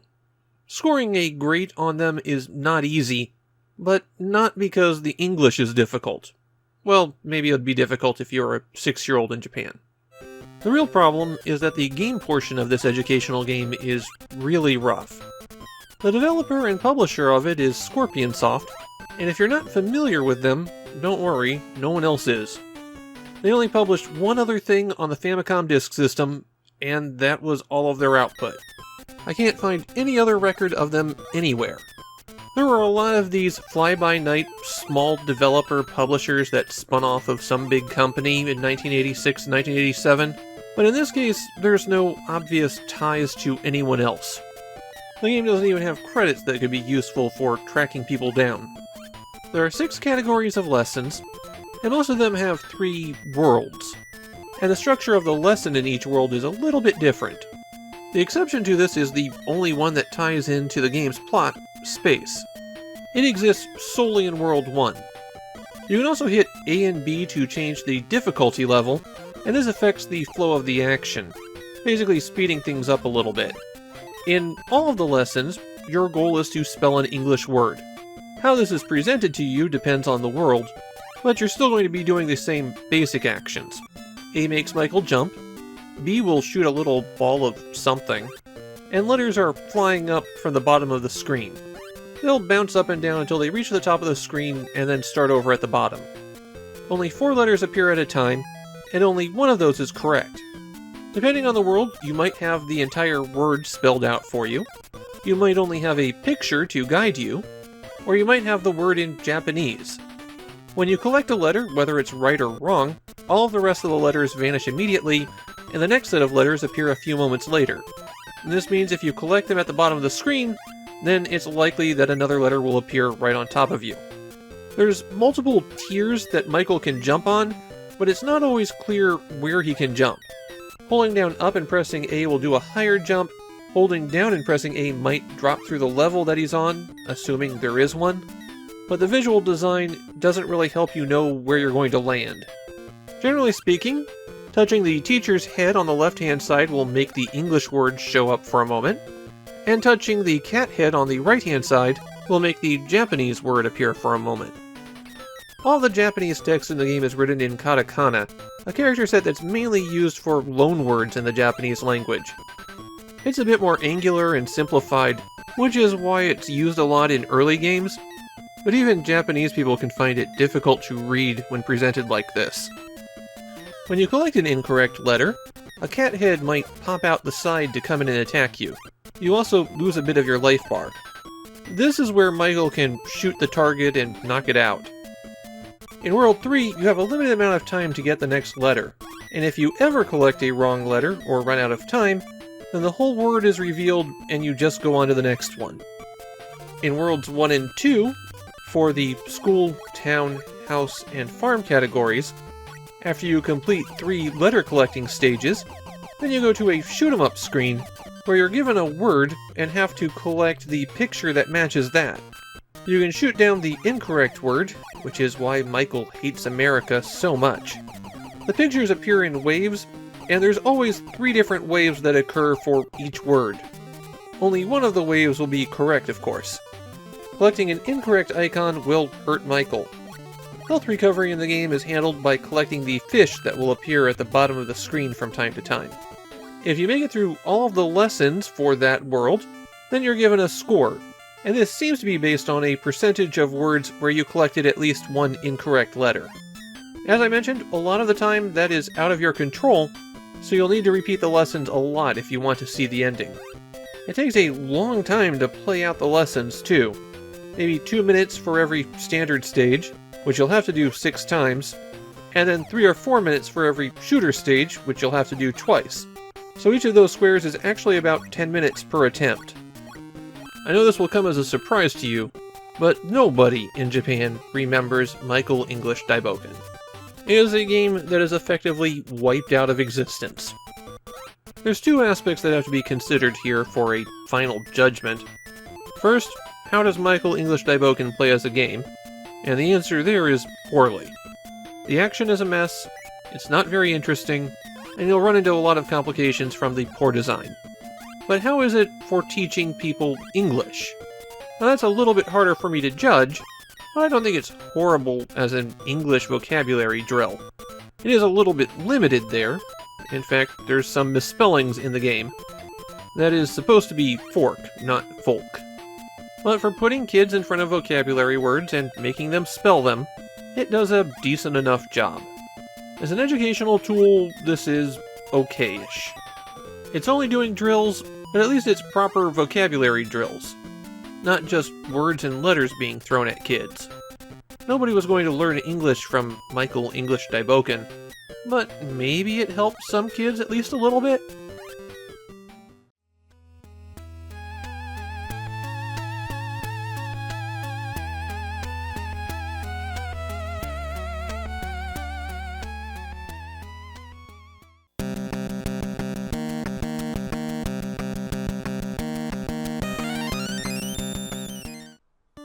I've tried to get into Woody Poco in the past, but I've always bounced off it really hard. Will I be able to get into it this time? Well, I made it further into the game than I have before, but that just meant I found a lot more reasons not to play it. Woody Poco started out as a computer game, but it was quickly ported to everything, including the Famicom, obviously. The story of the game is that Poco was a wooden puppet who became human, and then after living as a human being for a while, suddenly turned back into a puppet. Now he's on a journey across the world to find the fairy that turned him human in the first place, so that he can get some answers. The style of gameplay is an action-adventure where you have to collect items that will be used in certain spots. There's a pretty heavy emphasis on exploration over action, but Woody Poco does neither of those well. When you set out, you're given the choice of what character to play. You can be Poco, or you can be a girl. That's not some kind of weird bit. The game literally only identifies her as girl. If you choose to play as girl, then the game is set to an easier mode. All items in shops are half off, and some guys will give you clues that they wouldn't give to Poco. You attack with the item held in your right hand by pressing B, and you jump by pressing A.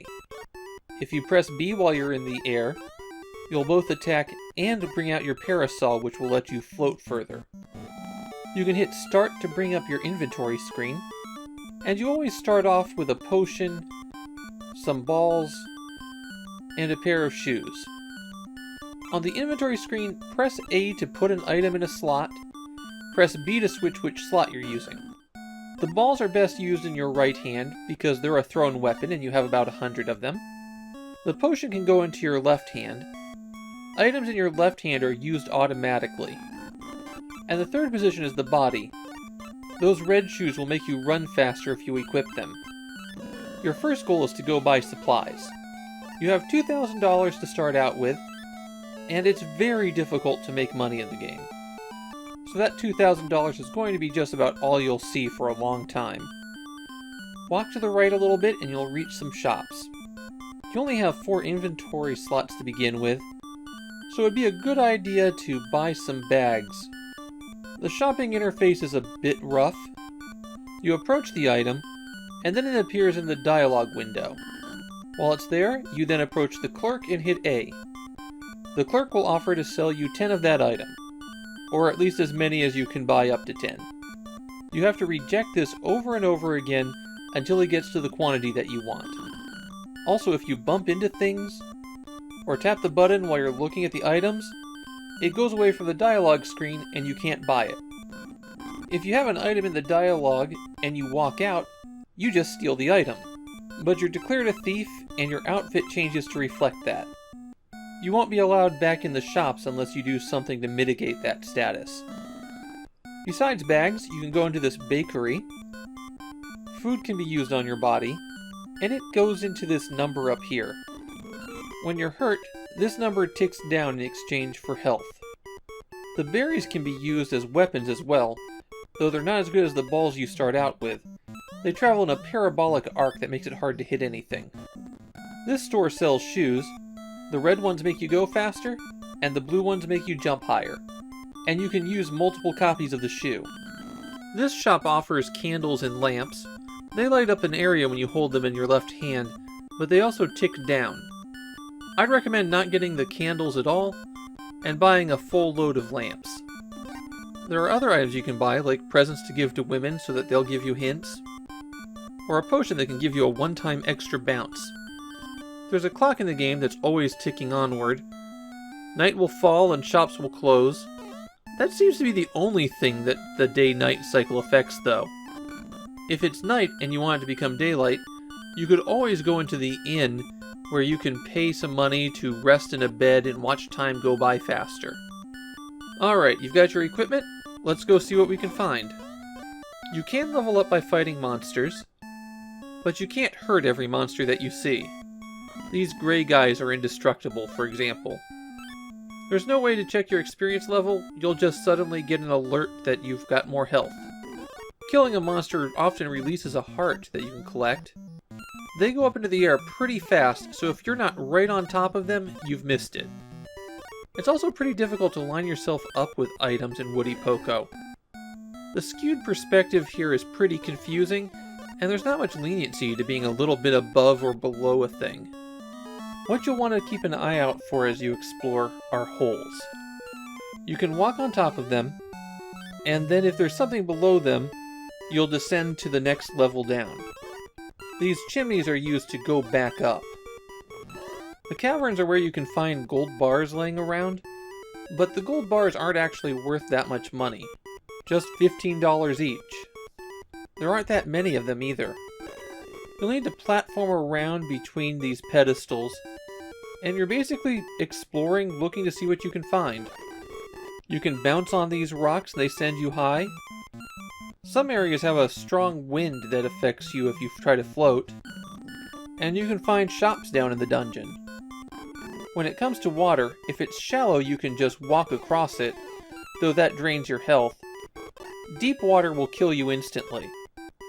And that brings me to continuing. The game gives you a password and is automatically set to let you continue, but you continue in the room that you died, and it drops you in roughly in the middle of the screen. So if that's over deep water, then you just fall to your death. Sometimes you can pop your parasol and slowly fall to your death, and every once in a while, if you're extremely lucky, you can get some momentum somehow, and then float clear of the place that was dropping you to your death over and over again. That sometimes happens with holes you drop down into as well. I had to restart Woody Poco multiple times while I was playing, because I was pretty sure that I had screwed up my game. Yeah, I had worked out a little bit more each time I did this, but it still felt uncomfortable to do. Woody Poco is really miserable to play. The controls tend to be unresponsive, and you have to line things up precisely to do anything. I found some things as I was exploring, but I wasn't entirely sure what to do with it. And the hints in-game aren't the best. This is definitely another one of those games that was designed to be played with the guide in hand. Woody Poco is not well remembered in Japan. In fact, it seems like the most common things people remember are a secret where you rip the clothes off the bakery owner, and situations that put the game into an unwinnable state. There's nothing in Woody Poco that's worth going back to.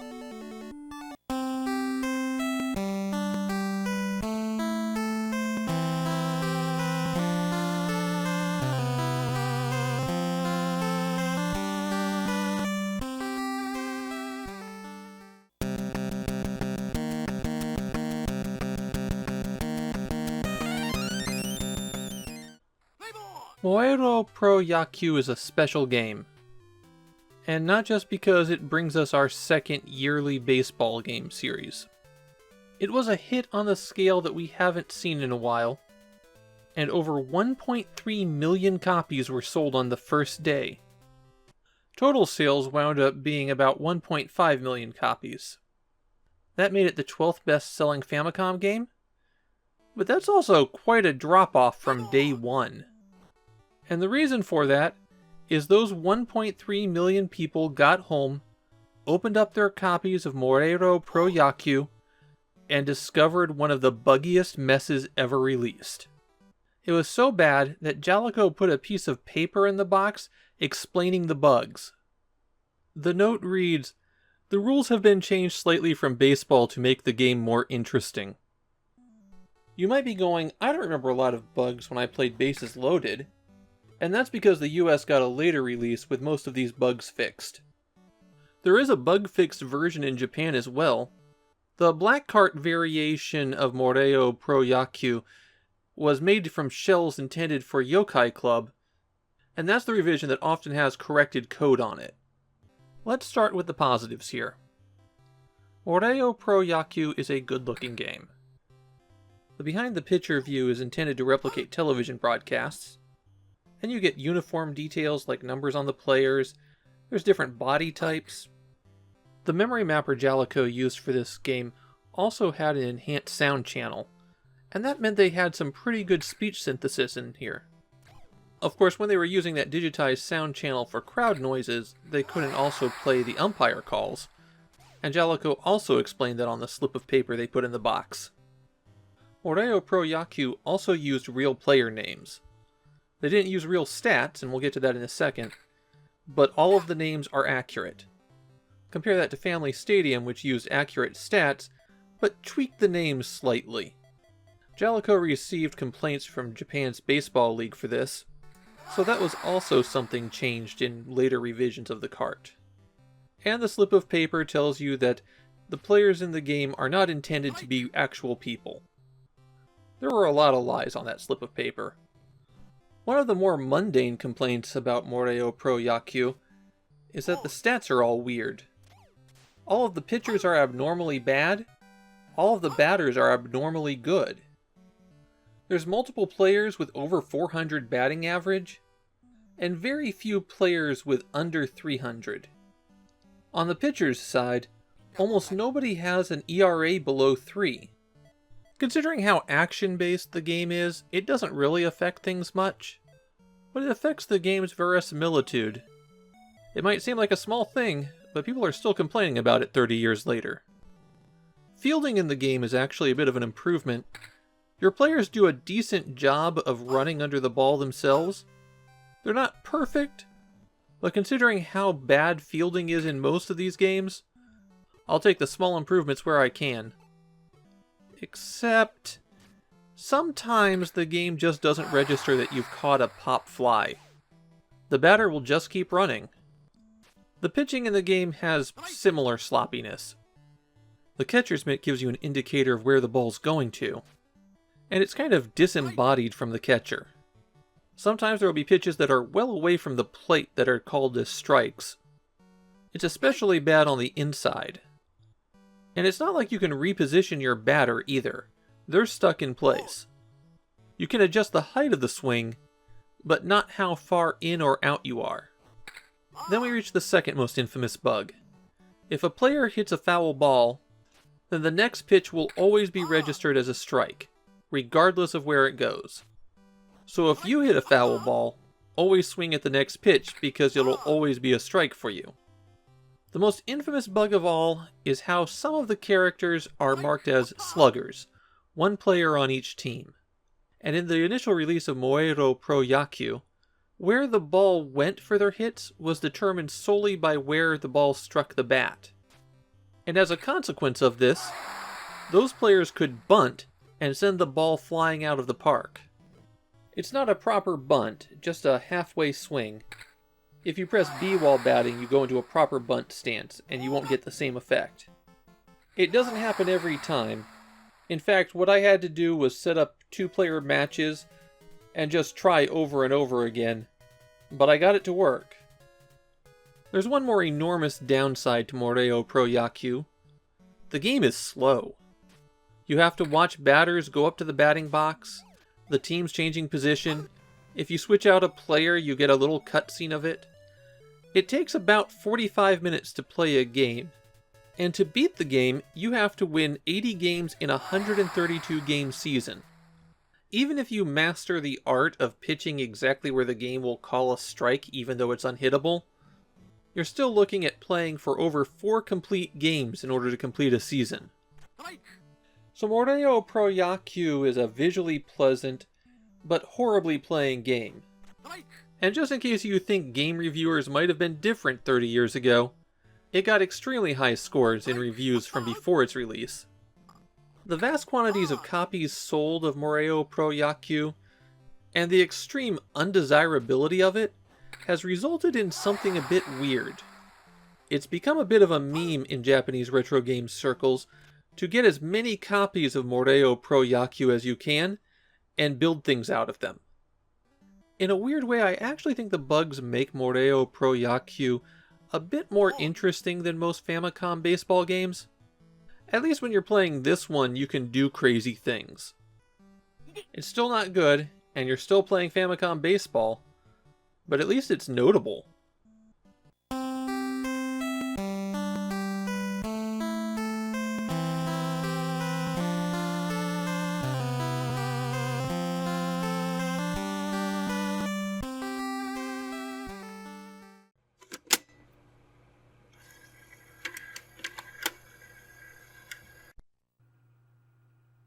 In 1835, physicist Gaspard Gustave Coriolis wrote a significant but little-read book. And yes, it is that Coriolis, the one who described the Coriolis effect, which describes how rotation affects moving objects. His book was a complete and thorough description of the physics of billiards. And through that book, he damned physics students for the next 200 years to exam problems describing the vectors that result when two balls collide. The first computer physics simulations were artillery, and we don't know what the second one was, but I have to think that billiards was up there. It's an easy game to reduce to a simple model. The balls can be treated as infinitely rigid point masses, the felt has a constant coefficient of friction, the cue can be represented in a single vector, and you can treat it all as taking place in 2 dimensions. Even the spin of the balls is only one more variable, albeit one that's more complicated than the previous ones. Of course, in early computers, simulating billiards would be very slow. And on an 8-bit computer, you'd have to do a lot of extra work because physics doesn't break down into nice discrete chunks of 256. And of course, the more balls that you have on the table, the more difficult it is to track all of those variables. The mathematical model might have been straightforward and well understood, but doing it in real time on underpowered hardware was difficult.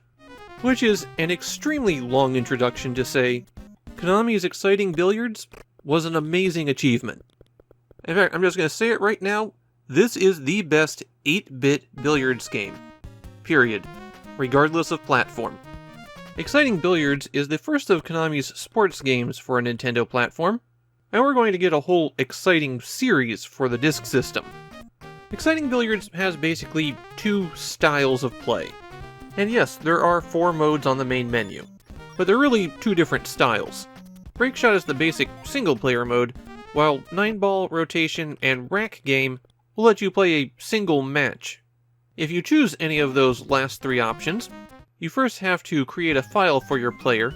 Exciting Billiards keeps track of your record, and then you can set up a game with up to 4 players. And any number of those players can be AI players. There's a handful of pre-built computer opponents with different personalities. If you choose Breakshot from the main menu, then you go into the Konami Pool Club with $50 in your pocket, and your goal is to hustle up as much as you can. You'll get money for beating opponents, but during the match your opponent may also take bets on shots.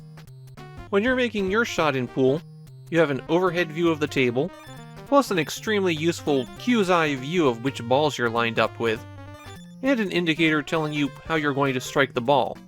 If you hold down B, you'll see what number each ball is, and tapping B will rotate through the positions where you'll hit the ball. Hitting A will start your stroke, and that's just a power meter that goes up and down until you hit the A button. And that's really all you need to know for taking a shot. But now I have to get a bit into the weaknesses of Exciting Billiards. The first and most notable problem? all of the balls are the wrong color. The 8 balls yellow, the 9 balls black, or gray. Some of that comes down to limitations on how the Famicom displays colors, but it's still going to throw you off. Second, because there are no stripes and solids, the rules for the games other than 9-ball are a bit off.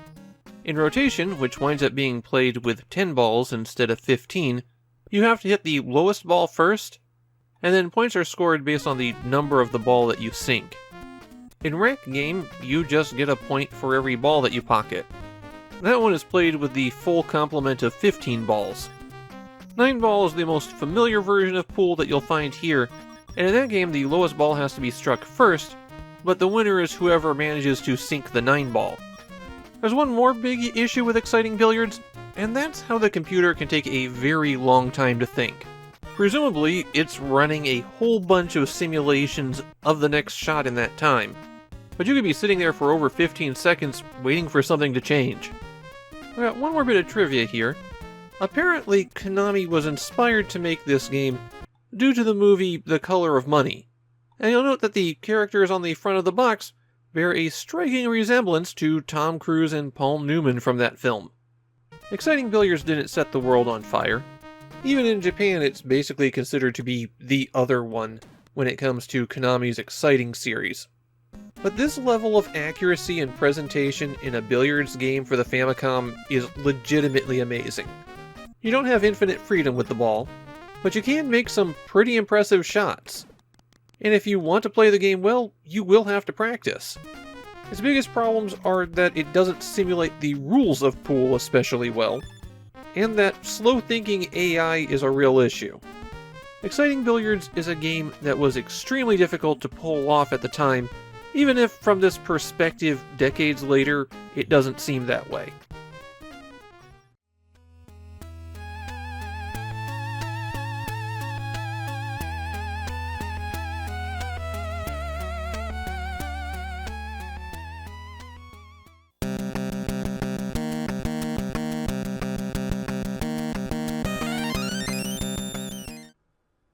When I put in Tokoro-san no Momoro mo Semeru mo... Oh yeah, this is a bad game. Because like most people who encounter this one, I played it for a stage, decided I didn't need to do anything more, and put it away forever. And that's a little unfortunate, because Tokoro-san no Momoro mo Semeru mo doesn't reveal how bad it is until you really scratch the surface. There's layers to its awfulness. It's the first game from our second Sony Famicom publisher. This one I believe is their music group, while we've seen games from their video group. This division will make a good game, and I do mean a good game. The rest of what they publish are among the worst Famicom games. The actual developers are a weird mix. ISCO, of course, being the developer of Transformers Convoy no Nazo, and HAL, developers of a lot of great stuff. I hope that what happened is ISCO started development, fell behind schedule, and then HAL was brought in to just wrap the project up, but who knows what the real story is. The Tokoro in the title is Tokoro George, a popular comedian from the time. He was known for writing songs to include in his act. The story of the game is that while in a recording session one day, Tokoro received a telepathic message from his daughter saying that her mother had turned into a robot. They live on the opposite side of Tokyo, so Tokoro has to cross the city to help. None of that makes any sense, and none of it is reflected in the game itself. As for that title, I'm sure Mamoru mo Semeru mo is some kind of joke or pun, but it's one I'm not getting. If I was being really literal with it, the title would be Tokoro's Protect Also Blame Also, so there clearly has to be something else to that. Okay, I've avoided it long enough, let's talk about the game. It's an action platformer where you're armed with a water pistol, and you just have to go from left to right. Some stages have sub-areas that you can get into, either by going down the correct manhole, which you won't know until you fall down it, or you can go into buildings. At the end of the stage you fight a boss, and then you get your choice of doors that will take you to any of the neighboring wards in Tokyo. The water gun is a terrible weapon. Its range is affected by how much pressure is in the gun, so as the tank runs out, your shots don't go as far, and eventually it just dribbles out. You never actually run out, it just drips. And you better get used to that drip, because that's what you're going to have to use most of the time. The way you get more water is by picking up pots, but pots only appear if you shoot in the correct unmarked spot in a stage. And shooting makes your weapon worse. You have to find health recovery items the same way, and there's only a handful of pickups per stage. So basically you have to fire around everywhere if you want to have any chance of locating things. And doing that makes the game worse. This game has probably the worst implementation of that hide all of the objects to make the game harder gameplay design that we've seen. As you're playing along, you'll see these manhole covers. If your water falls on them, they'll flip open, or if a foot stomps on them, they'll flip open. And that lets monsters out that will just get in your way. I'd advise just trying to get past them as fast as you can. And then there are the bosses. Naturally, the game repeats bosses, and this one that you see at the end of the first stage just hurts you for being in the same room as it. No shot, nothing that you can dodge, you just take damage every few seconds while you're in that room. If you defeat the boss and get to the doors, you've got more fun waiting for you. None of the doors are marked, so you just have to guess. And yeah, the doors will take you backwards to stages you've already beaten. They're marked as beaten, but you still have to complete them and defeat the boss at the end to be able to pick another door. The sun and cloud at the top of the screen are a timer. If they ever meet, then a rainstorm starts. You might think that would give you some water, but it blows you around as you try to platform. You only have one life in Koro-san no Mamoru mo Sameru mo, but you can continue from the stage you died at 3 times. So basically it's 3 lives with no continue. That text on the screen, by the way, is a parody of a popular song, Love Is Over. If you can't make much progress, you could always cheat. This code will skip the same number of stages as the number of times you press the A button at the end. There's a choose-your-own-adventure style adaptation of this game, and apparently that's something that Tokoro George worked on himself. It also actually has absolutely nothing to do with the game except sharing the title. So obviously, Tokoro-san no Mamoru mo Sameru mo is just about unplayable. I'm going to assume that the fact that Tokoro can platform decently, and how the physics on the water droplets work, are due to HAL Labs. But the bland stage design, and horrible design decisions, I'm going to blame all of those on ISCO. In a weird way, it kind of feels like they were trying for something similar to Takeshi no Chosenjo, and they somehow wound up with something worse.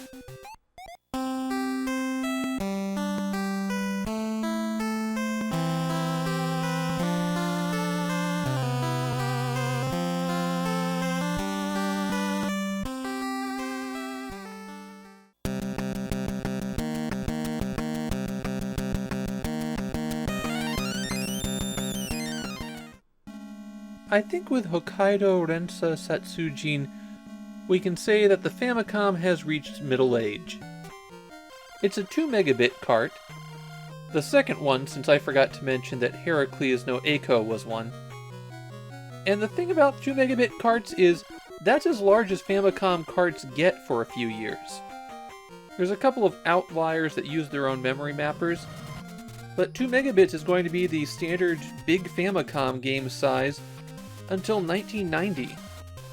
The technology's become mature, and with Hokkaido Rensa Satsujin, we've got a pretty good comparison for how far the system has come. 18 months ago, Portopia Renzoku Satsujin had to rewrite their script to minimize the number of characters used in the game. It was short, had effectively no animation, and you couldn't even save. This time, Yuji Horii has a lot more room to play with, and he takes advantage of it. I was playing with a guide, and I might have gotten about 1/3 of the way through the game. And yes, I have to play these adventure games with a guide, Otherwise, I'll be bumbling around looking at objects for the full hour and won't make any progress. The story is you're a detective, and a body washes up in Tokyo Bay. After tracing where he's been in Tokyo, you find a card that indicates that he came from Hokkaido, the chilly northern island of Japan, and so you head there with your assistant in tow, and get a little introduction sequence. The ice here is all of the ice you're going to see in the game. Despite being set in Hokkaido, you're there in the summer. In Hokkaido, you follow the victim's trail into a web of conspiracy, and more bodies keep turning up. Similar to other adventure games we've seen, you do everything through the text menu on the right-hand side. There's 2 pages to it as well, and pressing B will switch between them. Particularly useful is the notebook option. That's what gives you the password so that you can continue. Naturally, you can look around, interview people, show people evidence, and investigate objects that you see. You also have a camera, which proves to be very useful. You'll have to show a lot of people photographs and ask them if they know who the picture is of. One of the stranger features in the game is that you can play blackjack to get hints. If you're stuck, choose to play trumps, and both you and your assistant start with 15 points. Take all his points away to get him to give you a hint. As is par for the course in these adventure games, if you're stuck, you'd need to run through all of the options, and some you need to repeat twice to get a different result. Hokkaido Rensa Satsujin started out as a computer game, and when it came to the Famicom, all of the art had to be completely redrawn. To do that, they tapped Kiyokazu Arai, a cartoonist who made some comic strips about video games, and also provided covers for early issues of Famitsu magazine. That was the biggest video game magazine in Japan at that time. The story was by Yuji Horii, and the game is considered to be the second part of his mystery trilogy. Portopia was the first part, of course, and as for the third, it never made it to the Famicom. The publisher's logo on the game is Login Soft, but they're actually a joint production between ASCII and Login Magazine. The cartridge code uses ASCII's company code, so this game's just considered to be an ASCII game. And that's really all I can say about Hokkaido Rensa Satsujin. It has a more interesting story than Portopia, and it's told in a better way, but it's still a pretty static mystery adventure game. Chunsoft is going to keep expanding on this. We will see one more adventure game on the Famicom before we're done.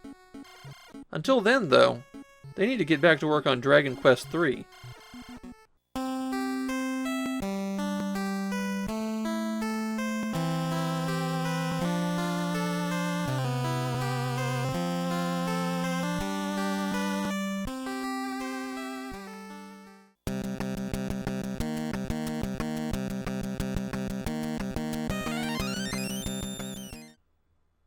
Can a video just be 8 minutes of sobbing? I played a lot of Mirai Shinwa Jarvas to get enough footage of all the things I wanted, and it hurt a lot. It was about 2.5 hours of gameplay, and as I sit here recording this audio track, I am not looking forward to sifting through it for editing.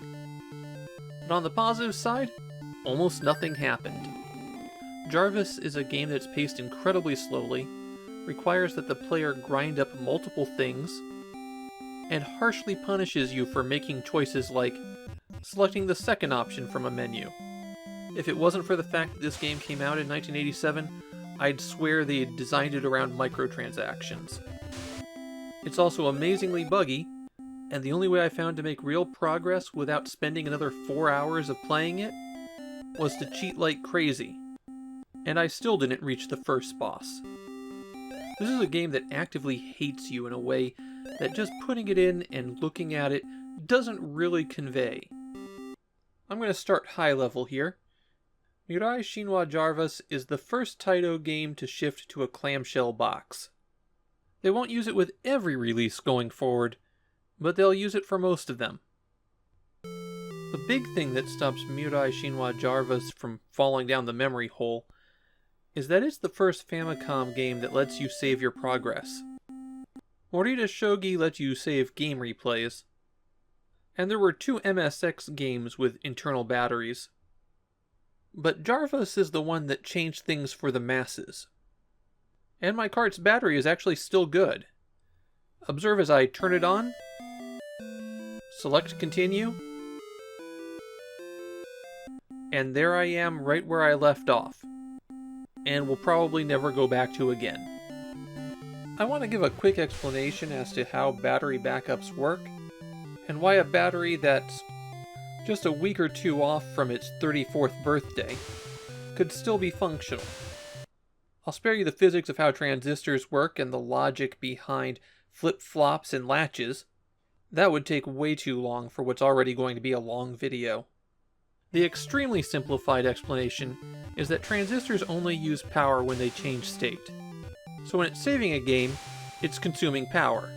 Of course, when it's saving, it's also powered by the console. The voltage from the battery is there just to hold the memory at its current state. And doing that takes no power at all, so the battery never runs down. And that's how it works in the perfect universe where we just design things on paper. In the real world, the chemical processes in the battery never stop, so it's always going to be breaking down. And transistors aren't perfect, so there's always a tiny drip of power that's going through them. Some back-of-the-envelope calculations tell me that these batteries should last about 30 to 50 years. So I'd actually expect them to start dying en masse in the next few years. I haven't had a dead Famicom battery yet, but I won't be shocked if we find one before Famidaily is over. When that happens, I'll be sure to talk about the challenges in replacing Famicom batteries. It's not as simple as doing them on NES cartridges. Okay, I think we can finally get to the game itself. The story is that mankind sent out ships to the stars, and centuries later, the ship Jarvis returns to the Earth with one sole survivor. That would be you as the player, and you land near your hometown in North America to discover that the world has been destroyed. There's nothing left, not even hamburgers.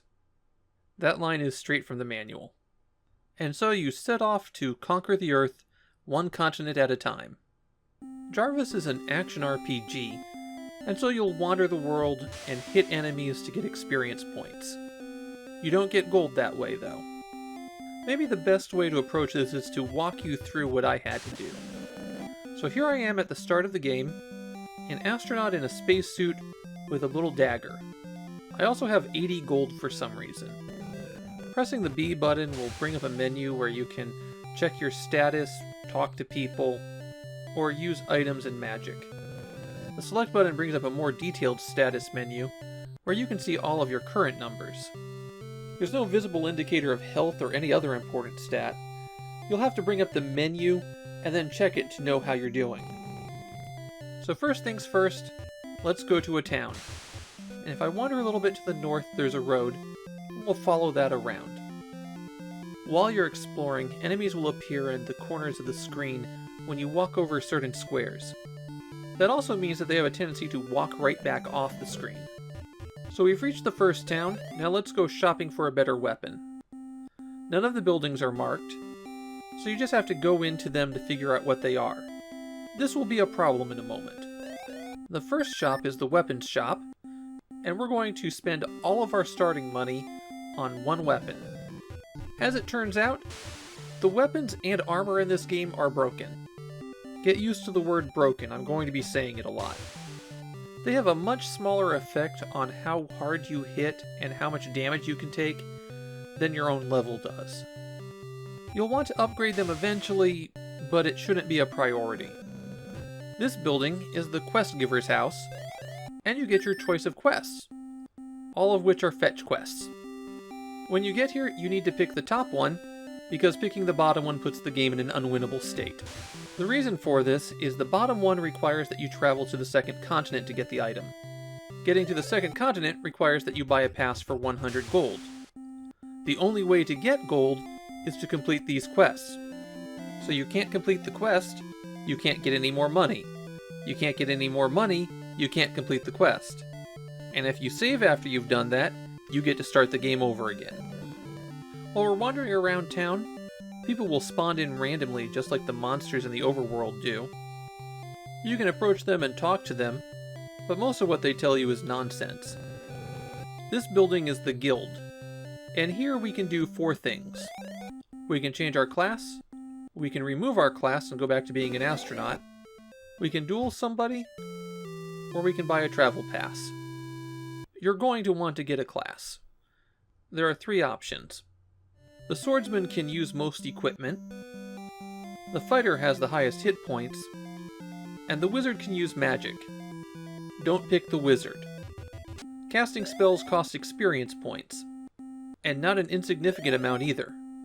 The first spell you get is that for 50 experience you can teleport back to the starting position. To give you an idea of how much that is, to get to level 8 costs 500 experience. You can also do that by pressing this code on the second player controller. And that useless spell is the only spell you get for the longest time. So don't pick wizard.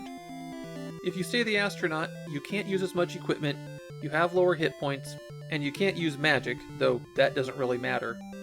You'll definitely want to change. You can always change your class later. Of course, that resets some of the most important stats you have, and you'll have to start grinding them up from 0 again.